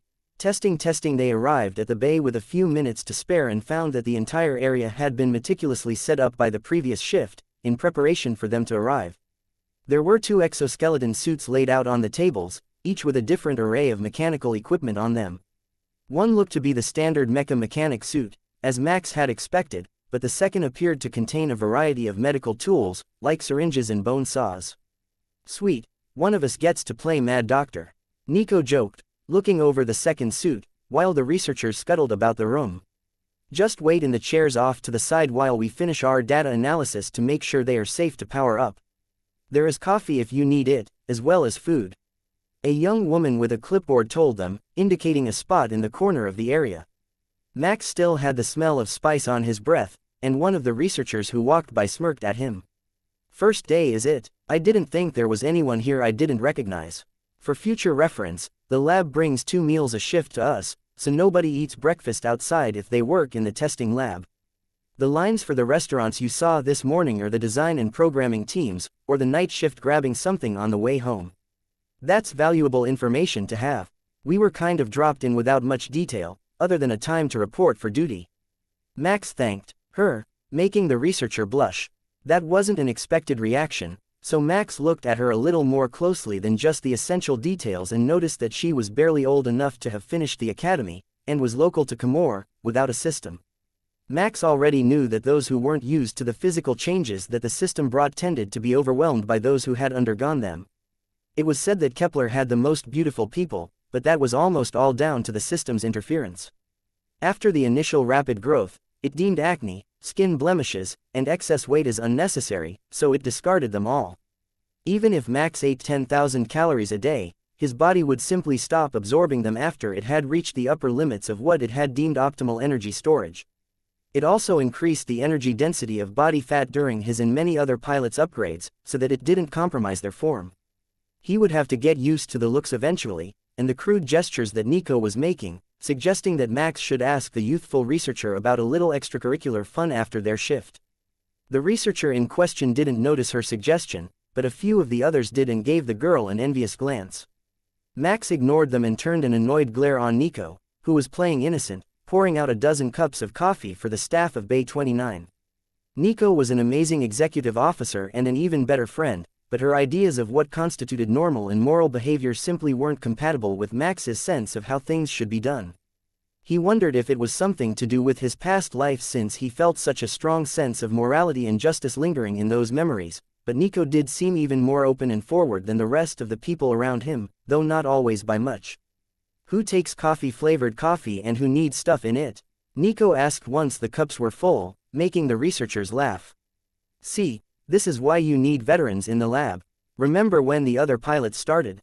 They had never even had coffee before," one of the staff joked, making both Max and Nico give him a horrified look.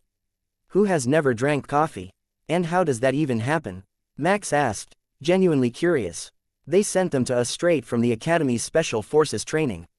They hadn't been on a single mission, all they knew was school, and the Camor Academy doesn't serve coffee, because it's known to stunt growth. See, there's the problem. The system will compensate for that, so the Kepler Terminus Academy serves coffee in all the cafeterias, even if the first years don't drink much of it. Plus, it is in every single ration pack. Even if they had been on a few field trips, they should be familiar with Coffee Instant Type K." Max informed them, while the team came to get their coffee, with some adding cream and sugar, and some adding liquid shots that Max suspected were the cyborg nutrition supplements. Taken by humans, they were a huge overdose of nutrients but designed to be relatively safe, but they gave a long-lasting energy boost, keeping the workers awake for hours. If they were taking them at the start of their shift, the researchers must be getting pretty burnt out. "Already with the energy drinks? Didn't your shift just start?" Max asked, watching the staff hold their coffee with a look of reverence usually reserved for lovers. We didn't go home after the last one, since the designs for the exoskeleton were coming in. We've been here all night getting the parts made and prepped for this morning's testing, but we spent the overnight in the upper floor labs. The team leader explained. Nobody here had name tags, so Max was going to have to ask later, or read their minds to find out who was who. Not that it was truly important in the immediate sense, but building camaraderie was important.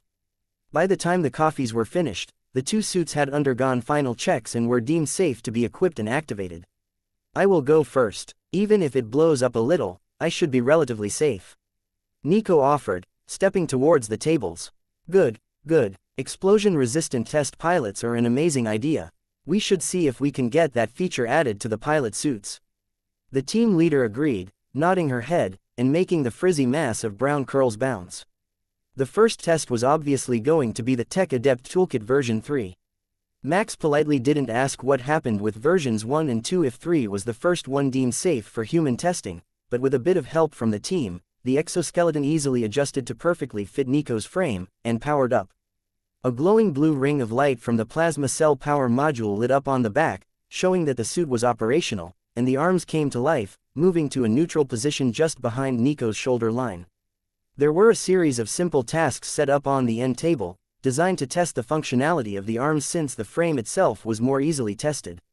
Nico activated the anti-gravity plating and hovered for a minute, narrating the trim change needed to make the suit smoothly hover, then glided to the far side of the bay. The torch, welder, and shears were easily tested as functional, then the variable socket pincers and their extension beam, and finally the clamping claws were tested for accuracy and pressure.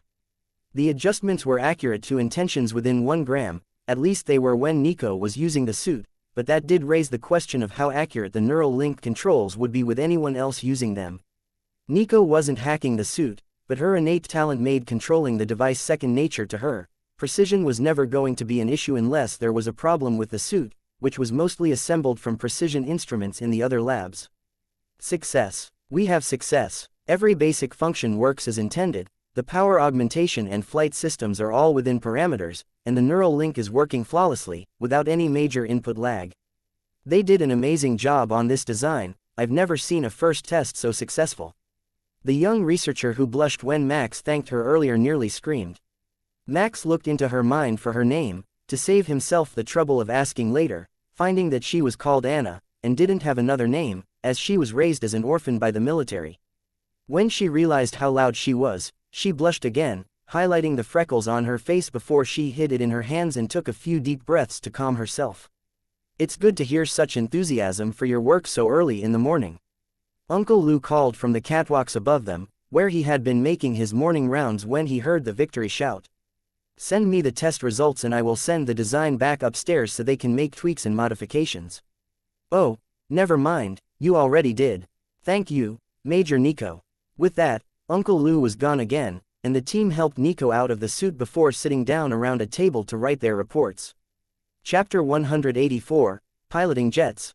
The testing lab's daily routine turned out to be a little bit of testing and a lot of making reports on the tests that were done. Or, more correctly from the standpoint of the test pilots, a lot of waiting for the others to make reports. They reported on the functionality, while all the in-depth details and data analysis was left to the research team. Nico had prepared her report before she even finished the test, thanks to her system functions, but the team took 3 whole hours of going over the data before they were ready for Max to repeat the test and see how the suit functioned with him at the helm. It turned out to be incredibly intuitive, even for Max who had no practical experience with complex robotic arms. He did at least have a basic familiarity with mecha repair, thanks to his stunted time in the academy, so at least he didn't make a fool out of himself during the testing. They both tested the medical version just before lunch was delivered at noon, and both Nico and Max were expecting a very dull afternoon of not much happening while the rest of the team did their initial reports. According to the team, after today, they would have ongoing individual tests to go through a few times an hour, so the test pilots wouldn't be so bored. It was just today there was so much base data to enter into the system that they couldn't do any more tests until the baseline for the subsequent results was in the system. They were saved from absolute boredom by Uncle Lou, who had a simulator for them to test out. The lab had developed a drone-piloted fighter jet that mounted 2 enormous heavy rail cannons as well as a pair of micro-rocket pods for safely and remotely eliminating enemy mecha. From an altitude of 10,000 meters or more it would be able to engage from over 300 kilometers away, and still, have the 50-kilogram projectile impact its target at over Mach 30. The jet was a flying wing design, almost a perfect triangle, with scramjet engines above and below the main structure and the 2 rail cannons poking out from either side of the cockpit at the front. As a supersonic fighter jet, the design was sound and fairly traditional, other than the overkill weapons. A kiloton of impact force wasn't in the design parameters of any armor that Max was familiar with short of an orbital strike bunker. Where do we need to go to find this simulator, boss? This drone looks like a lot of fun. Nico called up at the general on the catwalk. Come up to the structural design lab. They have the simulator there, and it is where most simulated tests take place since we don't build anything until it has proven itself in theory. General Liu instructed them, before waving at the exoskeleton team and leaving. Looks like you two get the fun stuff today. You must have really impressed him if he's sending you to new design testing already. That's pure theory testing, not like down here, where we put the designs together and prove whether their numbers were right or not in the real world. The team leader told them with a hint of admiration. But this is the most important step. If the theory was enough we wouldn't have to worry about designs failing or blowing up once they were assembled. Max consoled her, knowing she had a lot of time ahead of her just doing up all the reports for the single round of testing that they did this morning. They didn't bother to change back before going up, though the pilot suits weren't needed on the upper floors and they could have switched to one of the casual outfits the office supplied to other workers. Getting to the simulator was more important than fitting in with the crowd. The bodysuit look attracted a fair bit of attention though, so Max stopped at the door of the structural design lab and procured them a pair of lab coats so that he could avoid some of the inevitable questions about the experimental suit by those who were working on its design. Oh, good you're here. We will have to do a quick examination to check you out on the X-10 jet chassis and then you can start the simulated tests on the drone version. The two are essentially identical, except the pilot will be in a simulator back safely in command bases instead of exposed inside the jets themselves. Orbital dropped fighters have had a horrendous casualty rate lately, and the hope is that leaving the pilots behind in orbit will minimize that and allow for a larger force of jets to be sent without decimating the manpower of the transports. The logic checks out. I've seen the orbital dropped fighters die by the tens of thousands to ground-based firepower because command made a mistake. Max agreed. We watched the footage, but I forgot that you were there on the ground when the Cygnus forces attacked that day. Yes, that is what we want to avoid in the future. Even if the fighters are destroyed, if the trained pilots survive then we only need to send another wave somewhere safer. Measuring the cost in tons of materials and labor instead of lives sits much better with public perception. The researcher nodded, then gestured to the waiting simulators. The inside of a fighter jet was ridiculously, childishly simple compared to a mecha cockpit, and with his targeting skills, Max aced the exam without ever having to drop his speed. Nico also aced the exam, but almost failed on a technicality. Her body wasn't bothered by gravity the way an organic human was, so she wasn't limiting her maneuvering forces as much and almost destroyed the test plane while banking. 2 perfect scores, with the lowest times ever recorded. I think that goes for Kepler examinations as well. Transferring mecha pilots to the interstellar navy doesn't happen often, but it looks like there might be some advantages to the practice. A large-nosed man with an afro and milky white skin declared as Max was leaving his training simulation. Why not send some of the crippled pilots over to be tested for this program once it goes live? You don't need arms and legs to operate a simulator, so even if they have taken damage that their bodies can't or haven't yet regenerated they should be able to serve as drone controllers. Nico suggested. Even better, they would already be on board the transports, recovering from their injuries and frustrated with their lack of ability. Letting them fight would be good for their mental health, Max reasoned. Now, if you would like to get in the simulation for the drone jets, we can begin initial testing. The simulators had started to draw a crowd now since the man's declaration that they had set new records for the previous examination had carried across the mostly quiet lab section, where most were working on their computers and not practical structures, which were done on the other side of this section of the lab, kilometers away. Chapter 185. Drone Test. Max climbed back into the simulator, hanging his lab coat over the back of the machine, and powered up the virtual reality program. It brought him to the cockpit of an orbital insertion fighter inside a simulated hangar in a drop ship, the standard launching point for the experimental fighters. Launch in T-15 seconds. Please remember structural limits exist within the simulation. A robotic voice informed him, and Max chuckled at the warning that was very clearly for Nico. The countdown commenced and the bay doors opened, showing that he was facing straight down towards a yellowish-orange planet.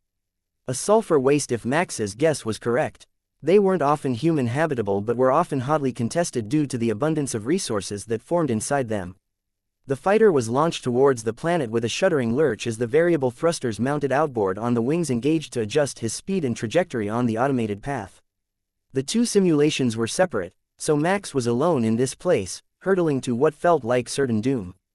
Dropping in a lander was much more relaxing than watching. The fires of orbital entry fill the cockpit window in front of you. The jet was out of his control for a while the harsh entry overrode any attempts at maneuvering, so Max made a mental note to increase the output of the outboard thrusters so that this vulnerable moment could be eliminated and pilots could begin their attack pattern over a minute sooner. The force was well within structural limits, so a bit of maneuvering wouldn't hurt anything, and could prevent the destruction of a lot of units.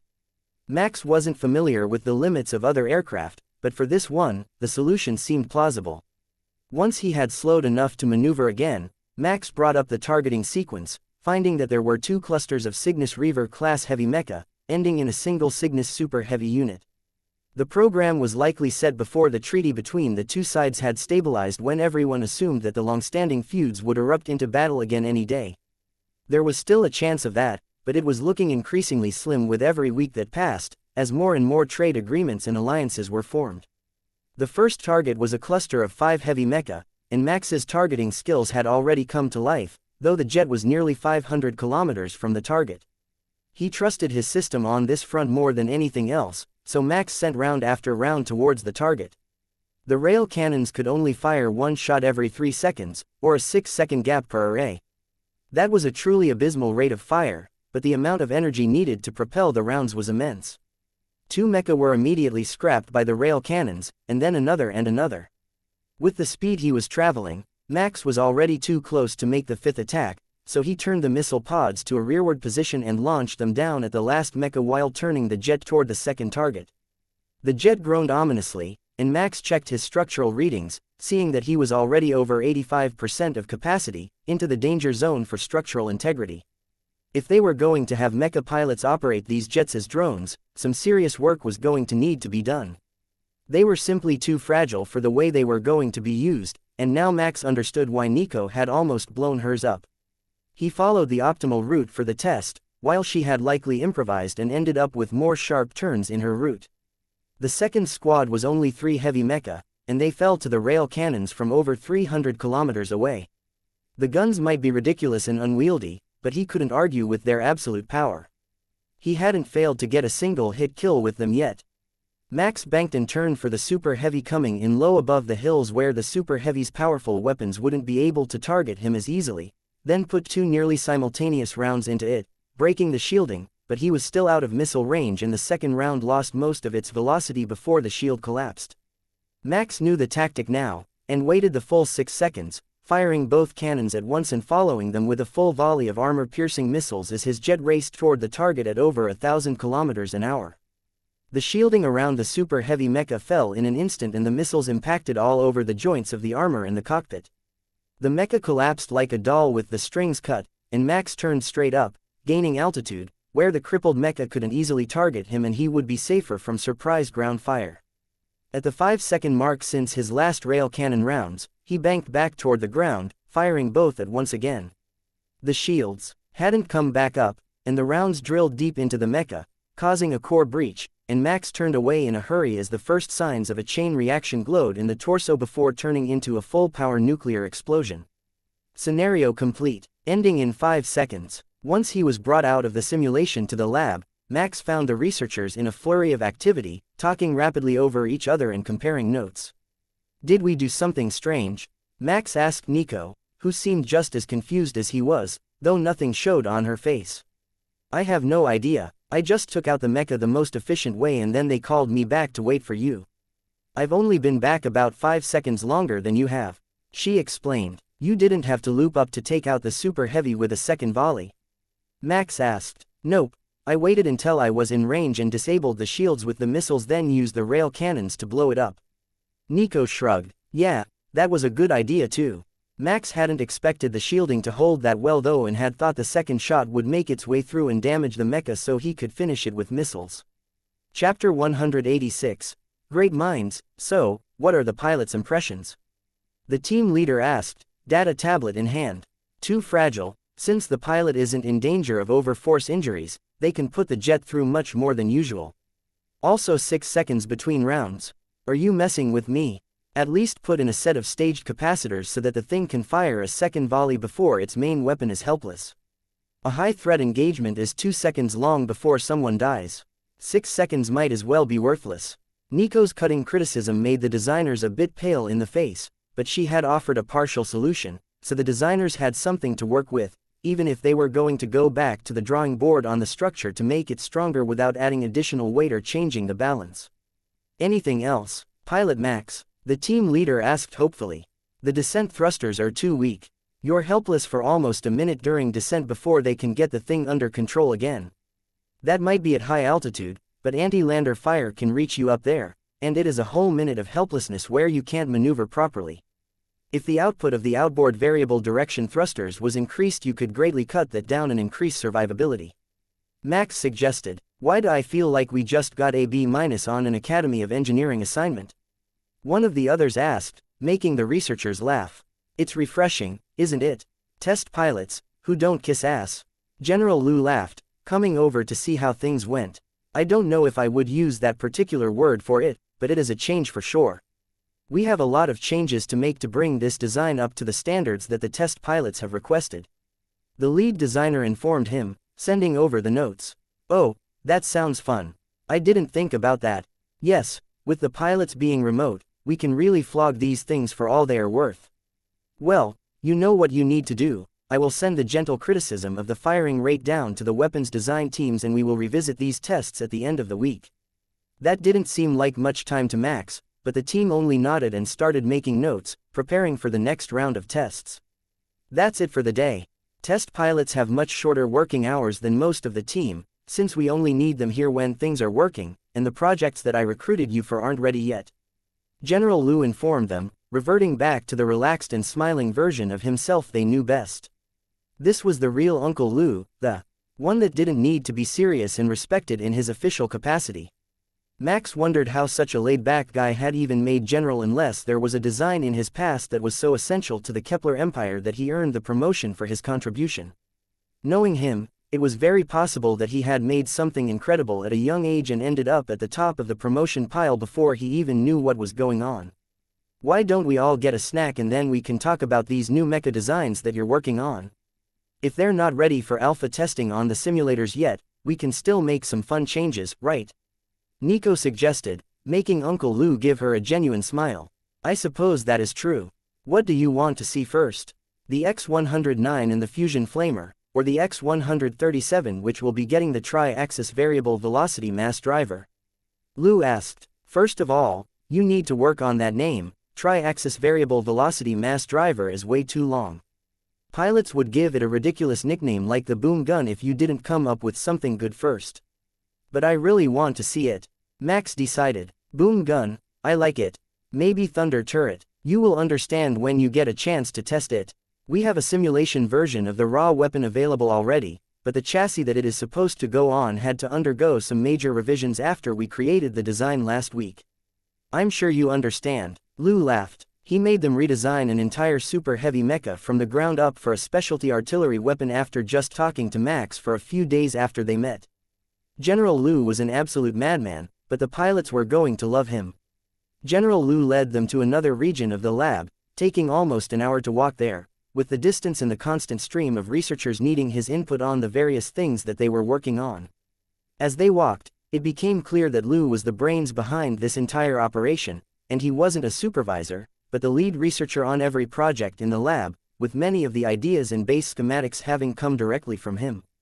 The team working on the gun was only using a simple VR headset with a neural link for testing so far, showing the user a scene of the guns mounted on a flat concrete surface with the ability to aim and fire them, as well as inspect the unit itself and make adjustments. They all sat down and equipped the sets, joining the team members in the simulation to show off their new toys. We got the firing rate down to 1.5 seconds per barrel, but any faster and we are having feed issues. One of the researchers greeted them without any preamble. I might know how to fix that. I had to modify the feed on my battle cannons so that it wouldn't jam or bounce rounds off the edge of the breach at higher rates of fire. Max suggested, bringing up the design that was saved in his wrist device. Oh, the battle cannon on Stalwart. We modified the design to match when we got the data since we noticed the rate of fire, but we are still having issues. Simple fix, shave the feed connector so that the rounds don't come in straight but at a 5-degree angle, that will stop the feed jams. I did it to Stalwart after the first battle. Nico added and then walked over to the turrets to make the same change. It was a simple thing, and in the digital surroundings only took a second for her to accomplish it before she looked over the 3 turrets, with their linked battle cannon barrels. If they could each hold the fire rate of Stalwart, that would be about 4.5 rounds a second from a single mecha. Uncle Lou had said that this was the secondary armament, but it was a truly formidable one even if it was the main weapon of a super heavy. Everyone clear. Test firing in 10 seconds. The researcher announced, getting the test prepared. The guns lit up with repeated high explosive rounds, carpeting an area of the scenario in explosions as everyone wrote notes until finally a tremendous explosion destroyed the simulated turret and ejected everyone from the simulation. Now what the feth was that? I swear it never blew up before, it's just a lot of battle cannons for the Emperor's sake. The lead researcher complained while Nico laughed. Stalwart has the same issue. You have to watch the heat dissipation at the breach, or it gets hot enough to spontaneously detonate the explosive rounds. The problem is minimized if you're firing armor-penetrating sabot rounds, but it is still possible. She explained. So we need to lower the fire rate, or come up with a better heat dissipation method. Maybe improvements to the liquid cooling. What did you do in Stalwart, Major Max? Uncle Lou asked. I just stopped firing for 5 seconds once every 15 seconds to let the gun cool down a little. Max shrugged. It wasn't a problem that they had fully solved, but it was enough to let the gun keep operating. What you need to be more concerned about is barrel damage from the intense heat. If you used battle cannon barrels directly, they will quickly overheat and warp with repeated use at that firing rate. Stalwart replaced barrels on a fairly regular basis. Nico added, improved cooling, and we can use the barrel enclosure as a heat sink while cooling the entire length. That should solve the packaging issues, at least until they take a few hits, but that would likely disable a turret anyhow. The researchers began to ramble, and General Liu led the 2 pilots out of the lab with a smile. Good work for your first day. Now go home and cause chaos elsewhere. My staff has enough to do for the day.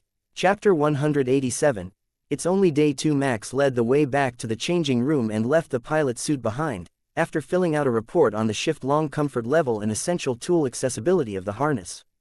Once he got past the feeling of being nearly naked in the light body suit, it was incredibly comfortable for daily activities, and he wouldn't mind wearing it again every day if he had to. Inside a cramped cockpit, it would be even better than the regular loose jumpsuit style, which often folded under the legs and made the pockets inaccessible while operating. Max knew that for an extended deployment more than a few Crusader-class pilots simply didn't get dressed and operated in their underwear.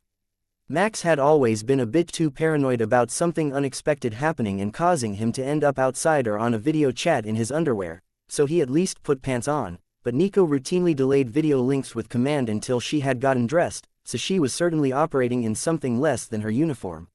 He likely wouldn't be wearing the harness during operations though, or at least not all of it. The armor plate would only get in the way of his cockpit securement, and the straps across his back would not be comfortable for long-term wear over the course of weeks. All of that went into their notes, and they made their way back to the apartment, stopping along the way to grab a collection of groceries and other essentials. The apartment had all the cooking utensils that they could need, as well as an automated washing machine, but they hadn't had time to stock food yet. Max noticed that Nico was also doing some grocery shopping, getting an assortment of non-perishable foodstuffs to take home with her, despite not needing them. Planning on hosting a party? Max asked, wondering at her selections. Special events need cake. These ingredients will make one at any time, and they are shelf-stable, so I don't need to worry about how long it is going to be before a situation calls for cake. Nico explained as if it was incredibly obvious. Perhaps it was, just not to Max. Once they got home, Nico dropped her groceries on her counter and came over to help Max put away his much larger haul. They had left early, but they had been there for both breakfast and lunch servings in the testing lab, so Max decided to relax for the afternoon, watching movies with Nico. Why don't we start with the classics? I know you missed a lot of the essentials of movie culture, so we can start with the comedies and go from there. Nico suggested. That worked for Max. Comedy movies were an easy win in his books, so they settled onto the couch and put on a supposedly cult classic comedy called Space Orbs. Max recalled the credits ending, but the next thing he knew, his alarm was going off and he was waking up with his head on Nico's lap. I guess we fell asleep watching movies, she mumbled, reaching across to turn his alarm off. Max wondered what happened. The night before, he had tossed and turned for hours before falling asleep, but last night he was out after a single movie, and on the couch no less, not even in bed. He must have been more tired than he thought. They didn't stop for anything this morning, simply going to the office, where they could have a much more luxurious shower and would be putting on fresh clothes anyhow. Their arrival by hoverboard didn't attract as much attention as yesterday, mostly because they were a half hour early and there were only a few people headed to the lab at this time, with everyone else showing up right before their shift was set to start. After a quick shower, Max checked his work locker and found that the pilot suit was the same as yesterday, but in a different color combination, so it might be a slightly different model or composition than yesterday's outfit. This one had a different top layer setup as well, a soft cloth set of overalls instead of a webbing harness. They were long-legged and tucked into his boots, but sleeveless, which might be more comfortable than the webbing harness, though they looked rather odd, like he should be wearing a shirt, but wasn't, with the short sleeves of the base layer looking like an undershirt. Oh, you got that one. It looks strange, but it's way more comfortable than the webbing. Looks like your partner got something strange. One of the pilots laughed, pointing to where Nico was looking at a jumpsuit that was more mesh than anything else. She slipped it on and Max couldn't help but draw in a surprised breath. That outfit is just barely making it in so many ways. Tell me there is another layer that goes with it. Nico smirked and shook her head. Cyborg Combat Suit version 9, optimized for cooling and defense against edged weapons. Supposedly this thing will take the blade of a line mecha without tearing.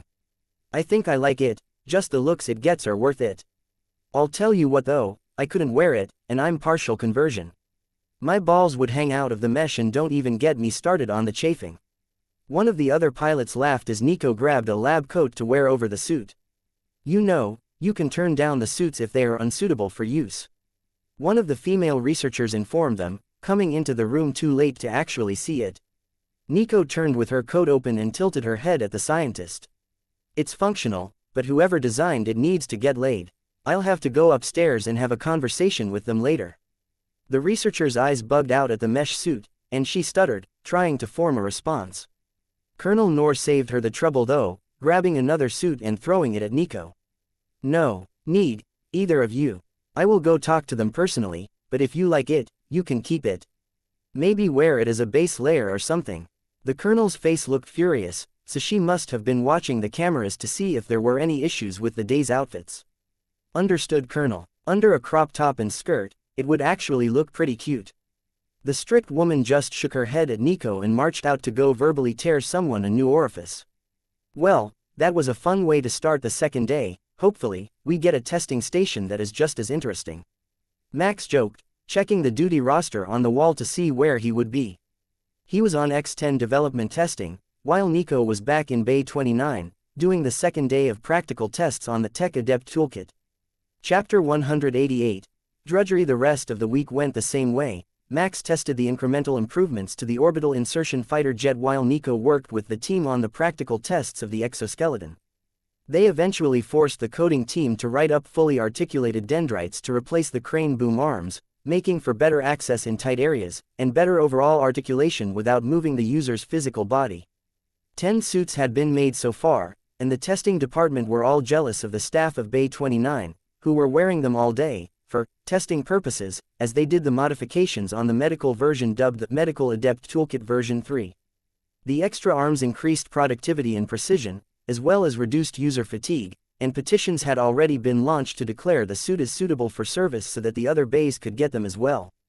The digital design of the fighter plane had come a long way in a single week, with the structural integrity increasing by over 40%, allowing much more comfortable maneuvering for pilots like Max from a remote position. They also got the reload time on the rail cannons down to 3 seconds from 6. That let the pair fire one shot every second and a half, an acceptable rate if you fired them alternately. That somewhat limited the damage output, but the impact force of the shells tore through nearly anything, so the spray and pray method wasn't really necessary.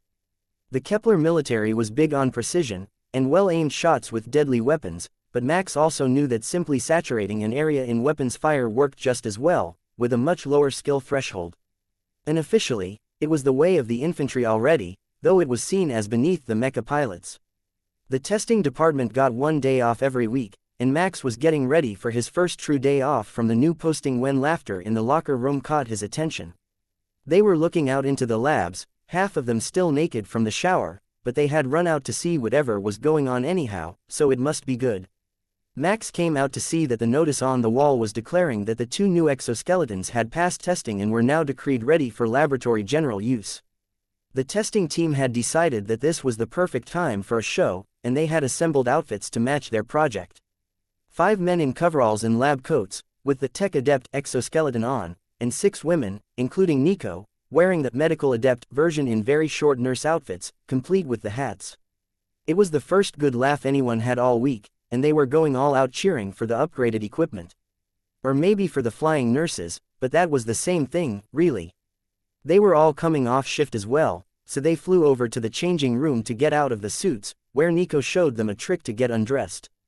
If they had the grasping arms of the suit hold onto the hangers in the locker, they could simply power down and step out of them, and the suit would retract automatically to a compact form for storage. Congratulations on the successful testing, Bay 29. Starting tomorrow you will be on the X-109 Mecha testing. It won't be quite as rapid as the exosuits, but it is an all-new design, Crusader class, with new weapon systems. You will be testing the entire integrated unit at once, Colonel Noor declared, killing their joy for a moment. An all-new mecha, with all new weapons, would take a significant amount of time to finish testing. Also, the X-137 chassis has moved to digital testing, so you can finally escape jet fighter testing Major Max. I'm sure the design team will thank me for approving live tests instead of letting you make more extreme modifications to their design. The colonel added, then left the room. That was what Max had been waiting for all week. The X-137 was the chassis that the tri-axis variable velocity mass driver, now officially code-named the Thunder Gun, was supposed to be mounted on. That would finally get him back in a mecha, even if it was simulated, and end a week of torture by boredom.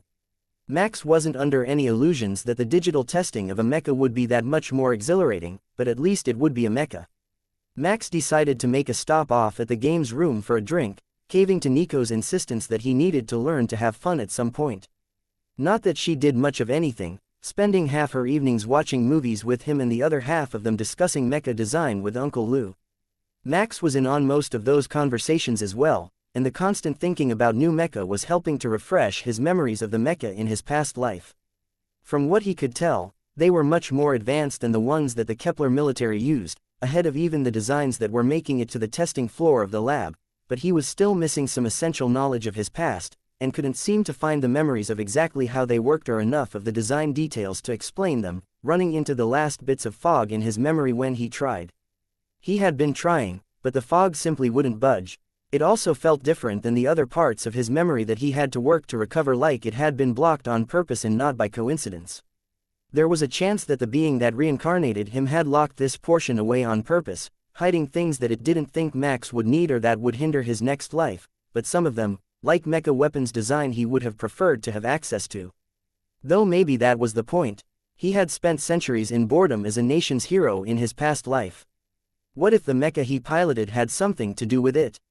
If that were the case, he might irrevocably damage his happiness in this life, leaving him in a level of boredom and drudgery even more monotonous than digital design testing for the remainder of his natural life, and that would never do. Once the upgraded mecha for the next generation of military deployments was finished, he was going to work to get himself reassigned to combat.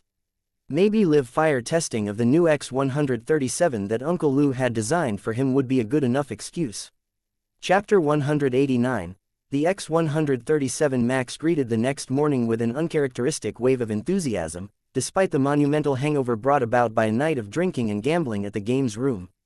Today, he was scheduled to begin work on the new heavy mecha project X-137. Though perhaps it would better be called a super heavy mecha, given the size of the weapons that Max had seen prepared for it. He hadn't seen the design specs on the new mecha yet, but it had to be a pretty substantial frame if it was going to take the beating of 6 battle cannons rapid firing from its back. He didn't even know what the main armament was supposed to be for it yet. Given the estimated size, the Phalanx-class main weapons were all going to be viable options, or perhaps the lab had prepared something unique for it. They did say that they were making progress on the fusion flamer, so the X-137 might be getting close-quarters infantry suppression as well as artillery capabilities. Ready to get back into a mecha simulator? Nico asked, walking in his door like she owned the place. More than you could possibly know. The controls on an orbital fighter are so simplistic I wouldn't be surprised if you could manage them with your drone controller ability. Max agreed. Nico was looking much more subdued than usual today, wearing one of the oversized hoodie and tights outfits that were popular among the majority of female researchers for the ease with which they could be changed out for work. They weren't even brightly colored, just a gray hoodie and black pants. It was a bit odd to see her that way, like she was wearing camouflage or something. Alright, let's get a move on, so we can beat the lineup at the entrance, Max told her, grabbing his hoverboard on the way out the door. Now that they were settled into a routine, they didn't race along like they did the first few days. Instead, they slowed down some to wave at and catcall friends from work.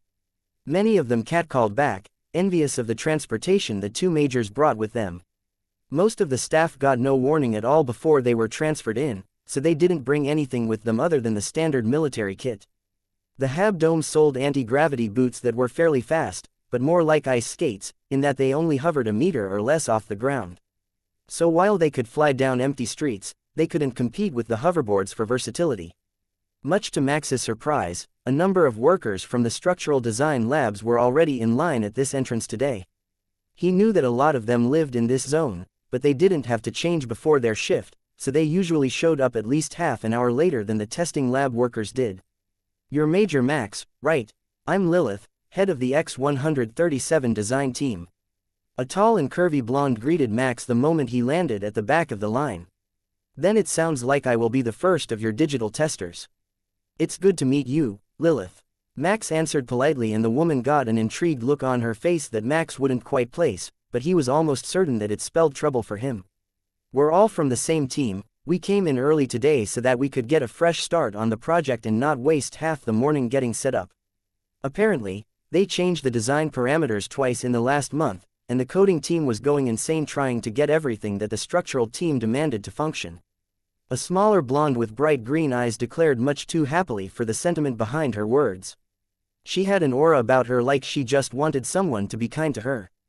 Kind of like a puppy that was meeting new people, and it was impossible for Max not to want to pat her head and tell her she was a good girl. That might be very odd to actually do though, given that he was likely 5 years younger than most of the staff here, but Max was sure he would not have a hard time making friends on this team. "I see you've met Mooney. Be nice, she's a fragile little flower, who had never had her blossom picked." One of the other researchers teased, making the smaller woman blush and the rest of the team laugh. "No blossom picking until she's at least 40 years old. We all know our precious little flower is only interested in wholesome things like plasma flux capacitors and servo actuators." Lilith admonished the team, which only intensified the laughter. "Wholesome is the true path." Nico agreed, making Mooney giggle. "I wouldn't call your obsession with Mecha wholesome though," Max pointed out, and Nico just shrugged. "You love Mecha too. Have you seen the new designs for the new Kimura pattern fusion plasma reactors?" Mooney asked, making Nico smile. "They won't let me play in the reactor design team yet, since I'm still new. I'm on the X-109 Fast Attack Crusader project now." Nico clarified, making Mooney sigh. "That's a shame. It's such an amazing breakthrough, but only so many people get to be on the design team. They're using it in the X-137 though, so I managed to get in here, and get my chance to examine it close up." Mooney explained. "I'd say to tell me all the juicy details, but we both know that's not allowed." Nico winked, then stepped forward to check herself into work for the day. She hung around to the side for a moment until Lilith got through the checkpoint, then whispered something in her ear before waving and going to the changing room. The tall blonde gave Max an even more intense version of the intrigued look that she had given him the first time they met, and Max began to worry about what Nico had told the woman. It was definitely about him, but the look he was getting was a mixture of playful and something else that he couldn't quite put his finger on. Chapter 190.2 X137 Part 2 Max changed quickly and got in the elevator to go to the structural labs on the floors above him, while Nico took off for the testing bays again to work on the new Crusader-class mecha. He was getting more and more worried about what Nico had said, but he had determined to just ignore it. For now, at least he had until Lilith herself came up to talk to him. "That little friend of yours is an interesting one, isn't she? You might not know it to look at me, but I also have an alpha-ranked system compatibility. Only my innate talent and initial system talents were all better suited to lab work than piloting. I can sense emotions through the system, things like happiness, intrigue, and lust." But the only time she showed any sign of emotion was when the conversation turned to weapons designs. Lilith said gently as they rode in the elevator towards their station. "She's always been like that. Amosexual, a lot of the cadets called it." Max laughed, making Lilith smirk. "That's a good word for it. I thought it might be a side effect of the conversion, but if she has been like that since the academy, it must not be the case. Such an odd tiny woman. She told me a bit about your circumstances before we parted ways today as well. Don't worry, if you're truly interested in our little Moony, Big Sister Lilith is right here to help you." The last part was whispered so that the other occupants of the lift wouldn't hear her, and it made Max's face blush bright red. Nico might be the greatest wingman any pilot could ask for, but did she really need to employ her assistant's skills here? He hadn't done anything to annoy her, had he? Max clearly recalled the amusement that she got by sending debutantes to him during the events surrounding the recruitment of the 43rd Armored. "I will keep it in mind, but for now, work comes first," Max said politely, then realized that Lilith could sense his emotional fluctuations far better than she could detect the inflection of his voice. The team chatted all the way up to the lab, and Max learned a lot about this team. They had been together for 2 years now, and most of the 10 were veteran researchers. Moony had been pulled from an academy in the Kepler core worlds early due to her brilliant designs. And so was much younger than most, while Lilith was treated more as the team's work mom, or big sister as she preferred. Like Major Payne, back at the Kepler Terminus Academy, her aging had been significantly slowed by the system, and she had been working in top-echelon mecha development for well over 40 years now. She had twin boys, who were now long since graduated, and were piloting mecha in the planetary guard on her homeworld, but they hadn't inherited her system compatibility, instead getting low Delta-ranked assessments that were passed over during recruitment thanks to their planet's large population. Using family relations as a form of address was strange to Max, but he knew that it was common in many worlds. Calling friends brothers or sisters, respected seniors at work auntie or uncle. Uncle Lou was a perfect example, as most of the staff called him that way unless there was a good reason to be formal, like a direct assessment of their work. Sister Lilith was the same way, and a pitiful fate awaited anyone foolish enough to refer to her as auntie. Max considered sticking with Major Lilith, but the habits of the team were quickly wearing off on him, and by the time they had the simulator set up 3 hours into their shift he had already fallen into the pattern. "Simulation is up. Whenever you are ready we can begin initial function checks," Lilith called, bringing Max's attention away from his coffee and back to work. Max booted up the simulation and found himself in a very spacious cockpit, with a familiar control panel, as well as redundant secondary controls of a Khmer design that was dropped when they allied with the Kepler Empire. Max wasn't fully familiar with them, but they were clearly labeled, so he thought he could figure them out easily enough when the time came. The interior was as Spartan as would be expected of a military mecha, but there was a bunk as well as an abundance of storage behind his seat, and the roof was high, making the interior have more of a feeling of a long-haul transport or a small cargo shuttle. "Powering on," Max announced, flipping the switches one after another in the standard power-up sequence. If things went wrong at this point, the coders were going to have a very bad day tomorrow, but fortunately, the mecha powered up, and the screens in front of Max came to life, showing the simulated view of a large training compound, the featureless default area where most alpha testing was done. "Let's begin at the fingers and work our way up the arms first," Lilith informed Max over the intercom, and he moved through the joints one by one, making sure everything worked. First the left arm, then the right. The torso swivel, the main sensor pod, then down the hips, checking both legs at once.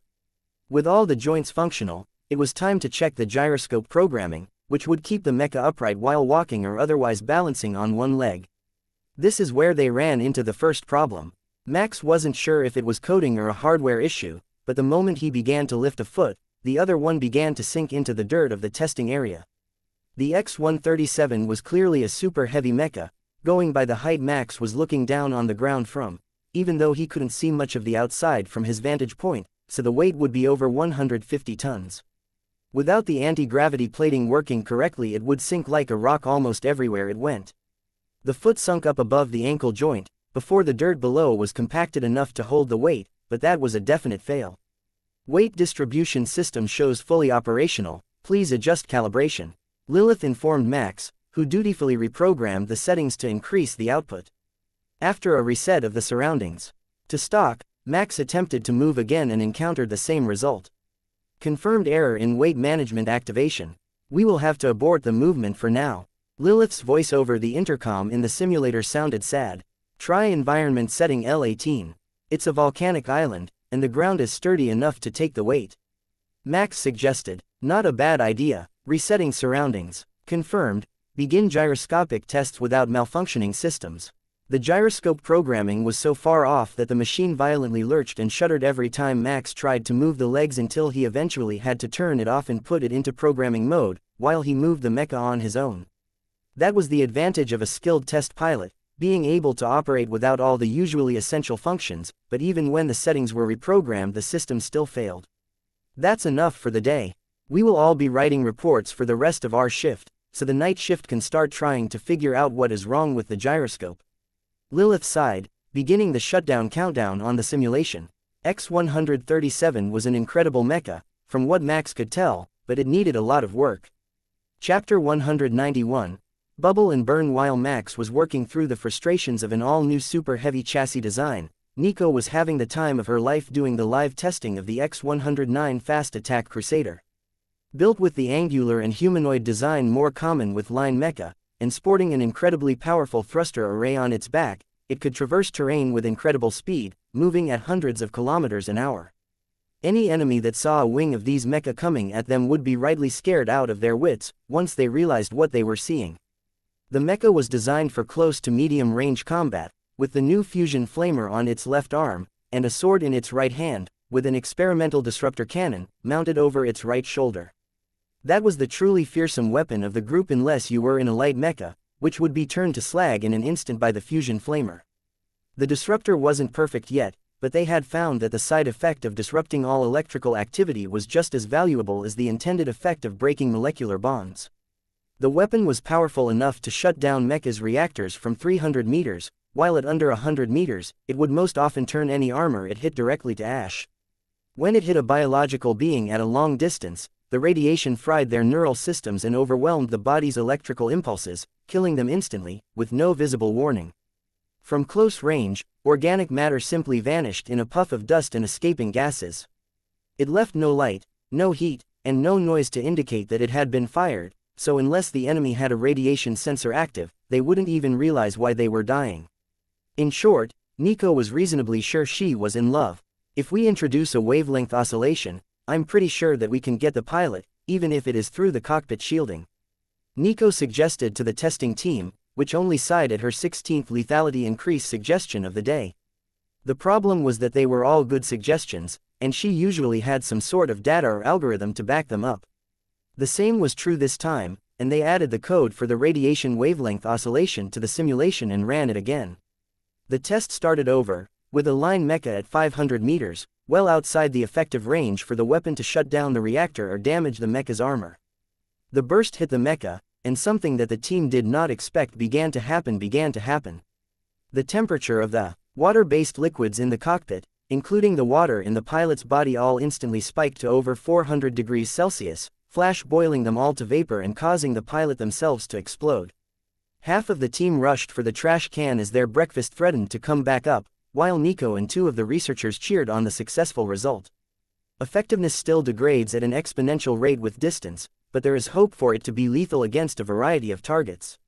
Moving on to the Crusader class tests, and then we can start in on the alien and exotic materials testing," the team leader announced. Uncle Lou, who was watching from his office, raised an eyebrow in interest at this development. He hadn't thought about trying to find a radiation range that would penetrate the shielding on the cockpit. They were designed to reject harmful radiation of all sorts, but the disruptor wasn't just radiation, it only emitted it as a side effect, and the particle beam itself was what was penetrating the shielding, and then emitting the radiation from inside the cockpit. That meant that more work needed to be done though. If they had a weapon that could penetrate cockpit shielding, eventually someone would reverse engineer it. If they couldn't defend against it, the results would be disastrous. There was also a more complex secondary problem. International treaties banned the use of weapons designed to maim or cripple. If this weapon was used in an uncontained manner, it could irradiate a huge area and cause widespread radiation poisoning, which was definitely against the International Convention on War. Uncle Lou might not have known Nico too well, but he knew that the idea of using the disruptor as an area of effect weapon would come up sooner or later, and he would have to make sure that no such experiments were conducted, so they could never be accused of designing a weapon capable of creating a treaty breach. In the past, many mecha reactors had gone critical, before the designs were modified to prevent such catastrophe, and the radiation from them wasn't considered a treaty breach, because it wasn't an intended effect of the power generators. If they didn't test the disruptor as a dispersed beam, they could claim it was an unexpected failure if it happened in the future. The Crusader-class tests were a failure until 50 meters or less, as the varied composition of the cockpit shielding stopped the beam well enough to prevent the targeted radiation emissions. That brought a sense of relief to Uncle Lou. A small upgrade to the cockpit shielding on these new mecha would make their pilots safe from the side effects of friendly fire. If they could effectively shield the power systems as well, it would be possible to use the weapon with friendly mecha in close contact, instead of treating it like an explosive weapon, not to be used with friendly units near the target. Between the X-109 and the X-137, it felt like every item tested led to 2 more modifications that needed to be made, but they were coming along well. The chassis of the X-109 was nearly flawless, though lackluster in flight, and the X-137 was actually functional by the end of the second week. To Max, it felt like an eternity of minute changes and adjustments, but 2 weeks was an incredibly short period of time to rush a chassis design to theoretical functionality by mecha development standards. Most new designs took a minimum of 5 years to work out all the bugs, and another 5 to be ready for the assembly line. Uncle Lou had set a goal of 6 months to get both new mecha ready for the first rounds of battlefield testing. Central Command had declared that the stalemate must end, so they needed something that would change the balance. 3. New designs of mecha, all with significantly improved capabilities and reduced manufacturing demands, might be just the thing to overturn the balance of power, and not only put down the remaining nobility rebellions, but also deal with the Empire's more hostile neighbors. Chapter 192, Kepler's Situation. The Kepler Empire was one of the closest habitable regions to the galactic core on the south side of the galactic plane, leaving them one border largely free of threats. Now that Camor had been brought on board, but they still faced great threats from their immediate neighbors, as well as threats from those further distant, who would cross the no-man's land of the galactic core to look for new planets and resources. To their east sat the Eagle and Trifid empires. Both of them were human territories named after the ancient words for their home region. Both had formed near a nebula, for the abundance of resources, while the Cygnus Empire was named after a black hole that marked the outward southern border of their territory. To the Kepler Empire's northwest, at a bit of a distance, but still a significant threat because of the randomness of their violence, was a sector of the Clem territory. An insectoid species, with a hive mentality, they were nonetheless just as powerful as a mecha army and routinely stripped planets bare for their own use, then retreated to core hive worlds to feed their queens and expansion efforts. They had settled everywhere in the western region of the galaxy, from close to the northwestern edge of Kepler, all the way out to the outer reaches of the galaxy. It wasn't a unified empire, but rather pockets of the species occupied by independent queens, but the threat they posed to the galaxy couldn't be ignored. Southwest of the Kepler Empire, and sharing a border with the western edge of Cygnus, was the Topani Alliance.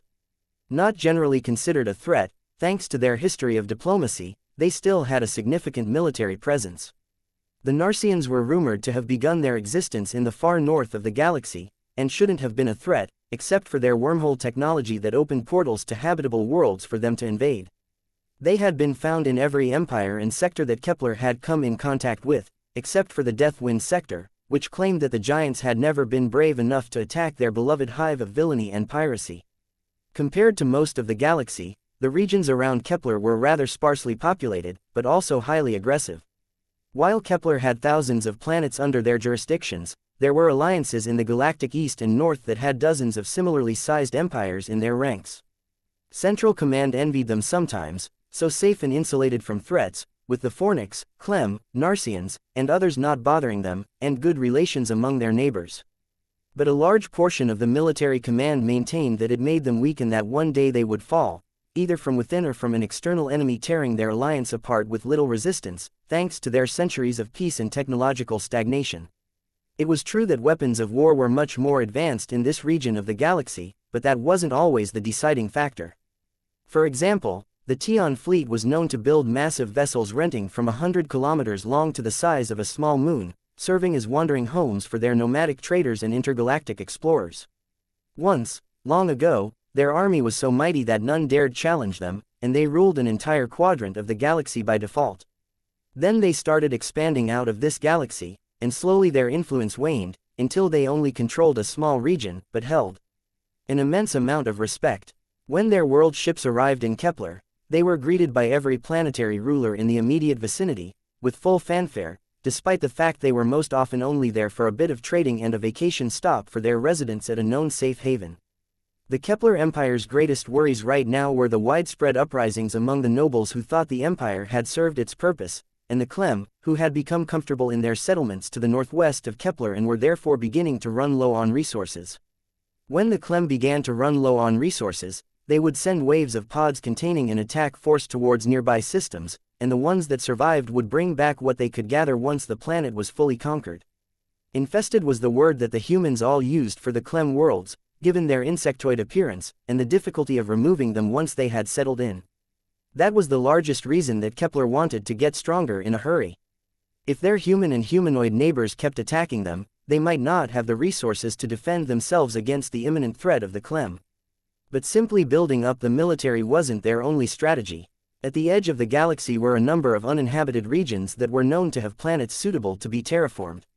They were simply too far out, and of no interest to the nearest major forces, so they had never been developed. Central Command had been looking to them as a possible backup plan, settlements to be created in a peaceful region where they could retreat if things turned catastrophic for them at home. It wasn't a plan for the majority of the populace, but then most of them would be fine no matter what name was on their empire. The same couldn't be said of the military leaders and members of the royal family.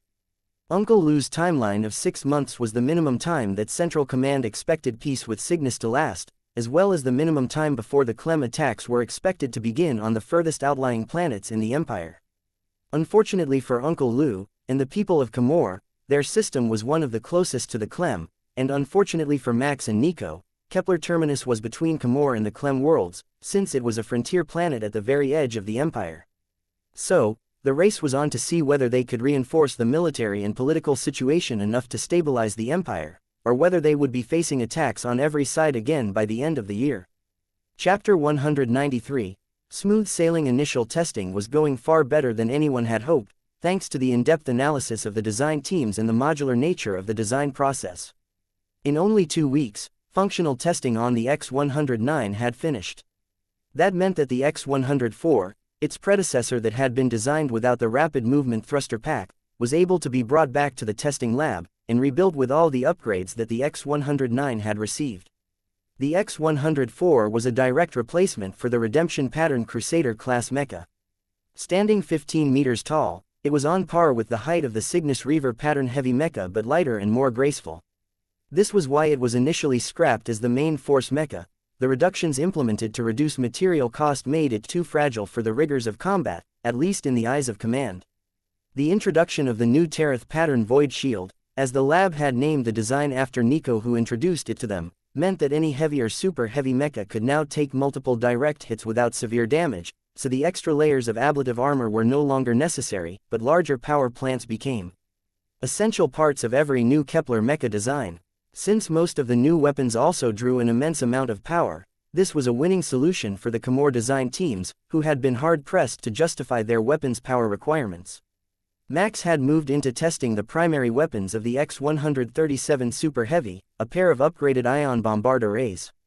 With 50% higher output than the original but keeping the 3-barrel design, these weapons were a modern classic, instantly beloved by everyone who used them.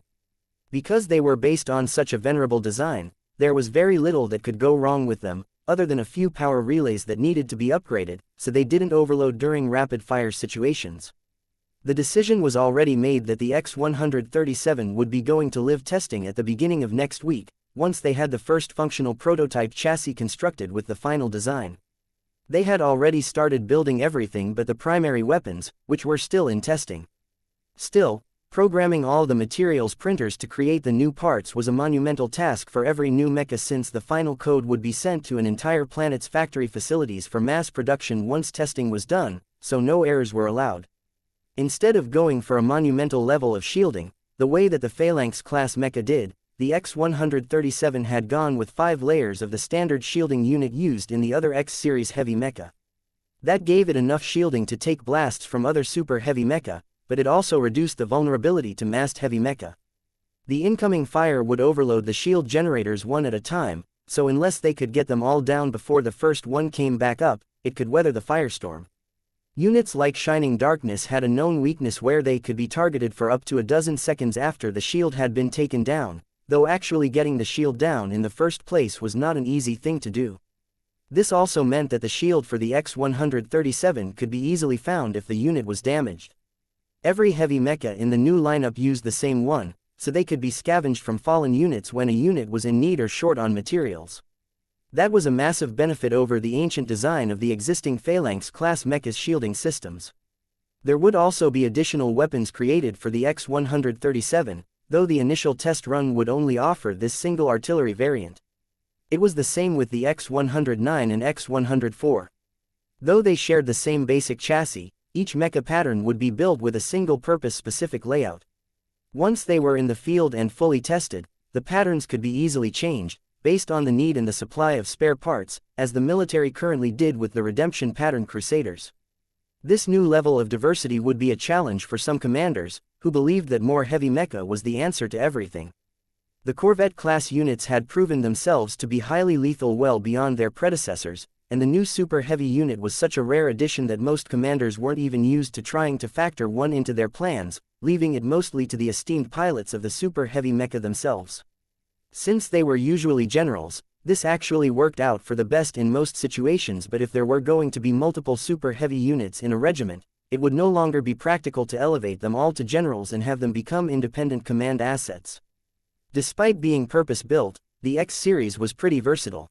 The X-109 Fast Attack and the X-104 both had a pair of chassis-mounted pulse lasers to defend against infantry and light threats, while the 137 paired 4 of them with 2 small missile pods that would fire either fragmentation or smoke charges. The extra cover on the battlefield could be offensive or defensive, since the smoke contained long-burning metallic sparks that confused heat sensors. You couldn't see in with conventional sensors, but those in the smoke would also have a hard time seeing out with their sensors, giving an advantage to the thunder cannons and their area suppression. The single largest change to the force was the elimination of the line mecha. Instead, Uncle Lou intended that they would be replaced with the Archangel pattern exoskeleton suits. The winged and heavily armed version of the Tech Adept toolkit that the lab technicians initially didn't care about. With the light shield generators, they were more durable than the old line mecha, plus they were faster, just as heavily armed, and could fly. Not particularly well, at least not compared to an actual airplane, but between the wings and the anti-gravity plating, they could maintain 150 kilometers an hour over all terrain, keeping up with the X-109. The only significant limitation was range.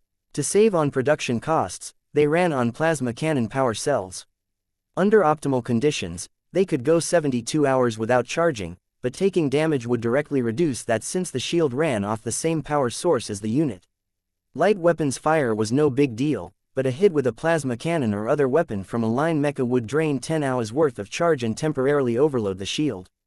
Of course, that same shot could kill or cripple the old pattern line mecha, but it was still a common complaint during testing.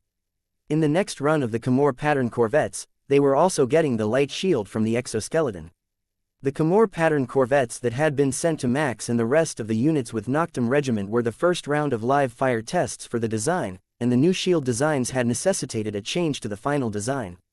The units already in circulation had performed admirably, so they were left in service until the soldiers that were using them came up on their next retirement phase in a few years. The footage collected of the first set of Khmer pattern corvettes would also confuse the enemy about the capabilities of Kepler's next generation units. The smaller they thought the improvement was, the heavier the casualties they would take when the final product showed up. Even though everyone was disappointed that the exoskeletons weren't going into full production, Max didn't fail to notice that the new Archangel pattern exoskeleton testers, which physically only covered the arms, lower legs and upper back, with a light frame joining the legs to the upper unit, had all been female. How the Corvette-class test pilots managed that was a mystery, but seeing the tight pilot suits flying around the testing area, Max at least understood how the suit got its nickname. Chapter 194. Live testing begins. Time seemed to fly that week as Max eagerly anticipated the physical testing of the X-137 beginning.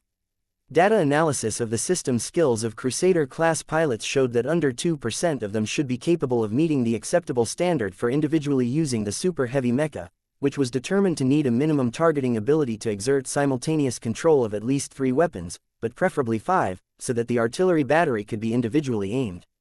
For perfect control, 9 separate weapons needed to be used at once. Similar to the issue that the Phalanx-class mecha ran into, that was too many weapons for almost all pilots, so they added automated defense protocols to the lighter weapons, to deal with nearby threats, while the pilot dealt with the serious ones. Still, 1 in 50 was a lot better than expected and meant that they could easily field an entire wing of them with most mechanized regiments. Most regiments currently didn't have any super heavy mecha in their numbers, and their presence would be a turning point for many battles, without creating a higher class of mecha that would create an arms race. The team all looked a little depressed under their excitement when Max arrived at work that Monday. The mecha was ready and standing ready in all its glory, so Max didn't understand why they were so glum until he overheard that the Archangel suit had been sent back to the drawing board. Central Command didn't trust the shield in place of conventional armor, so it was being relegated to the pile of fun ideas that the top brass didn't see the genius of. Its construction requires under 5% of the materials of a line mecha as well, so the project being mothballed was seen as a travesty by the scientists. Uncle Lou was already making new plans for the project though, removing the wings, adding chest armor, and reducing the anti-gravity capability so he could market it as a new armor for infantry special forces. The full armor the special forces used now was expensive and hard to store, so he thought he might still get the exoskeleton to the battlefield that way. That left them 1 unit type short of a standard deployment, so a line mecha replacement was in the works. Like the original, it would be bare bones and basic but would equip light shielding and have better mobility than the old pattern. What do you think, the humanoid or the transport pod on legs? One of the X-137 team asked Max, who was filling out a questionnaire for pilots about which design to prioritize. She had a point. The second design did look like someone placed an armored hovercar on a Sentinel chassis. The first one was stylized to resemble a warrior in layered lamellar armor, with the pilot in a semi-seated position in a cramped torso. It might not be the most practical thing he had ever seen, but it was just plain cool. Max checked the box for the human design, then looked at the comments section and added his personal recommendation.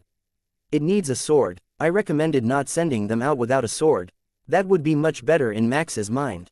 Even his somewhat unconventional common sense knows you can't make your mecha look like an ancient warrior and not give it a sword. The layered design was supposed to take more damage before failing and was easy to replace in modular units. At least, that was the lab's official position on the reason that design won. The size and very human dimensions reminded Max of a Narcian commander instead of a mecha, though. It was a bit unsettling for someone who had fought against them, but he couldn't deny their combat effectiveness. Mimicry was the most sincere form of flattery after all.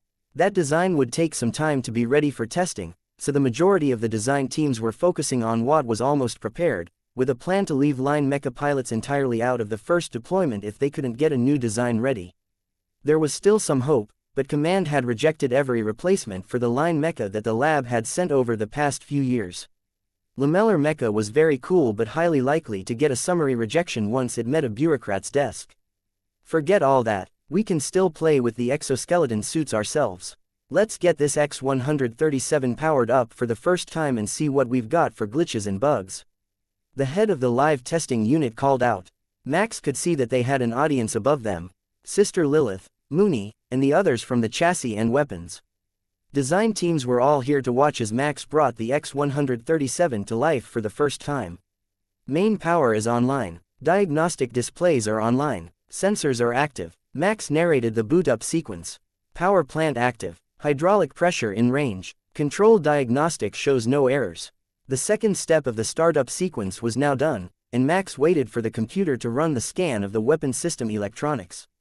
All green. X137 reads good to go. It was official, the Kepler Empire's newest Super Heavy was ready for live testing. The whole sector of the lab stopped working for a moment as the supports were retracted, and the X137 stood under its own power for the first time. Begin testing with arm movement. Right arm up, the lead tester ordered, his tone all business despite the festive atmosphere. Arm response is within parameters, Max announced as the limb came up to shoulder height. Lower arm to the default position and repeat with the left. Max gave a little wave to the crowd before lowering the limb and repeating the process. That upset the humorless researcher more than Max had expected. Was the wrist motion a system error or a user input error? I have it recorded as an unscheduled dexterity test, Lieutenant. Arm motion shows within parameters.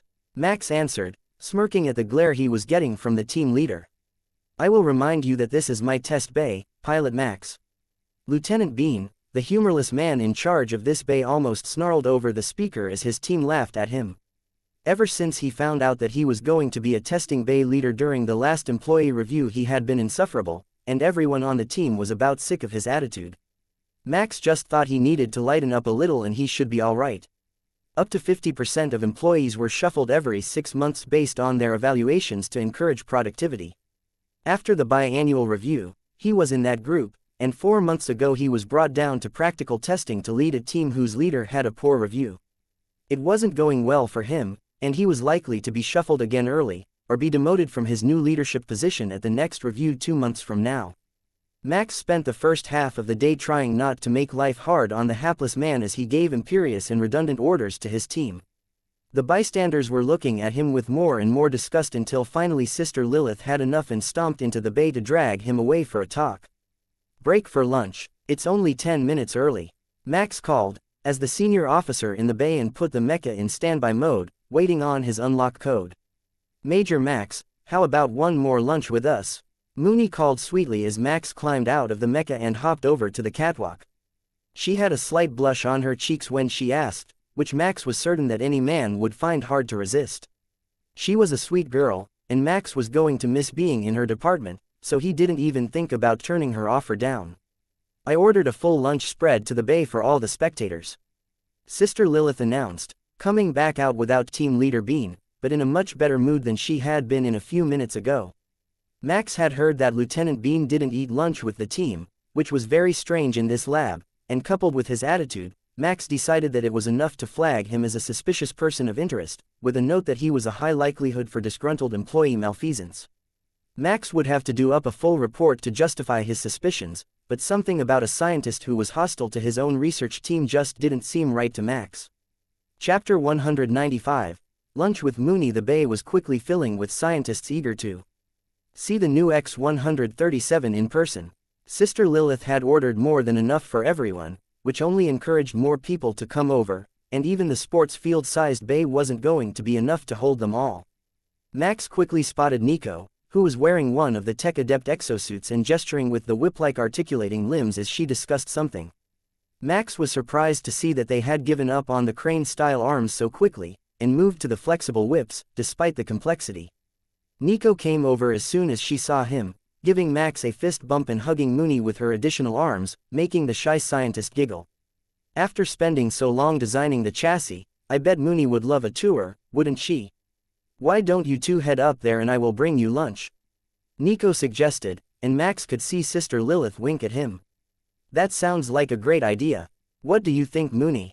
Max asked, hoping she would say yes. She nodded nervously and blushed, so Max was going to lead her upstairs, but Nico suddenly picked her up with the suit's extra arms. You can climb. I'll bring your princess, Nico teased, slowly floating up toward the door using the exoskeleton's levitation function. With a leap to the knee armor, then the left weapon arm, and a swing to the side cockpit door, Max was up well before they were. This door wasn't often used by the pilots, but if you didn't have a 3-meter or greater vertical jump, it was annoying to lower the ladder so you could use the top exit, meaning that the side door was the entrance of choice for scientists. When Max stepped inside to help Mooney, he saw that the mecha was already filled with lunch for two, including drinks and dessert, as well as a tablecloth over the flip-out table and a set of red and white bedding on the bunk. The interior lighting had been set to a soft red glow, and there was music playing. Those two were definitely Nico's doing since Max has locked the systems when he left. Though it was designed for one pilot, there was enough room that they had built in some comforts, enough for the two of them to sit comfortably at the table anyhow. Wow, this is amazing. I've never been inside a real one before, Mooney stammered as Max led her by the hand to the bunk, which was the intended seating position to eat at the table. It shifted back to form a couch but had been left in the down position, likely so Sister Lilith or whoever arranged this could make the bed. They really went all out, Max agreed, sliding in next to her and taking the covers off their lunch. Steak and lobster with roast corn. How did they even obtain that at lunchtime? Max wondered while Mooney blushed. Sister Lilith went too far. But it looks good, so we shouldn't waste it, he told her with a smile, and she slowly nodded, while taking in the cockpit. I don't recall the mood lighting being in the design parameters, plus, this bed definitely isn't regulation, she blurted, then covered her mouth. Max didn't mean to listen in on her thoughts as she mentally chastised herself for talking about work. Sister Lilith had helped her plan for days, but she was so nervous that the first thing she managed to say was about work. Max set a hand on her thigh and offered her a bite of food. Relax, breathe, you're doing just fine. Her thoughts to a definite turn from work-related matters with the feeling of his hand against her leg, but it did help clear her mind. Have you ever played 3D chess? She asked him with an excited expression as they began to eat. Max has only ever seen the game advertised. He had never even seen the board in person before, but it looked like a great mental challenge. They preferred shogi in my neighborhood. Maybe you would like to show me how to play sometime, Max asked, and her face lit up with enthusiasm. I would enjoy that very much. Nobody else wants to play, but you are amazing at targeting calculations, so you should be really good at chess, Mooney told him with a gleam in her eyes. We could play after our shift is finished unless you have other plans, Max asked, trying to extend this lunch date into something more. I never have plans, we can play all the time, she agreed, and Max briefly wondered if he had gotten himself into more than he could handle. But, listening to her thoughts, she was berating herself again for being socially awkward, not realizing that Max wasn't much better around women than she was around men. When they finished dessert, Mooney leaned against Max's side and sighed with contentment, but her face held a look of concentration as she built up her courage. Her thoughts were practically screaming at Max. He couldn't tune them out even if he wanted to, but Max was thinking the same thing, and it didn't need more words. Placing one hand behind her head, Max leaned in close and placed a deep kiss on her lips, gently laying them both down on the soft bed. Outside the Mecha, the celebration ran well past the standard lunch break before the stricter researchers chased their teams back to work. Then the base staff had to clean up before the next round of tests to eliminate foreign object debris hazards, but Nico and the test crew for the X-104 heavy mecha stayed to help, as well as Sister Lilith, though she sent the rest of her team back upstairs. Lieutenant Bean had returned by the time the bay was mostly cleaned and was frantically tapping at a data tablet, trying to get the test data back online so that the experiments would be ready to go the instant the bay was prepared. Major Max, are you in the cockpit? The cameras are down and I am locked out of the sensor data, he demanded, bringing Max's attention back to his job. He placed a finger over Mooney's lips to remind her to keep silent as they sat up and straightened their rumpled clothes. I am in the Mecha, Lieutenant. Everything checks out at my end, Max answered while Mooney hid her smirk at the faint marks on his neck and collarbone. We can proceed as soon as the bay is clear, the lieutenant informed him, and Max looked outside to see everyone from lunch had already left. Have you ever been part of a live test? Max asked, focusing on Mooney's soft red lips. One extra observer wouldn't hurt anything, and her team was between projects for the day. It was the perfect excuse to spend a bit more time together. Chapter 196. Suspicious transmission. They had just started the afternoon's movement tests when more visitors came to interrupt their day. Lieutenant Bean, kindly pause all testing activity. The servers have logged an unauthorized communication from this location and we are required to investigate. A major from the lab's military police directed, accompanied by no fewer than 20 other officers, including specialists from the anti-hacking team. You idiots had better not have been on social media at work. Lieutenant Bean complained, and Mooney began to panic. Strictly speaking, this wasn't her workstation and she wasn't supposed to be in the mecha during testing. Max didn't look worried though, so she began to relax a little. Unlike her specialist rank of Lance Corporal, Max was a major and a pilot. He could get away with some little breaches of the standard protocol using personal initiative as an excuse. The enlisted personnel didn't often get that luxury. Max opened the side door for Mooney and smoothed out her hair a little before lowering them both down on the chassis winch, gently dropping them to the ground. "Come see me tonight with your chessboard," Max whispered to her. Before she scurried over to where Sister Lilith was looking at her with a mixture of motherly pride and understanding. "Everyone present, please place all electronic devices on the counter and empty all pockets." The officers instructed. That amounted to wrist devices and a few markers and data tablets since they all checked their outside items into lockers at the start of their shifts. One by one, starting with the most suspicious group in the officers' minds, the two from the chassis design labs, they went through everyone who was not from this bay, then scanned them all thoroughly a second time. Lilith and Mooney were all clear, as were the team from the X-104 project, though they spent quite a while doing a diagnostic on Nico, who had internal communication capabilities. Her logs didn't show anything, and the scan determined that the signal definitely didn't come from her internal transmitter. About half of the researchers had an augmentic implant for either data processing or calculations that the human mind was not great at, and they were all scanned without incident until the officers double-checked Lieutenant Bean.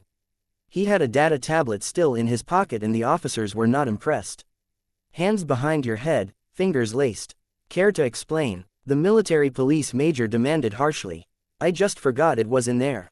It is a lab-issue tablet," he insisted. The officers searched the device, then confiscated it for further inspection.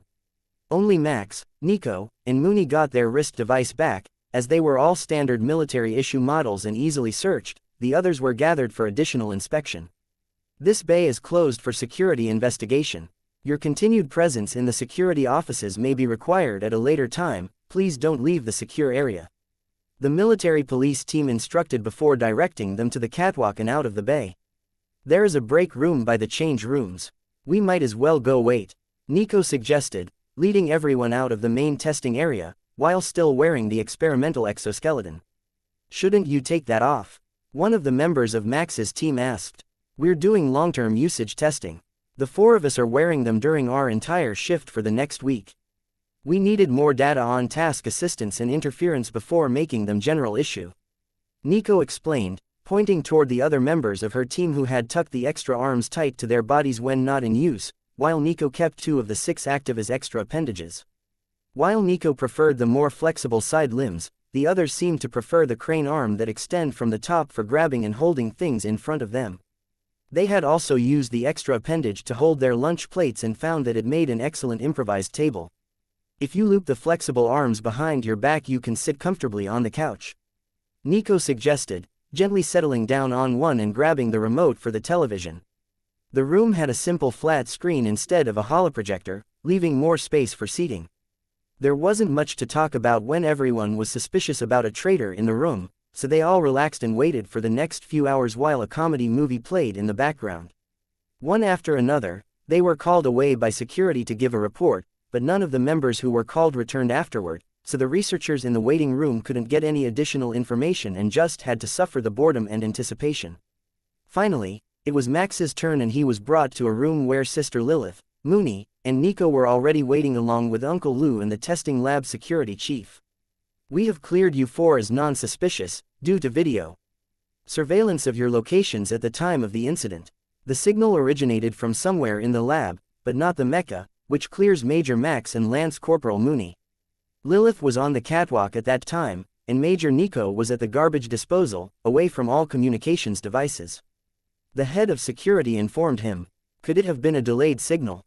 "A lot of people were in the lab over lunch," Max asked, unsure what sort of signal was sent. "We are investigating that now. We gathered you all here to clear you to return to your duties tomorrow." Live testing of the X-137 has been transferred to the team under Sister Lilith until further notice. Major Max, you are still the lead test pilot on the project. The security officers left and Nico smiled at Uncle Lou. We're all cleared because we didn't have to send anything from the lab if we wanted to take the data, right? Uncle Lou nodded solemnly. You all have had full access to the data, and were mostly unsupervised through the initial testing phases without a breach. The signal was intercepted and never left the lab, thanks to our security measures, but it only contained a short video clip of the mecha in motion and a bit of basic data from the morning tests. Wait, how did Nico get access? She's not on this project. Max asked, confused. She is working directly with me on the shield generator project, and we had all the new designs open. Uncle Lou shrugged, reminding Max of all the time they spent talking about technical details. He was certain neither of them had taken a full night's sleep since he arrived here, but that didn't surprise him at all. Those two valued a good night's rest far less than he did. Chapter 197. A new atmosphere. Once they were dismissed, Max headed back to his apartment to freshen up in hopes that Mooney would still be coming over to play chess tonight. First a shower, and his best casual clothes, from the casual wear photo shoot for the tournament winners of course, so he didn't get it wrong. Then he cleaned up the few random items laying around his apartment and set the auto clean to dust everything. By the time that was done, Max was starting to get nervous. He had actually invited a girl to his room, a woman who was an actual romantic interest and not Nico, who was more like family in his mind after all they had been through. The feeling of her cool skin against him as he slept was a hard thing to forget though. Cyborgs are very comfortable to sleep beside, at least ones with that new design of the outer shell. As though thinking of her had summoned her, Max's doorbell rang and the security camera showed Nico waving at him happily. I brought you snacks, 2 pre-made meals you just need to heat, and a bottle of Camor's famous wine. Sister Lilith thought you might not be fully prepared, so we covered everything else. I see you did at least clean the place, that is a good start. She rattled off, placing items in the fridge and cupboard as she talked. The outfit is good, the place is clean, you have the preparations, do you have a second pillow? A good pillow is essential. Nico teased but actually checked his bed to see if there was a second pillow and if the bed itself was properly made. Don't you think you're going a bit too far? Max asked, sighing at her antics. Not at all, you two are an adorable couple. You and me, we've seen a lot of stuff and killed most of it, but you're still a green recruit on the battlefield of romance, and so is she. That's why Sister Lilith and I are doing all we can to help you both get along. Nico explained, like you have so much more experience in that field. Max laughed and Nico just shrugged. Temporarily irrelevant. My system functions are still in the process of upgrading this new body. That doesn't mean you can't have yourself a nice steamy romance with an equally nerdy researcher while you're on lab duty. Besides, and I can't stress this enough, you two are good together, I've seen the footage from the mecha. Max frowned at that since he was certain the internal cameras were disabled but chose not to say anything. If it was electronic, Nico could find it. Do you know anything about the signal that was sent from the lab? It wasn't you messing around to set up things for our lunch date, or scrubbing the camera footage, was it? Max asked quietly, afraid to hear the answer. No, it wasn't me, though I did manage to trace it back to the source. It came from the tablet in Lieutenant Bean's pocket, but as far as I can tell, he never accessed it. Uncle Lou and the security head both think he was set up and the tablet was remotely accessed through a virus that self-deleted. They are going over the device tonight to see what they can find. But you can worry about that in the morning. For now, just enjoy yourself and know that the lovely Miss Mooney is not a suspect. Nico blew Max a kiss and left the apartment to head back to her own unit next door, so Max quickly checked the contents of the food Nico had brought and found that there was also a small bag labeled clean clothes for Mooney on the counter, making him shake his head at her sense of humor, or maybe it was optimism. He couldn't very well offer up snacks or dinner if he had no idea what they were, so Max made sure he had a full inventory of everything that had been brought into his apartment. Nico had brought 2 vegetable lasagna dishes that looked the same, as well as an assortment of chips and some chewy caramel candies, plus some chocolate-covered mints that had a sticky note on them, the same ones that the lab used for basically everything that wasn't digital. Mints are good for fresh breath when you need it. Lilith. Max crumpled the note and tossed it in the bin before anyone else could see it, and then nervously washed his hands one last time while checking the layout of the room. It wasn't large, but there were 2 places at the table to play chess, so he had that going for him. But she was a lance corporal. Her room was most likely even smaller than this, since most people spent their time in the common areas, and not in what was basically their bedroom. When the bell rang and showed him Mooney standing outside the door, with a large box in her hands, Max rushed over to open it for her, instead of simply calling to unlock it as he did for Nico. "I'm glad you could make it after all the chaos today." Max greeted her with his best smile.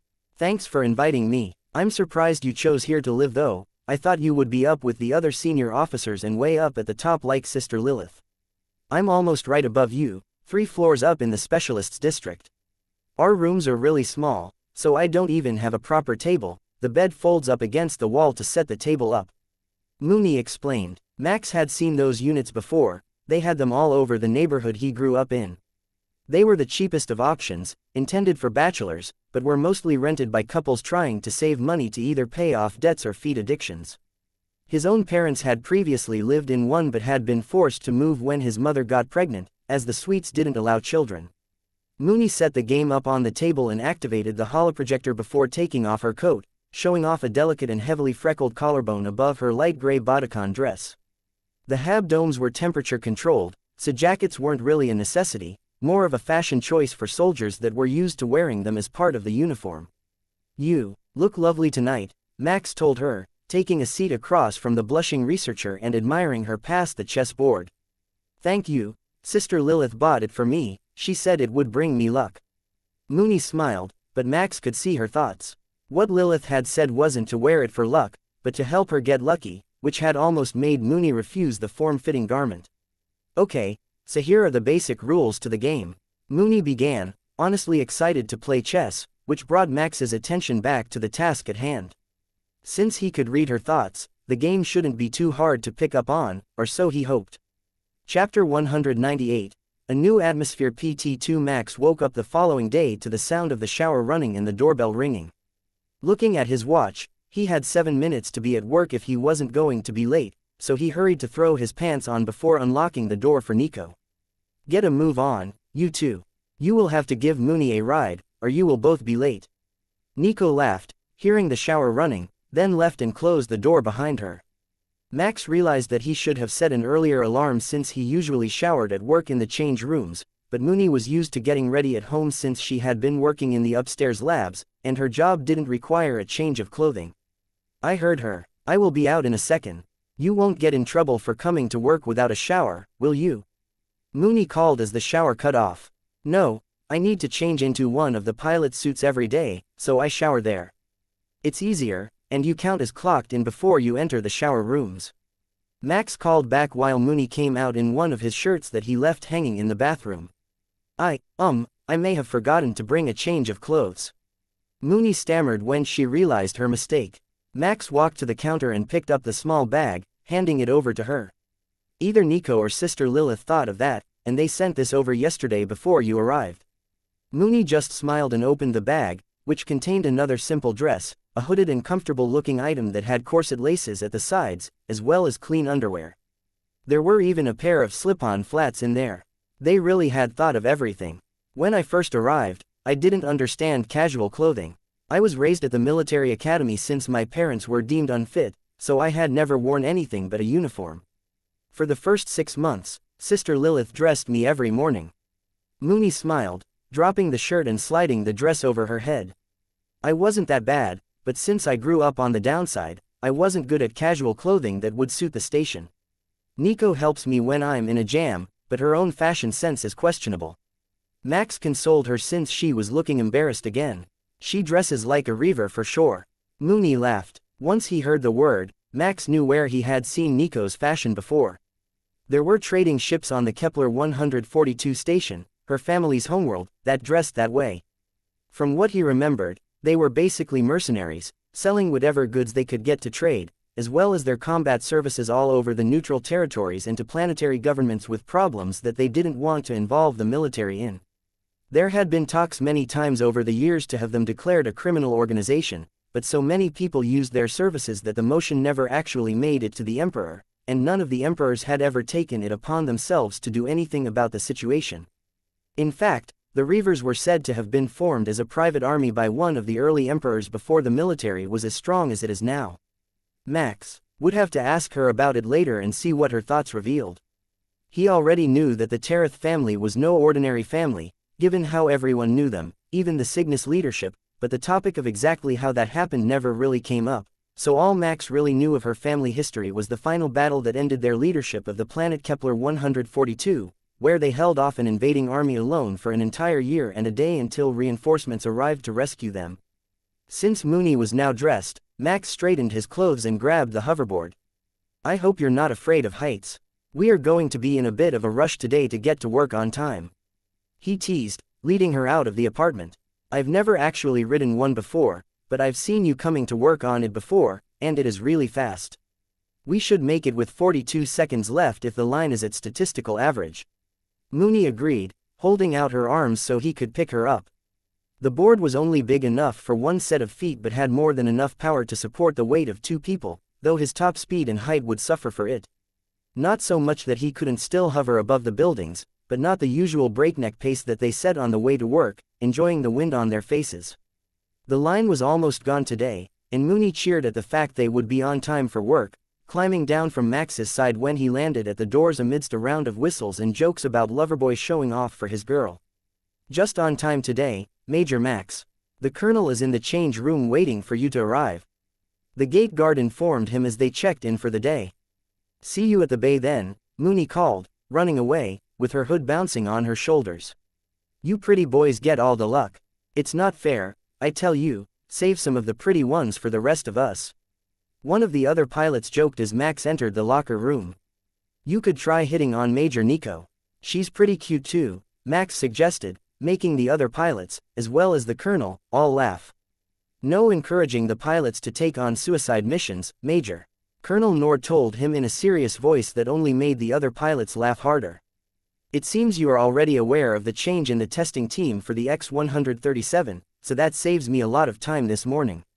But that isn't important enough to bring me in person. The X-137 will require 100% uptime, so alternate cockpit configurations for a second occupant will be tested along with the Mecha. Keep notes on potential long-term comfort and interference issues, as well as storage issues for an extended deployment with two individuals."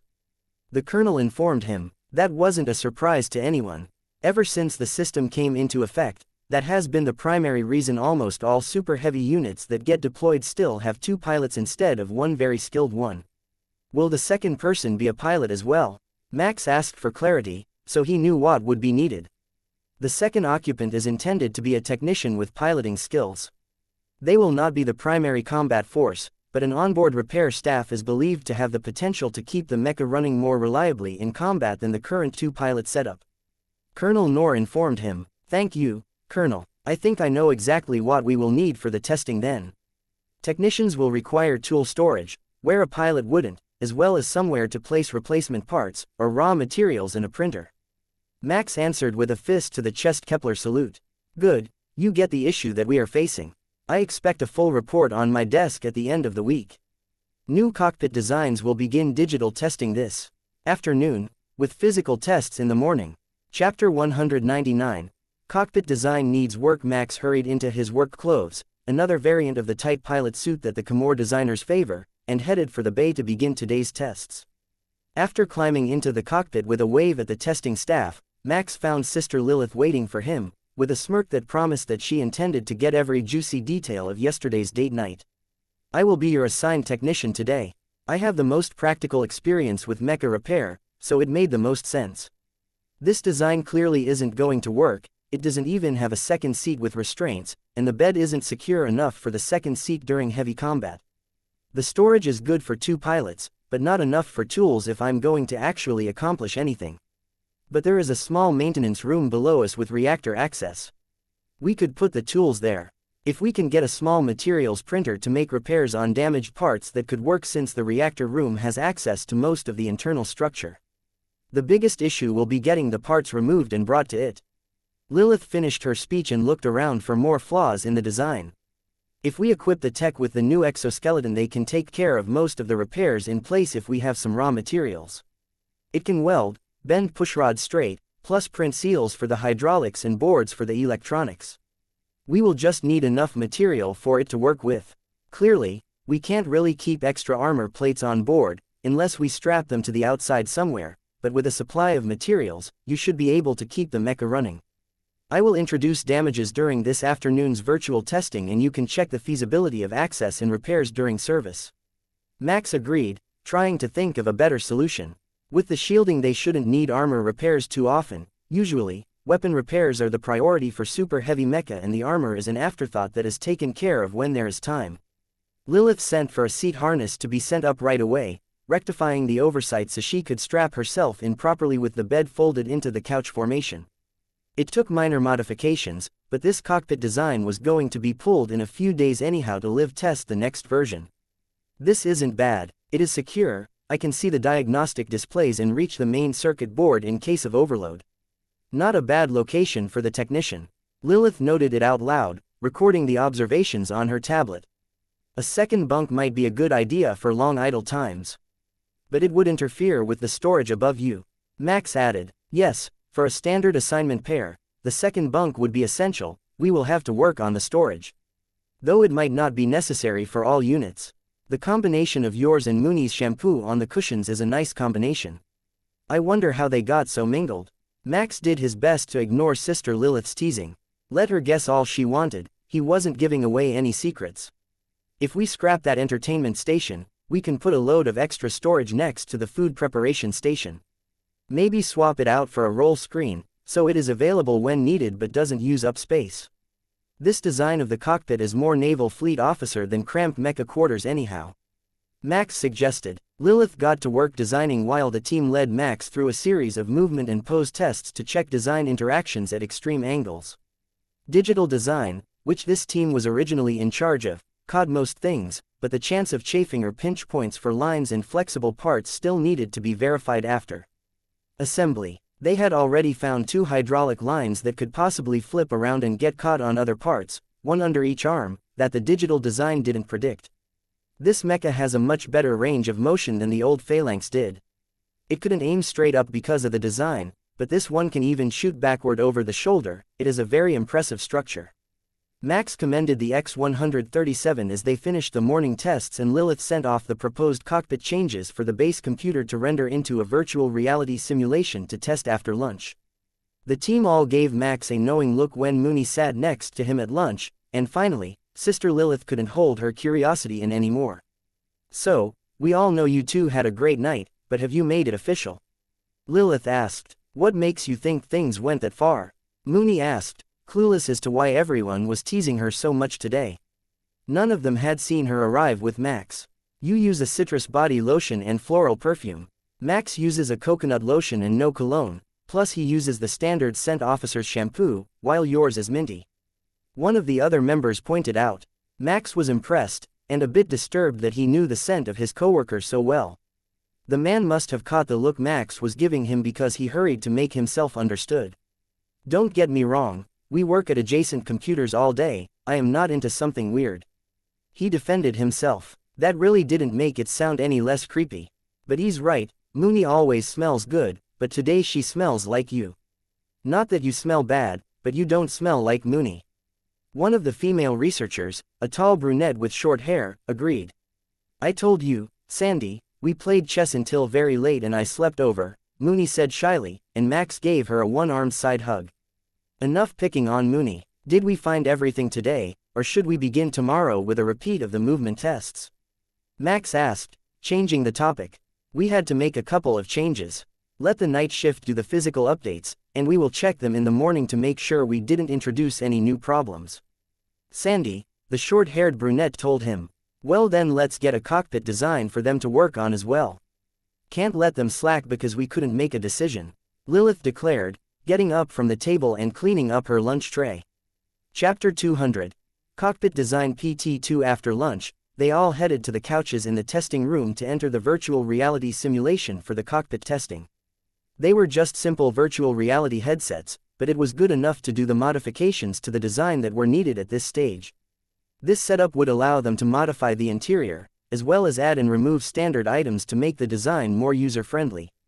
Fortunately, they had a variety of body sizes in the team, so they wouldn't need to call anyone else in for the user function verifications, which would save them a lot of time between finishing the digital design and getting the physical prototype made. The simulation was just the cockpit and internal structure area of the mecha, as well as the structure of the pod that it mounted in, including shielding and the final layers of ablative armor. Unlike Cygnus, which used ejection pods, the cockpits of the Kepler Super Heavies were a black box, intended not to be breached, even if the mecha was destroyed. Max was a fan of the ejection method, though he did realize that there were many drawbacks to being helpless in a small pod that could be buried in rubble or carried away by enemies, instead of being trapped in hundreds of tons of disabled mecha. They helped the pilots survive, especially in a space battle, but at the same time, they were often hard to track, and there were known instances where they were lost entirely after a battle, with neither side claiming recovery of the pilot inside. With Lilith at his side, Max tested out the cockpit ergonomics, adding every conceivable tool, spare part, and an excessive amount of personal gear to the storage, modifying and shifting it until they could easily store and access everything within the confines of the space they had. Building storage into the upper folding bunk turned out to be the winning recipe for the last of their storage needs, being used for items that needed to be accessed in a hurry, including the medical kit, the diagnostic tablets, and the two occupants, emergency sidearms and survival kits.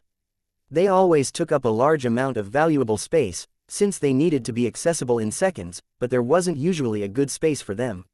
Increasing the thickness of the upper bunk a little let them be placed out of the way, and made them even faster to grab in an emergency. Nothing was left unmodified, even the layout of the standardized head compartment, with its vacuum toilet and an overhead shower, was reworked. What does everyone think? I know you were working on the upgrades to the armor to deal with disruptor weapons, but head inside in pairs and tell me if you find anything awkward or inconvenient. Sister Lilith instructed, sending her team in one after another. This led to a short argument and another minor redesign. The food preparation station was made modular, so the user could switch the locations around after it was pointed out that a left-handed user had a hard time using the coffee pot in the position by the back wall.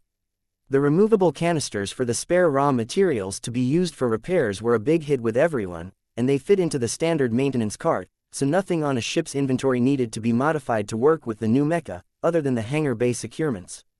Nico, where did you put the auxiliary sidearms on the X-109 fast attack mecha?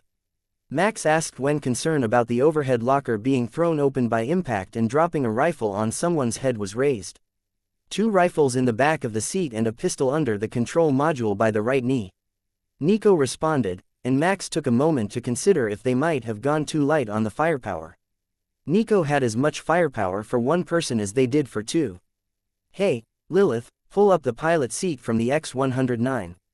I heard they redesigned it for weapons storage, so we can make the bunk storage less critical, and maybe open from the top under the mattress. Max suggested since he didn't know where the file would be found in the server mainframe.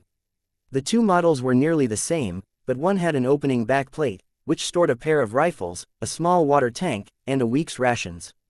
Once they switched out both forward seats for this model, they now had enough storage to keep the pilots provisioned in the case of extended breakdown. Part of the insert could even be pulled out, making a small backpack full of water and food. Now I understand why they were so upset with her in the design team. This seat is a great improvement, but making it so complex had to be a nightmare for the team. Lilith smiled, reaching for the coffee pod before realizing they were in the simulation and there was no actual coffee available. Should we fix the bunk and send this to mock-up for physical construction? Max asked while considering what the bunk could be used for now. Why don't we make it a large open cabinet, accessible from the top? It could hold formal uniforms or function outfits flat, or extra rations and provisions. Lilith suggested, we have so much stuff in the lockers now, there's no need for more clothing storage. But something to hold more food and drink, then put an assistance RAM on the bunk to offset the expected extra weight. Max decided, letting Lilith redesign the upper bunk. By the time they finished, the others had modified the armor to be sufficiently improved that they would feel confident if they were the ones in the mecha on the front lines. That was the standard Uncle Lou insisted on, and they weren't sure that he wouldn't actually send them to find out in person if there were complaints about the mecha being subpar. The design was incredibly rushed though, so everyone was sure that despite their best intentions there would be issues once it hit combat and battle damage was introduced. That reminded Lilith that she wanted to test the Tech Adept skeleton on simulated internal damages, to check the level of access that was available without going outside the mecha. If it was a limb, there was no other choice, but a torso, hip, or shoulder joint should be repairable, as well as most of the main wiring loom and hydraulic system. The flexible whip arms turned out to be much more versatile than expected. The small manipulation arm and material welder could reach all the way to the elbow joint to repair damages, using the access holes for the wiring and hydraulics. With that level of access, they could even get at the back side of most of the weapons, so small repairs like a blown capacitor could most likely be done without leaving the mecha, keeping the technician much safer. Alright, we've done what we can for the day. Let's get this sent off for finalization and come back tomorrow, Sister Lilith declared, booting everyone out of the simulation before she sent it away to become someone else's problem for the night.